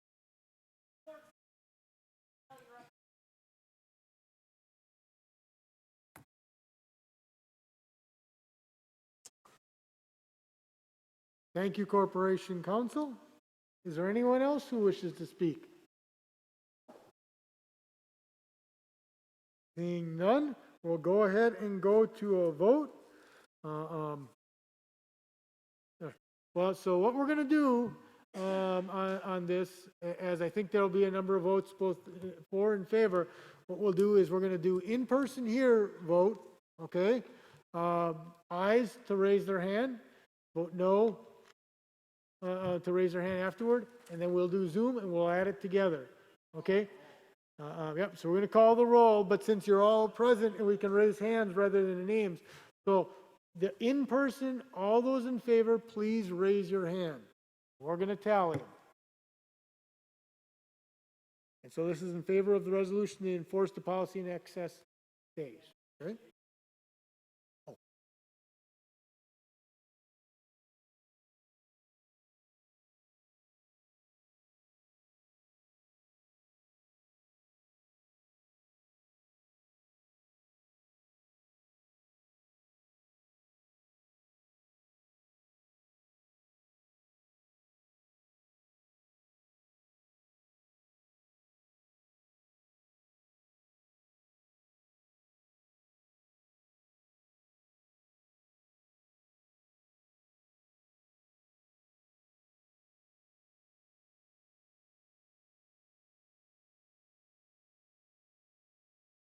Okay, so we got the in-person yeses. Now the in-person noes, just so that we're clear. In-person noes? Okay, so now we're good with the. And now we're going to go to Zoom. You can click the yes if you're in favor of it, click the no if you're opposed.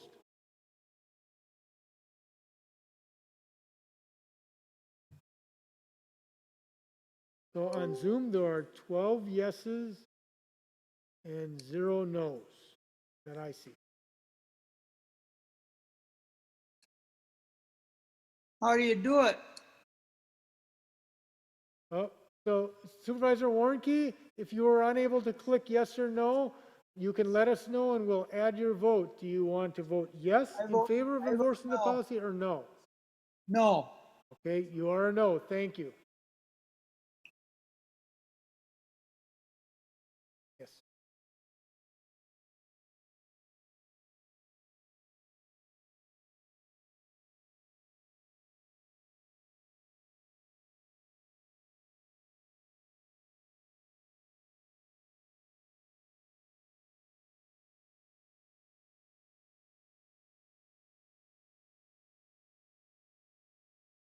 Just about finished tallying the vote.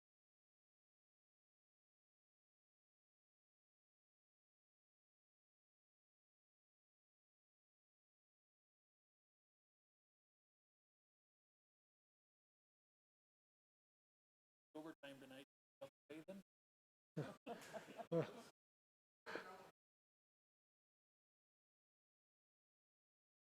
4 hours is 75 hours. Vice Chairperson Egan?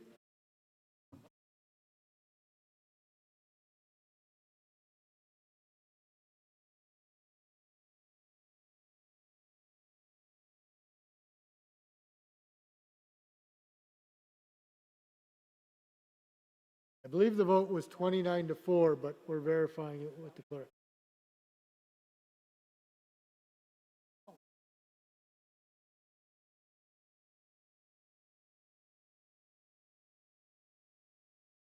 I had 4 no's.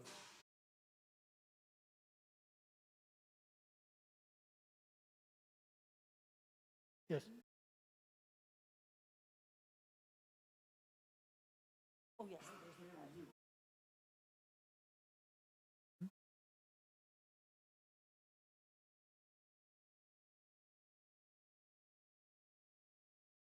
That motion passes 30-5.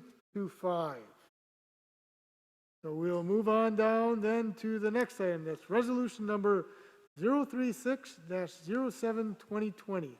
Amend 2020, the 2022 rules of the Winnebago County Board of Supervisors regarding remote meeting option. For that, I will call on Supervisor Lenz. Thank you, Chairman Ramos. I move for resolution 036-07-2020, and I'd also like to offer some, just kind of some background and a friendly amendment in regards to the IS committee did vote on this with a vote of 5-0. There's a motion and a second. Please proceed, Supervisor Lenz. All right, so just playing catch up here. This was originally drafted around the same time that the remote option that we have today was in place. I took some time to look through the resolutions, and my intent was to bring it to, I'm sorry, not the, I took some time to read through our rules, and my intent was to bring it forward to this meeting so that we could discuss it for use in the next 2 years. One of the things that we've seen with COVID is we were a little unprepared in regards to utilization of technology that allows for our board members to be safe. As folks can remember, we did vote on an emergency action, which does allow us to vote as we are today and as we had been since the beginning of the year.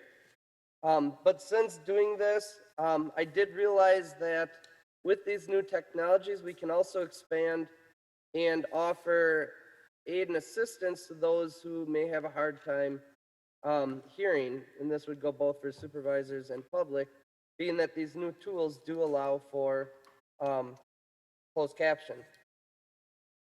I did go through here understanding the concerns that were brought to my attention by many board members, and I took into account the idea of a situation like we had with the coroner, where he was not present to serve his duties.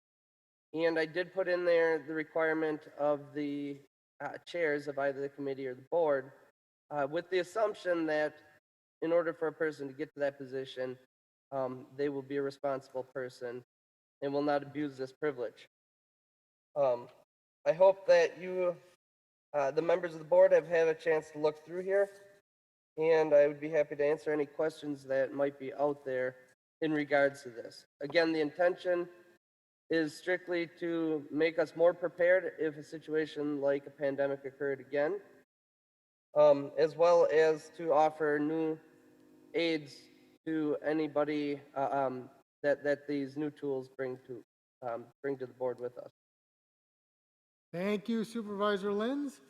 Any discussion?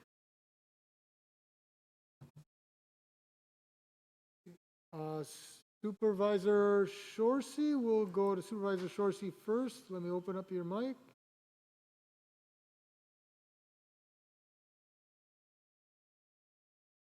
Please go ahead. Thank you, Mr. Chairman. I did have a question because the language in the resolution does not, at least as clearly as it might, speak to this being used only in the case of emergency situations. And some of the discussion we had at judiciary around this was it seemed that there was some intent to apply this, across the board, so it would be an option. Supervisor Lenz, I guess the question is, what is the intention now? Is this just to be used for emergency situations? And if not, if you could, would you consider an amendment to clarify it so it is regarding remote meeting option for emergency situations? Thank you. The intent of this was not to go through and itemize every possible use for it and where it would be good and bad. The intent was to offer us an option to get caught up a little bit to where the rest of the world is in regards to having meetings. And as a safeguard, I would assume that it would be up to the chair of the committee to make the or the regular board to make the determination whether this is an emergency we should use it, whether this is because that specific supervisor is needed in two places. They can attend the meeting. It's just evenings and they're not in town, but they may be doing other county related matters. I don't want to go through and itemize everything. The intent is to give us a new tool that we can use in our toolkit. Now, if you look through here, you'll notice that this resolution specifically calls out some requirements that we will need to meet that we cannot meet with today's Zoom meeting. So a couple things, just as an example, is in person, you need to have the video camera on you. You need to have audio if you plan on voting. And then we've also had some other struggles with Zoom that we would need to look into to see if there's an option that will allow for that to work in our meetings. But without us allowing for any kind of remote action, it makes no sense for me to bring this up in an IS committee meeting, nor does it make sense for me to reach out to the department head, sorry, Patty, to ask her to do some research and find a better tool for us. But like I said, in answer to your question, no, I am not going to go down and itemize everything. This is a tool for us to use responsibly. And if we are not being responsible, then we will need to act on that accordingly.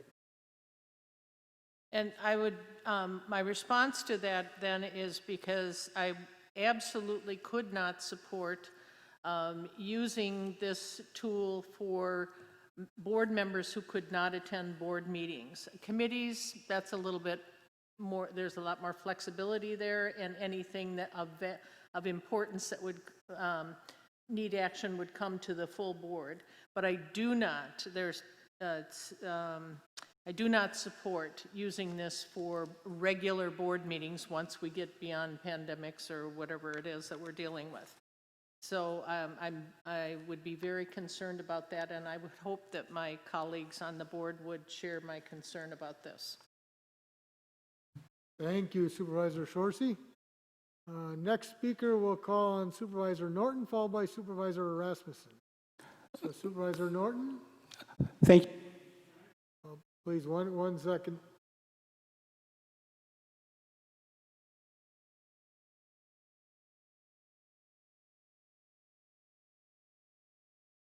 We can't hear him.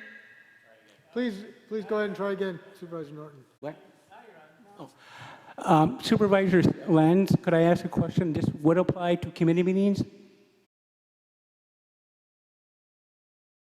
Supervisor Lenz? I didn't hear that. What was the question again? The question was whether it applied to committee meetings. Yes, this would be a committee meetings or any board meeting, whether it be committee or the regular board meeting. I'm going to support this. I support this because I'm glad Supervisor Lenz is bringing this up, because I thought this was a good idea because of the situation. As you know, I suffered a broken ankle back in January, and I could not attend some of my committee meetings. I was told that I could phone in and call in, but I could not vote. And I was a little disturbed by that. And the only good thing that may be coming out of this virus thing is maybe our use of virtual meetings and doing what we're doing tonight. I don't see why I or another person who, for whatever reason, can't attend a meeting physically, if they can call in, or they can, I guess, this rule change will make they'll have to use a camera to be seen to be able to participate in the meeting. I would allow any one of the McKinney members that I'm going to do it. I would hope they'll allow me to it. I know our housing authority is doing this. I know the ADRC is doing this. We'll probably continue to do it even if it gets back to normal. If we want participation from members, then we should give them every opportunity to participate. And if they can give the chair and they can give the department head advance notice that they can't be there physically, but they can Zoom in or whatever, they should be allowed to it. We're using it for our meetings. Other counties are using it for meetings. I think it's a good idea. I think what Supervisor Lenz is bringing forward should be utilized, because this is what this technology is useful for now and the future, to have full participation, not just by us, but from the public. You know, maybe a person of the public couldn't come to a committee meeting physically, but they could Zoom into it. Why? I don't see why we don't give that capability to the public and to our fellow county board members. I do support this. Thank you. Thank you, Supervisor Norton. Is there anyone else who wishes to speak? I believe Supervisor Rasmussen. Please go ahead, Supervisor Rasmussen. Thank you, Mr. Chairman. I'm hearing a lot of different things here on this. I'm hearing that this will get us the technology to have what we're doing now with the health situation. And I'm also hearing that I think I heard that this would be something that the county board chair would authorize, and I guess that would include someone who's got a physical situation. I understand that. But then I'm also hearing that this means anybody can just Zoom in any meeting, anytime. I don't think if I'm sitting on a beach in Hawaii, I should be Zooming in and getting paid for this meeting. You should physically be here, if you can. It says right on line 19, one of the responsibilities of the Winnebago County Board is to attend and conduct committee and board meetings. Even committee meetings, when you're not there, it makes a big difference. It makes a difference on how you react when you're in the room, and unless there's a specific situation why, I think you're responsible to attend the meeting. As far as the public, yeah, if the technology allows the public to listen in on Zoom or something, that's different. But for the members themselves, I believe unless it's a situation of health or something that the board chair would authorize, you should be attending the meetings. Thank you. Thank you, Supervisor Rasmussen. Next speaker is Supervisor Eisen, followed by Supervisor Powers. Please go ahead, Supervisor Eisen. Thank you, Mr. Chairman. I am not prepared to support a remote option for the conduct of normal county business, either the full board or the committee. I recognize the pandemic need for continuity of government decision-making, but to authorize routine remote conduct of business is, in my opinion, one, not a preferable mode of doing business, too complicated to sustain on a routine basis, and too subject to abuse by supervisors and the public, and is therefore unnecessary. Thank you. Thank you, Supervisor Eisen. Next speaker is going to be Supervisor Powers. Please go ahead, Supervisor Powers. Thank you, Mr. Chairman. I was going to speak in favor of this and try to mention a supervisor without name, but since he brought it up himself, I was thinking about this winter when Supervisor Norton fell and seriously broke a foot and ankle. He was in a wheelchair for quite a while. I was at a committee meeting where he was on phone, but he couldn't vote. I mean, I think this needs to cover more than just the pandemic, because Supervisor Norton was not sitting on a beach in Hawaii. He was sitting in a nursing home, and he needed to be able to participate and was willing to participate, but he was kept from voting over the phone. But I think this is an important thing to have. We have the tools, and I think we need to trust each other not to. I promise I won't fly off to Hawaii, sit on a beach, and try to vote from a beach. And I think that to think that that would be our assumption of the rest of our supervisors is, yeah, we're not like that. But it has to be available for emergencies, for not just the pandemic, but for somebody who's had a serious injury, surgery, illness, whatever, that he needs to be able to work from home to do this. Thank you, Supervisor Powers. Anyone else who wishes to speak on the resolution? Supervisor Finch, I believe you want to speak. Please go ahead, Supervisor Finch. You're still muted, Jerry. If you could unmute your mic, Supervisor Finch. All right, how's that? Now can you hear me? Yes, we can hear you well. Oh, good. About time, huh?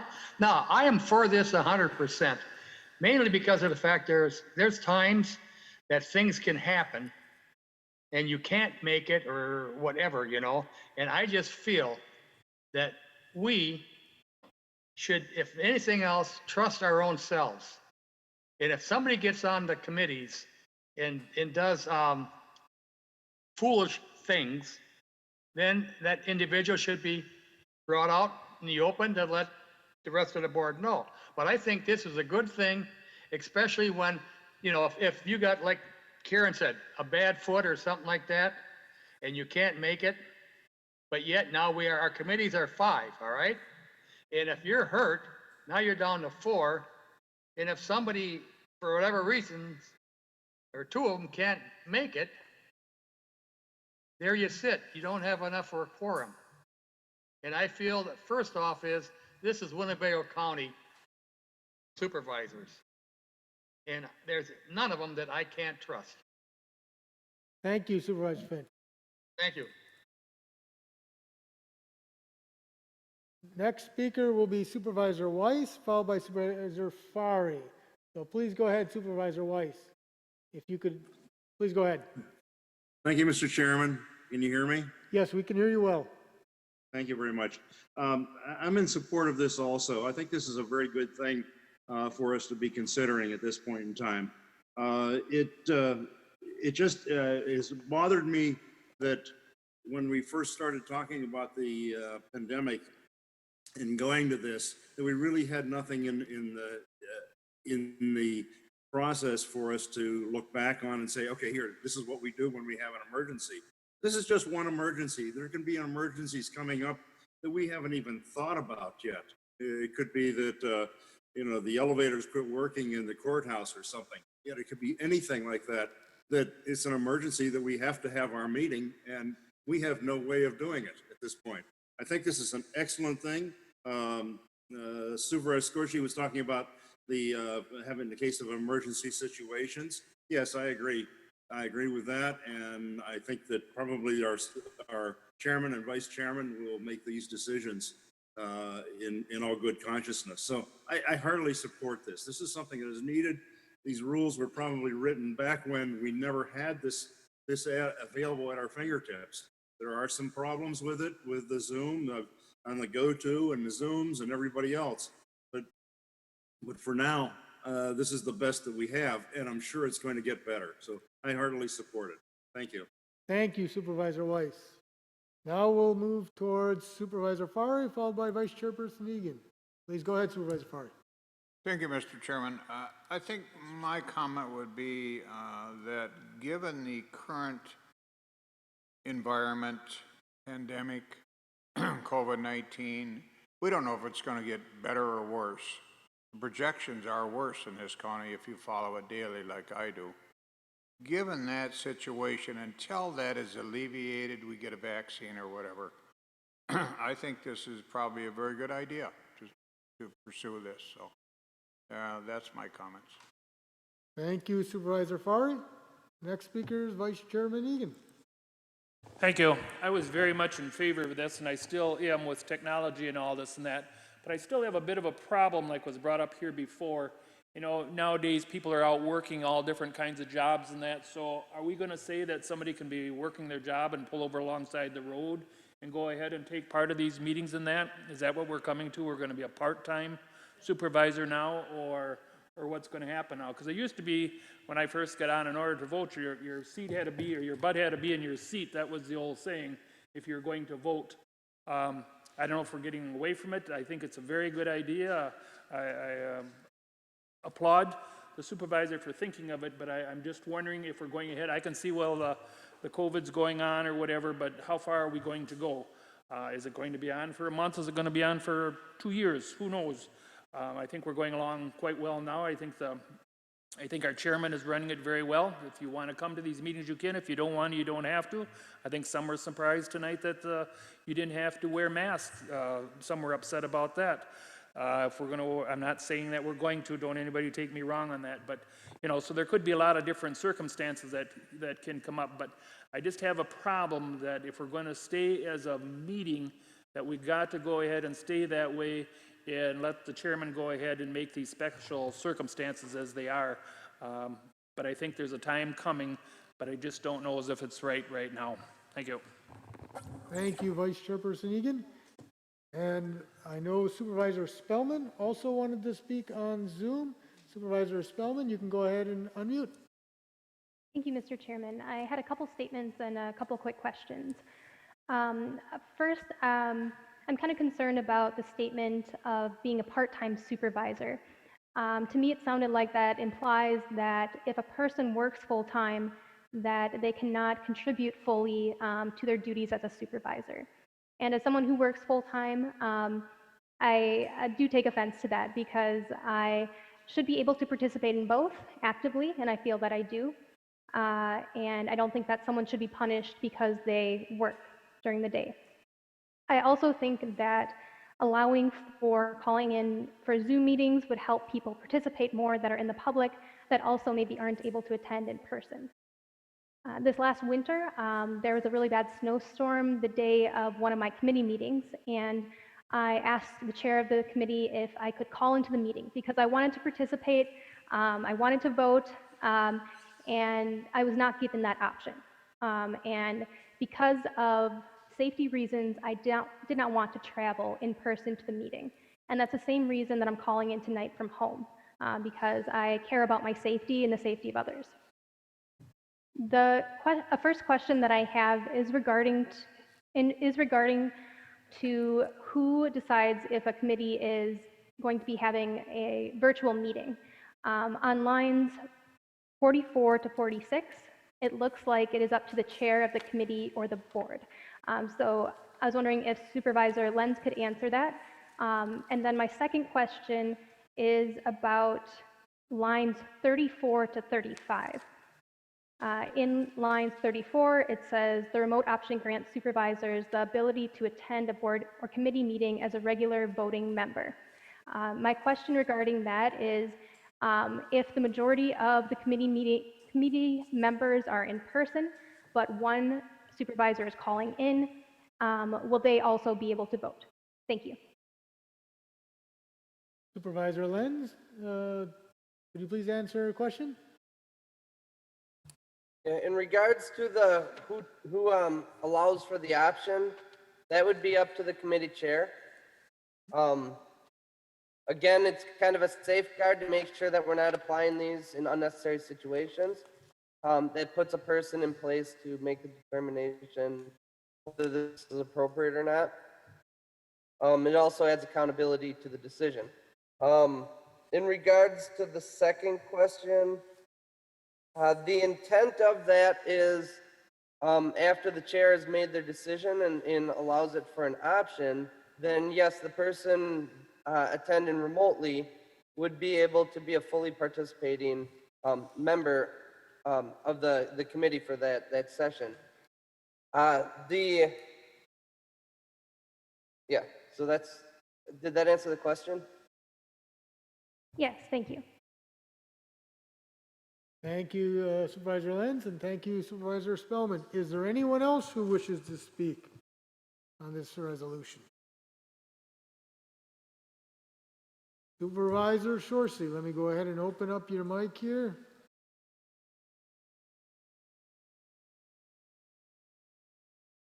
Please go ahead. Thank you, Mr. Chairman.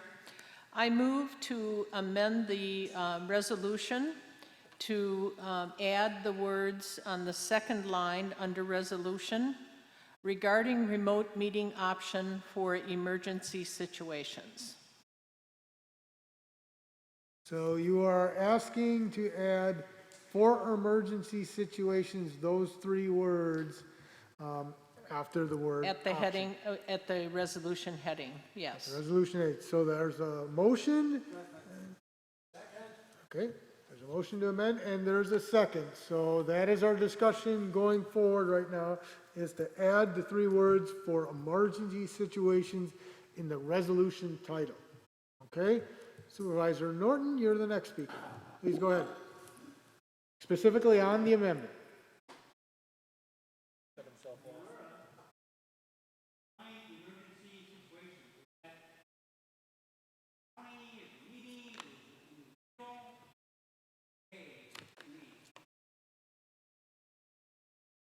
I believe Supervisor that. Shorsey? Please go Pardon? ahead. I believe that's addressed in the body of the document. So it could be a personal emergency, it could be a weather emergency, it could be a broad community emergency.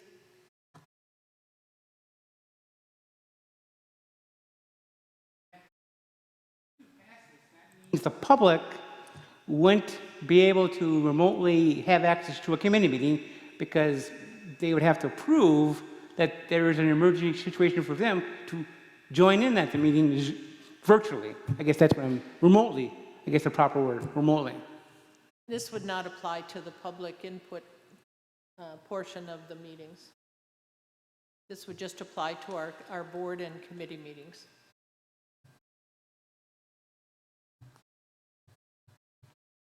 Thank you, Supervisor Norton. And thank you, Supervisor Shorsey. Anyone else who wishes to speak on the resolution? I see Supervisor Lenz. Please go ahead and unmute your mic, and then followed by Supervisor Powers. The only challenge I have with that, and I'm not against that, but nowhere in here do I define emergency or itemize what those emergency actions would be that would trigger this. So my only challenge is I was thinking about this, Shorsey, Supervisor Shorsey. I did think of that, but I was worried that we might get in a loop where we're trying to figure out all the potential emergencies. And that's my only worry with that. Thank you, Supervisor Lenz. Next speaker, Supervisor Powers. Thank you, Mr. Chairman. My problem is with the word emergency too. Who decides that it's an emergency? Do we decide on ourselves? Does the local news or weather, or does the chairman of the board? I think it's too iffy to call it an emergency if we haven't really outlined specifically what an emergency is. I don't like the amendment. Thank you, Supervisor Powers. Supervisor Shorsey, please go ahead. It would be as the use of this, the use of the technology would be decided by the chairman of the board and the chairman of the committees. I think the definition of the emergency would as well. Thank you, Supervisor Shorsey. Anyone else who wishes to speak on the amendment? I see Supervisor Konetsky. I'll go ahead and open up your mic. Please go ahead. I would also think the integrity of the board would come in play here.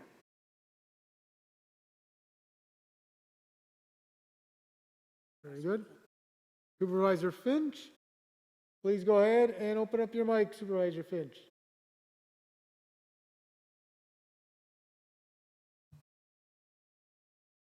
Just hit your space bar, Jerry.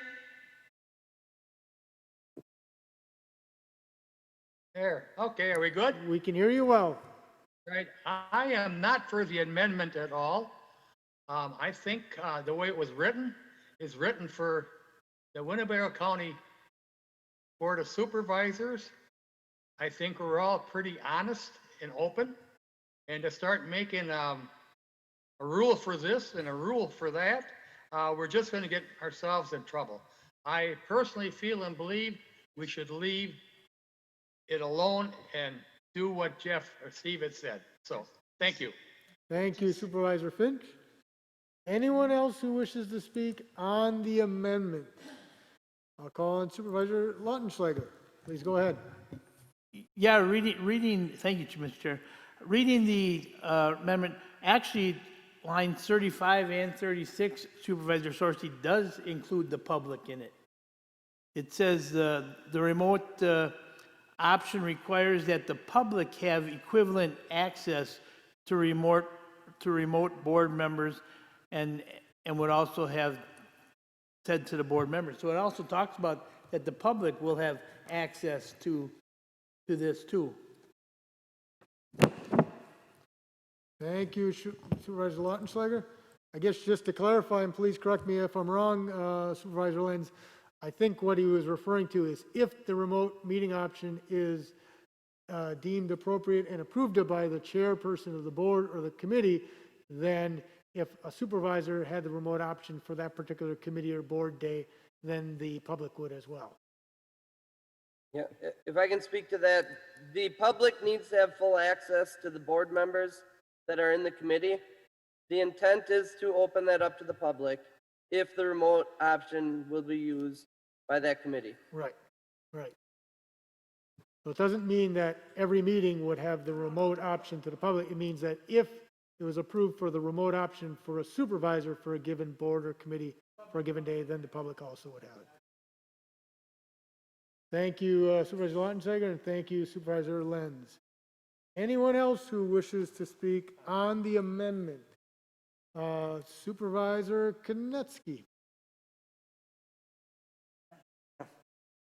I'm leaving in the emergency phrasing in the top. This is specifically only on the amendment for adding the 3 words for emergency situations. And that's in for sure. That's all we're about to vote on. We're voting on that language right now. Once we go to a vote, that's correct. It would be on that amendment. If that fails, then we're back onto the main motion. If it passes, then we're on the main motion as amended with those 3 words. Anyone else who would like to discuss the amendment to add the 3 words for emergency situations after the word option in the resolution title? Seeing none, we're going to go ahead and do a voice vote and see where the ayes and nays are. And then we'll do the same thing on Zoom and we'll see which side this goes. If it's not clear, we'll do a roll call. Okay? Vote aye if you approve.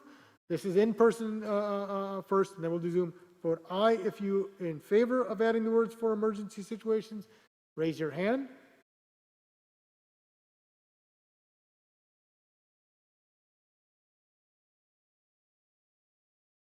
Okay, so there are 11 in person who are in favor of adding the 3 words. Vote, raise your hand if you vote no.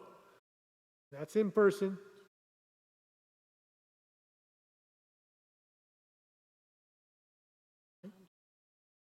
He already voted. So it's 11 to 8 in person. Now we're going to go to Zoom. For Zoom, please go ahead and vote yes. If you want to add the words for emergency situations, no if you do not.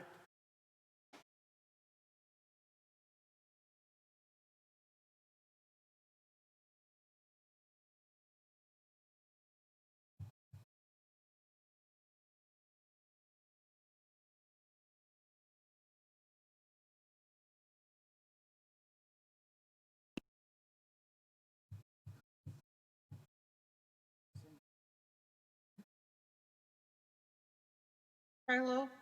Yes, Supervisor Powers? Yeah, I'm seeing Sue Ertmer having voted yes. I don't know why she's voting.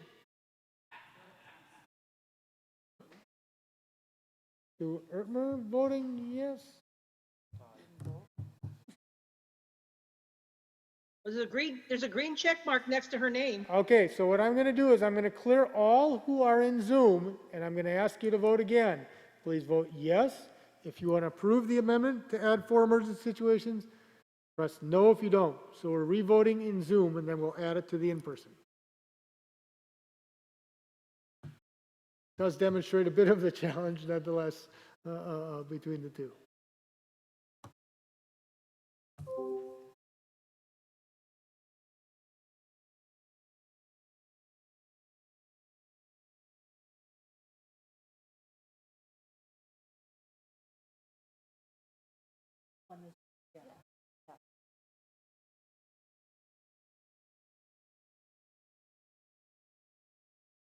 And that motion fails 13-17. So we are back on the main motion as presented.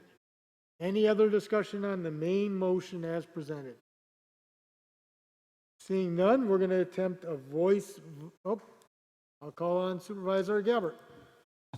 My main concern here is when someone cannot come to an in-person committee meeting, we're going to have to rely on the department heads, say the airport director, human resources, whatever, to set up a Zoom meeting quickly and run it. Has anybody thought about that? So we're going to have to keep up with the Zoom situation as we have it right now.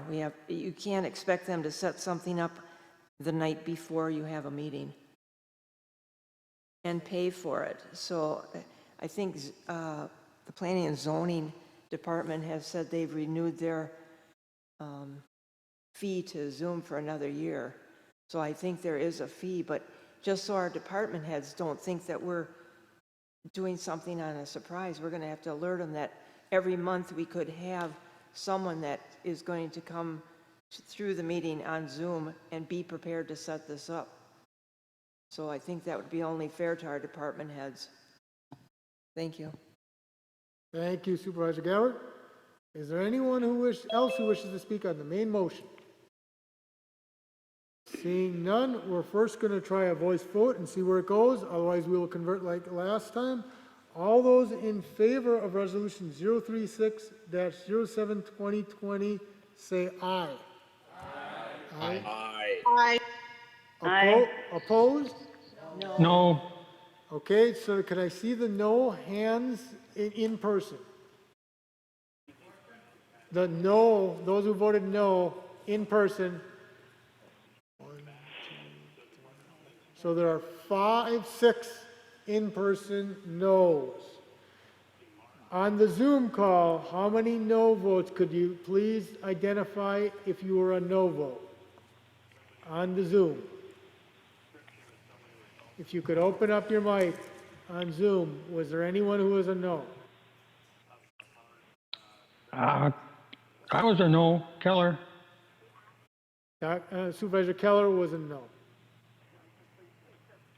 Okay, anyone else on the Zoom call? Rachel Youngquist is a no. Rachel was a no. Or any no's? Any other no's in the Zoom call? Okay, so that motion carries though, because there were only 8 no's. All right. So moving on down to the next item. So the next 5 were withdrawn. So we are on the final page, and we are on resolution number 042-07-2020.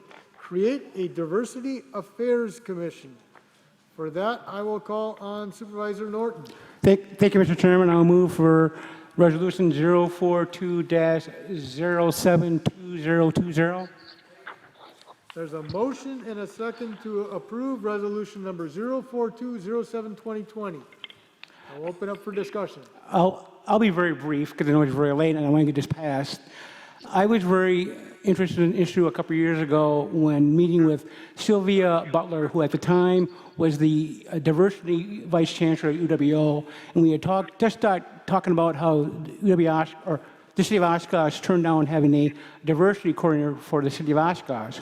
And then she enlightened me and turned me on to a couple of documentaries that deal with the issue of diversity. And that's why I began last spring. I talked to her and I said, do you think we need a diversity coordinator? She said, no, I think Winnebago County should have a diversity commission or council. So I did some research and I found Yi Xing Zhang from the Marathon County Board. He is the chairman of their Diversity Affairs Commission. They've had it since 2000. He wrote a letter in support of creating such a Diversity Affairs Commission. It's a commission that could do a number of things. As you can tell by the data that provided from the health department and from Yimang, our county is getting a whole lot more diversified. What this commission can do, what they do in Marathon County, is not just look at resolutions that I presented last month to do with Pride Month, but they also bring in, as when I had a group last August, which the chairman you came to, and Supervisor Binder and Gordon, when he came from Marathon County and talked about what their commission does, is sometimes they meet, and when they have issues discussed with diversity groups, in their case was with the police, they talk them out and they resolve them. And I guess, and at the same time, I was starting this ideal, and after my meeting in August, Beth Roberts was approached about having to do something with diversity because one of the insurance providers said they're having a problem with people of diversity signing up for insurance and that. And Beth Roberts got together a group. They've been meeting monthly, about 10 to 12 people, and talk about different diversity issues. And it headed up today. We had a diversity dialogue Zoom meeting, had an unbelievable amount of 60 people on the call. We had a number of people who would be willing to work on different issues that they see that concerns diversity in this county. So that's why I propose, I think we should adopt and pass this resolution and create this committee.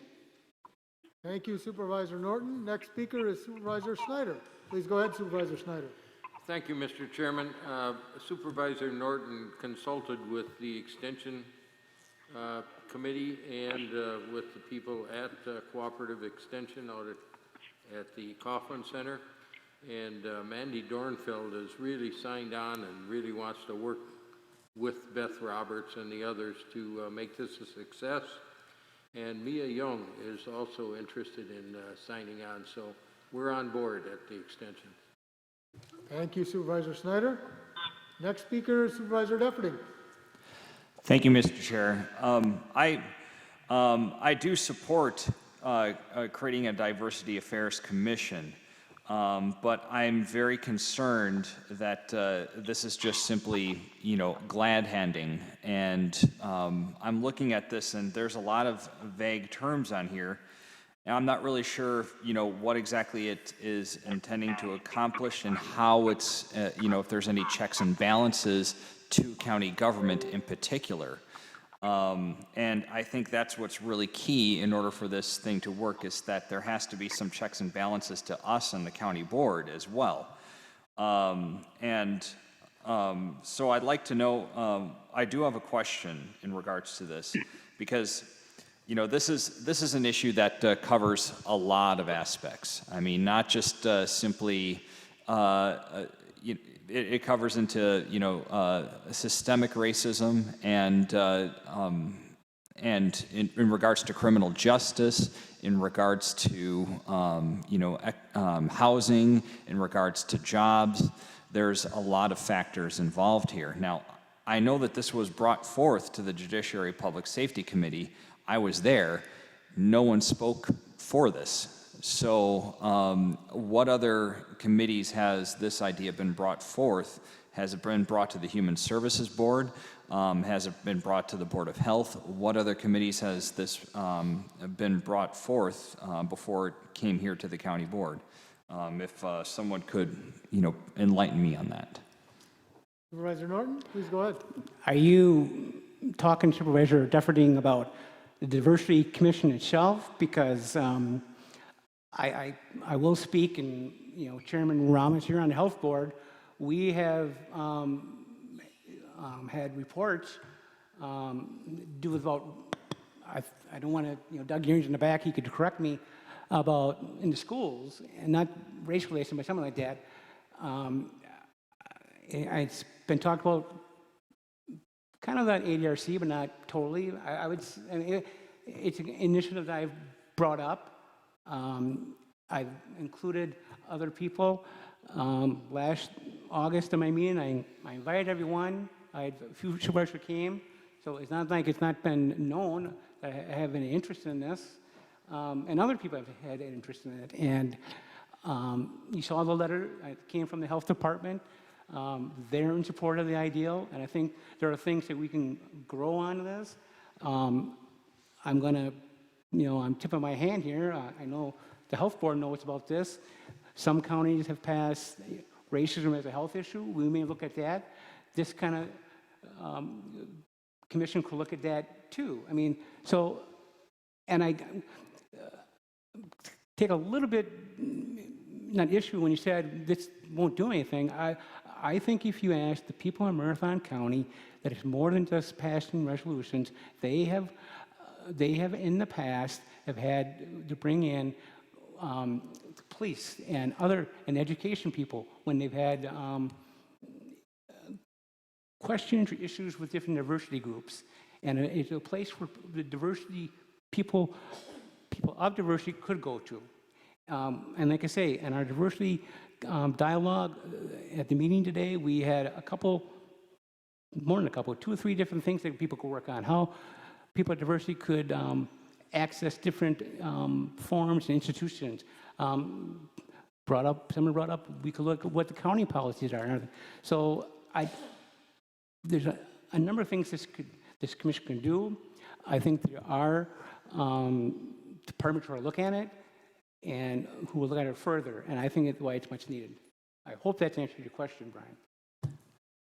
It does. I just think that this is something that we should have a conversation with around the county, and in order for us to, because I want to see this succeed.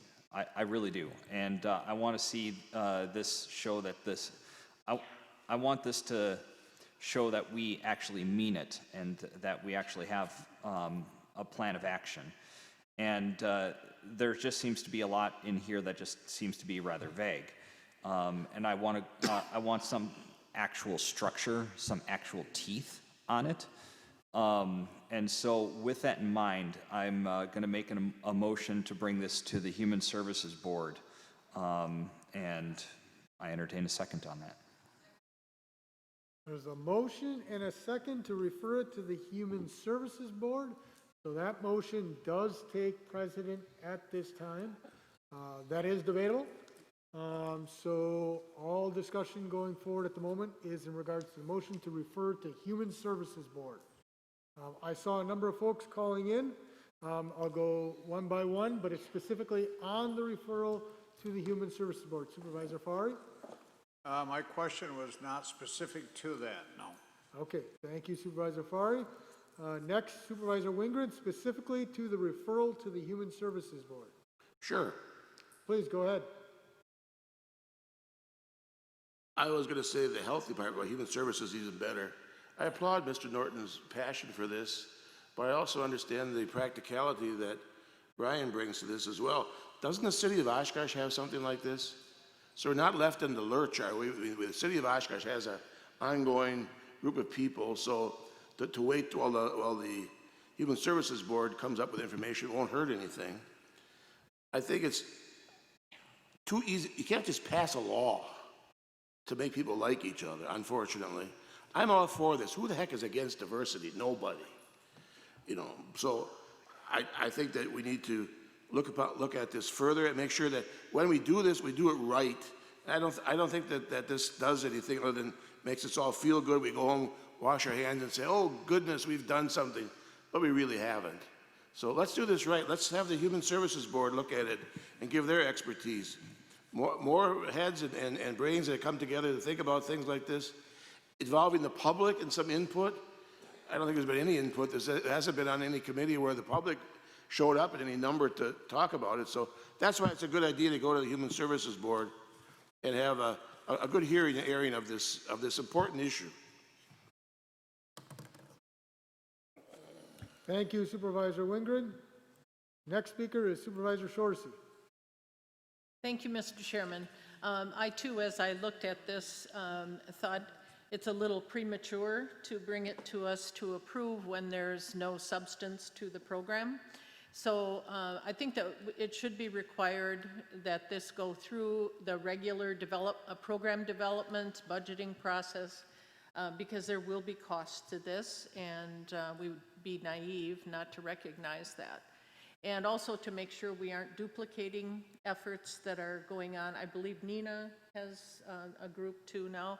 So the question in my mind is, does the county need to do this as a, beyond being a partner with the municipalities?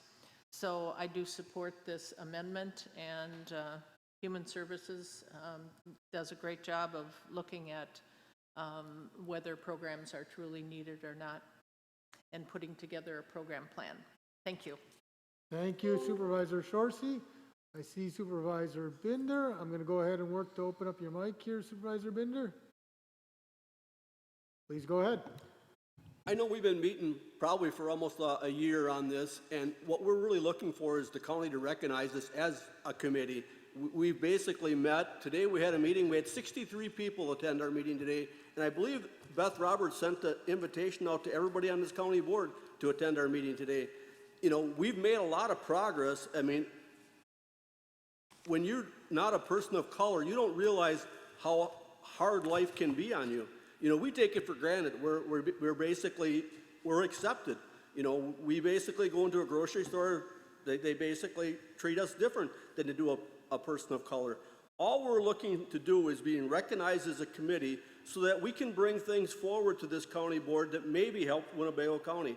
We're not looking for any money. We're not looking, we're looking for recognition as a board. We have met. We've sent invitations out to other people. I mean, like I say, today we had 63 people in a Zoom meeting that lasted about an hour and a half. I think that's pretty good for a committee meeting. That how many people do you get at a normal committee meeting? I don't see nobody attend none of the parks meetings or the, UW Extension. I was at Personnel and Finance. There was like one person there, me. So we had 63 people that were interested in this today. And I think just to say that, well, it doesn't matter, we should send it to Human Service Board. All we're looking for is recognition by the county so that basically we can make some recommendations that maybe we can follow. Thank you, Supervisor Binder. I see Supervisor Shorsey, so I'll go ahead and open up your mic here.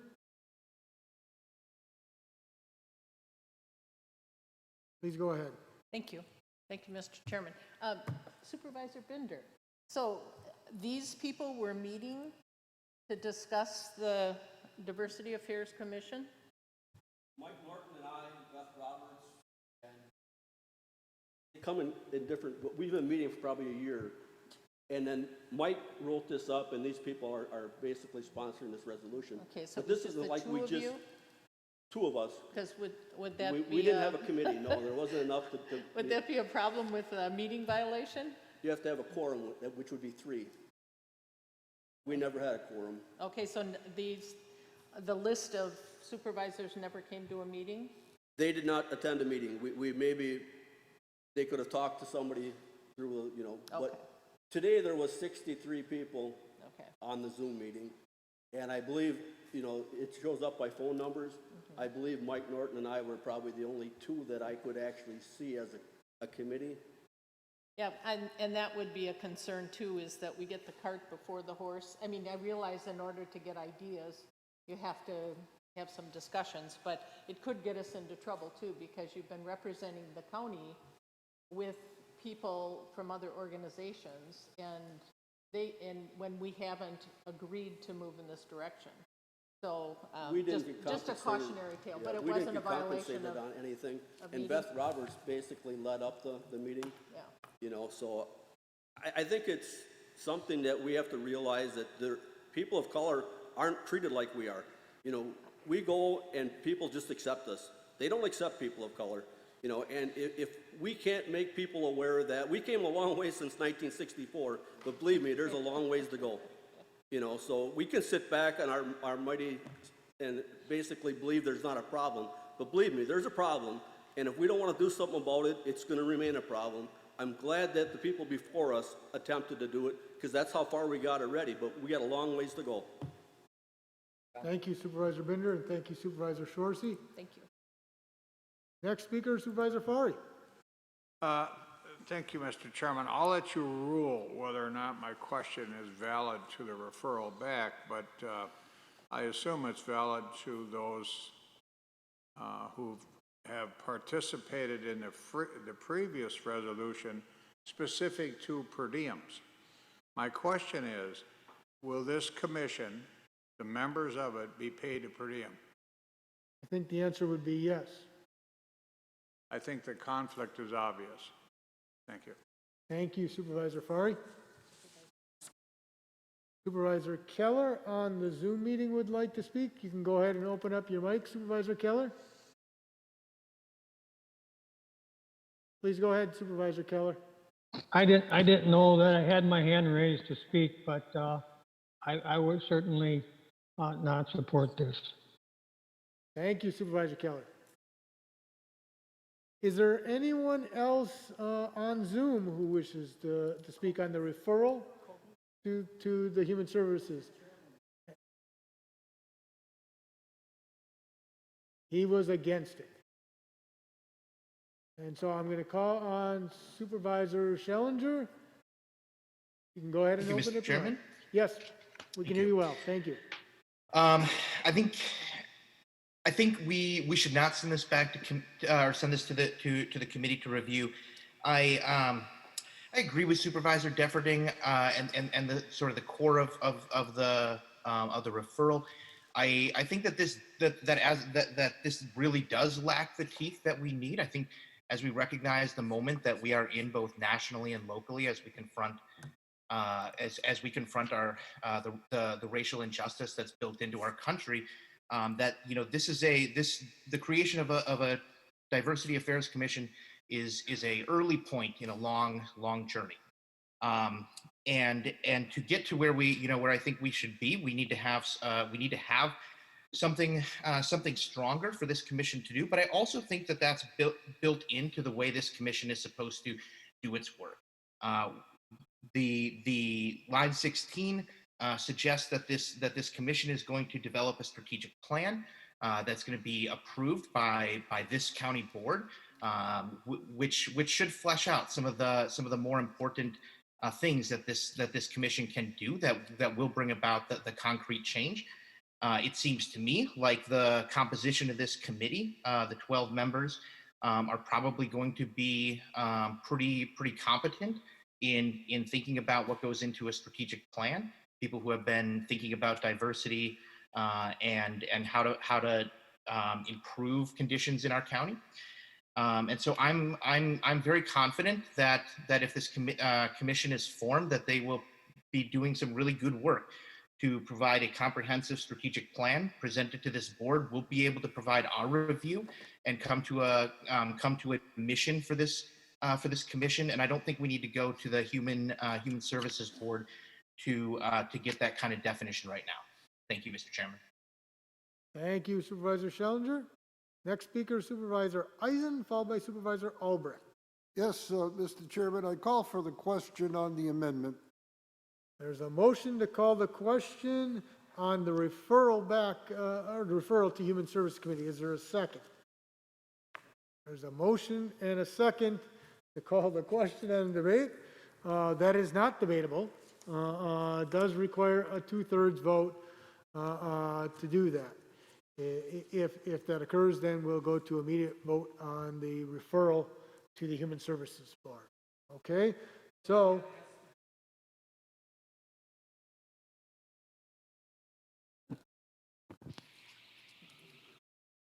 well, I think you were second in line, though, Supervisor Albrecht, after that. So let's try a voice vote. It does require 2/3. If it's not clear, we're going to have to clearly do a roll call. Okay? So all those in favor of ending debate, calling the question, say aye. Aye. Aye. Aye. Opposed? Aye.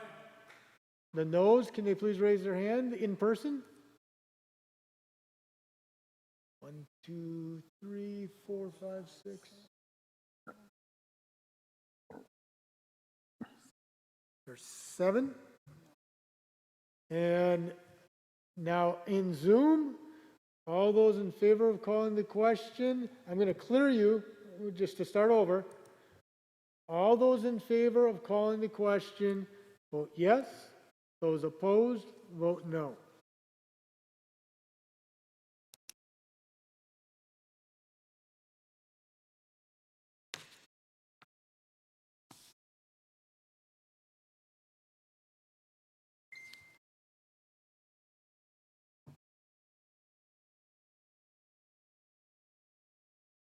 So with 8 no votes, let's make sure we have the final tally. Yeah. So yeah. So let's have the rest of the yeses raise their hand again in person one more time. In person, yes, to call the question one more time. If you voted yes to call the question in person, please raise your hand one more time.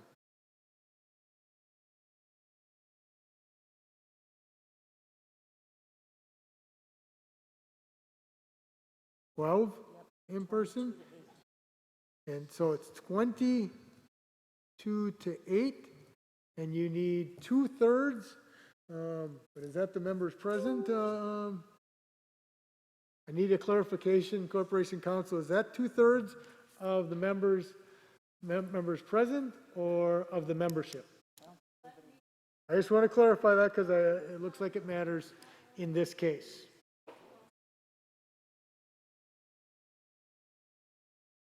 If it's 2/3.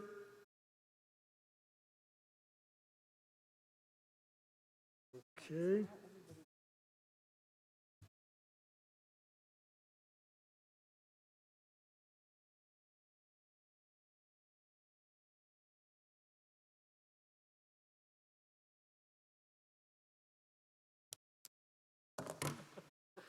I'm going to have to pull up my calculator, but we'll get your answer here very shortly.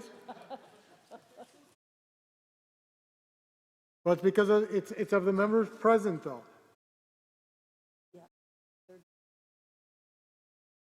So that motion passes because it's 73% of the members present. Okay? Because it's 2/3 of the members present, so it passes because it was 73%. Okay? So the question has been called, so we'll go directly to the vote. Let's be clear on what we're voting on.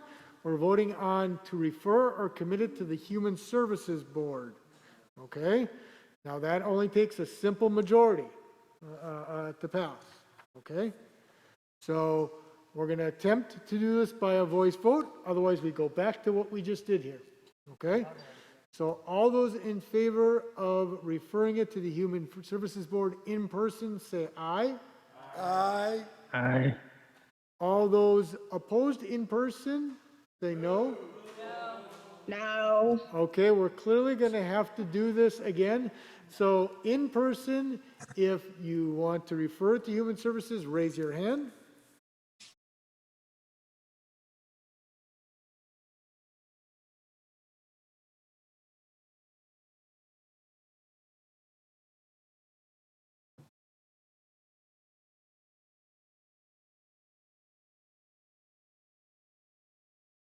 And you got the ayes?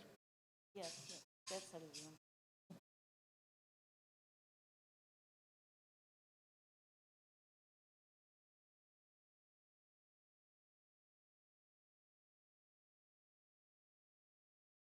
Okay, and now in person, if you want to vote no to refer it to Human Services, raise your hand.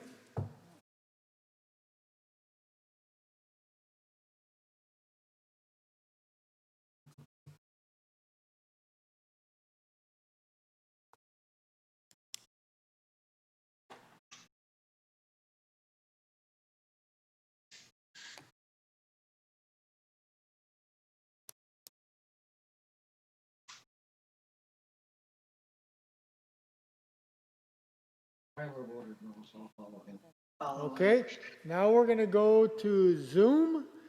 All those in favor of referring to Human Services, click yes. All those opposed, click no. And then once that's done, we'll add that to the tally we have in person.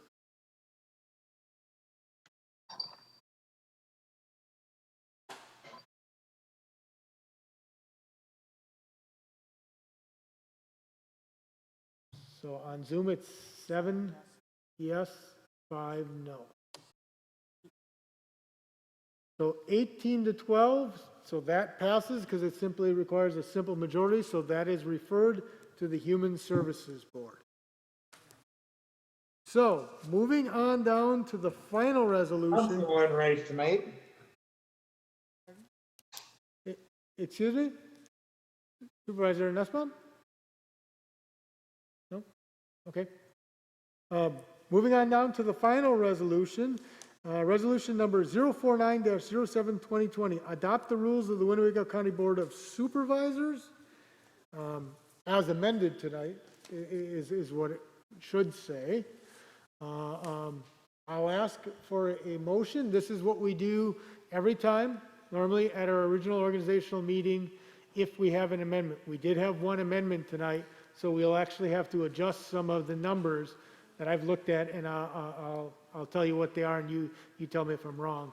But we did this at every organizational meeting because of any amendment we adopted. So I'll ask for a motion. Is there a second? So there's a motion and a second to approve resolution number 049-07-2020, adopt the rules of the Winnebago County Board of Supervisors as amended to tonight. And so just to clarify, on lines 15 through 17, which is actually really lines 16 and 17, it talks about the specific rules that are amended. But it says rules 1.1, 11.6, and 3.8. Those were referring to some of the resolutions that we withdrew. However, we did pass the one in regards to the remote meeting options that actually had amendments in sections 8.2, 8.3, 9.15, 11.6, 12.6, 13.1, and 22.3. Each of those is actually referred to in that resolution about remote committee meetings. So the reason I'm bringing that up is I'm asking for a friendly amendment to change 1.1, 11.6, and 3.8 to 8.2, 8.3, 9.15, 11.6, 12.6, 13.1, and 22.3. Okay? So it's so moved as amended. All those in favor, this is just for the amendment, we'll do of the numbers. All those in favor say aye. Aye. Aye. Opposed? Okay, that motion carries. So now we're officially on the actual motion as amended. Any other discussion? I see Supervisor Albrecht. Just wondering if that affirmative action committee has anything to do with the other committee that we were just creating. We have an affirmative action committee, and I was wondering if that, Mike Norton's, if that committee is the same thing as what the affirmative action is. That's an interesting question, and I certainly think it's worth the Human Services Board at least discussing that, since it will be going. But please, Corporation Counsel has some thoughts. I'll go ahead and work to open up your mic here. If it'll allow me. Please go ahead. It's interesting you raise that, because we have a meeting this coming Thursday in connection with the Industrial Development Board in terms of accessing approximately $1 million for a project involving a highway. And one of the items in order to tap into that money is to have a fair housing policy. And the Affirmative Action Committee is meeting Thursday morning, I believe at around 10 o'clock. It's been posted. And then we are following up Thursday afternoon with an Industrial Development Board meeting. So this Diversity Affairs Committee has nothing to do with the Affirmative Action Committee that we're meeting, that's been posted for this coming Thursday. And that's all in regard to some resolutions the county board is hopefully going to see in August, if not September. Okay, So I don't know if that gives you any insight, That's but good. yeah. Very good. Seeing no other callings, only one other clarification. I think we can do a friendly amendment. On line 17, we got to change the date, April 21, 2020 to July 21. Yeah, but Okay, I think we can do that as a friendly amendment. Okay, very good. So we're on the main motion as amended. Seeing no other discussion, all those in favor say aye. Aye. Opposed? Motion carries. Well, very good. That completes our business for this evening, and we may have set a record. okay, did you see, you only referenced this, right? Adopted those, subject to amendments. Well, I put them all down there, Okay. so we can just, because that's, this is what we adopted.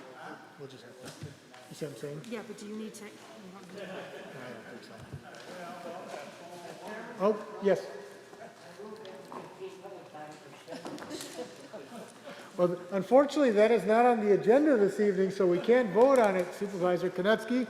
So with that, given all our business is finished, I will call on Supervisor Albrecht for a motion to adjourn. I move we adjourn until August 4th if there's a special orders meeting. There's a motion and a second to adjourn until August 4th. All those in favor say aye. Aye. All those opposed? We are adjourned. Thank you, everyone, for your attention.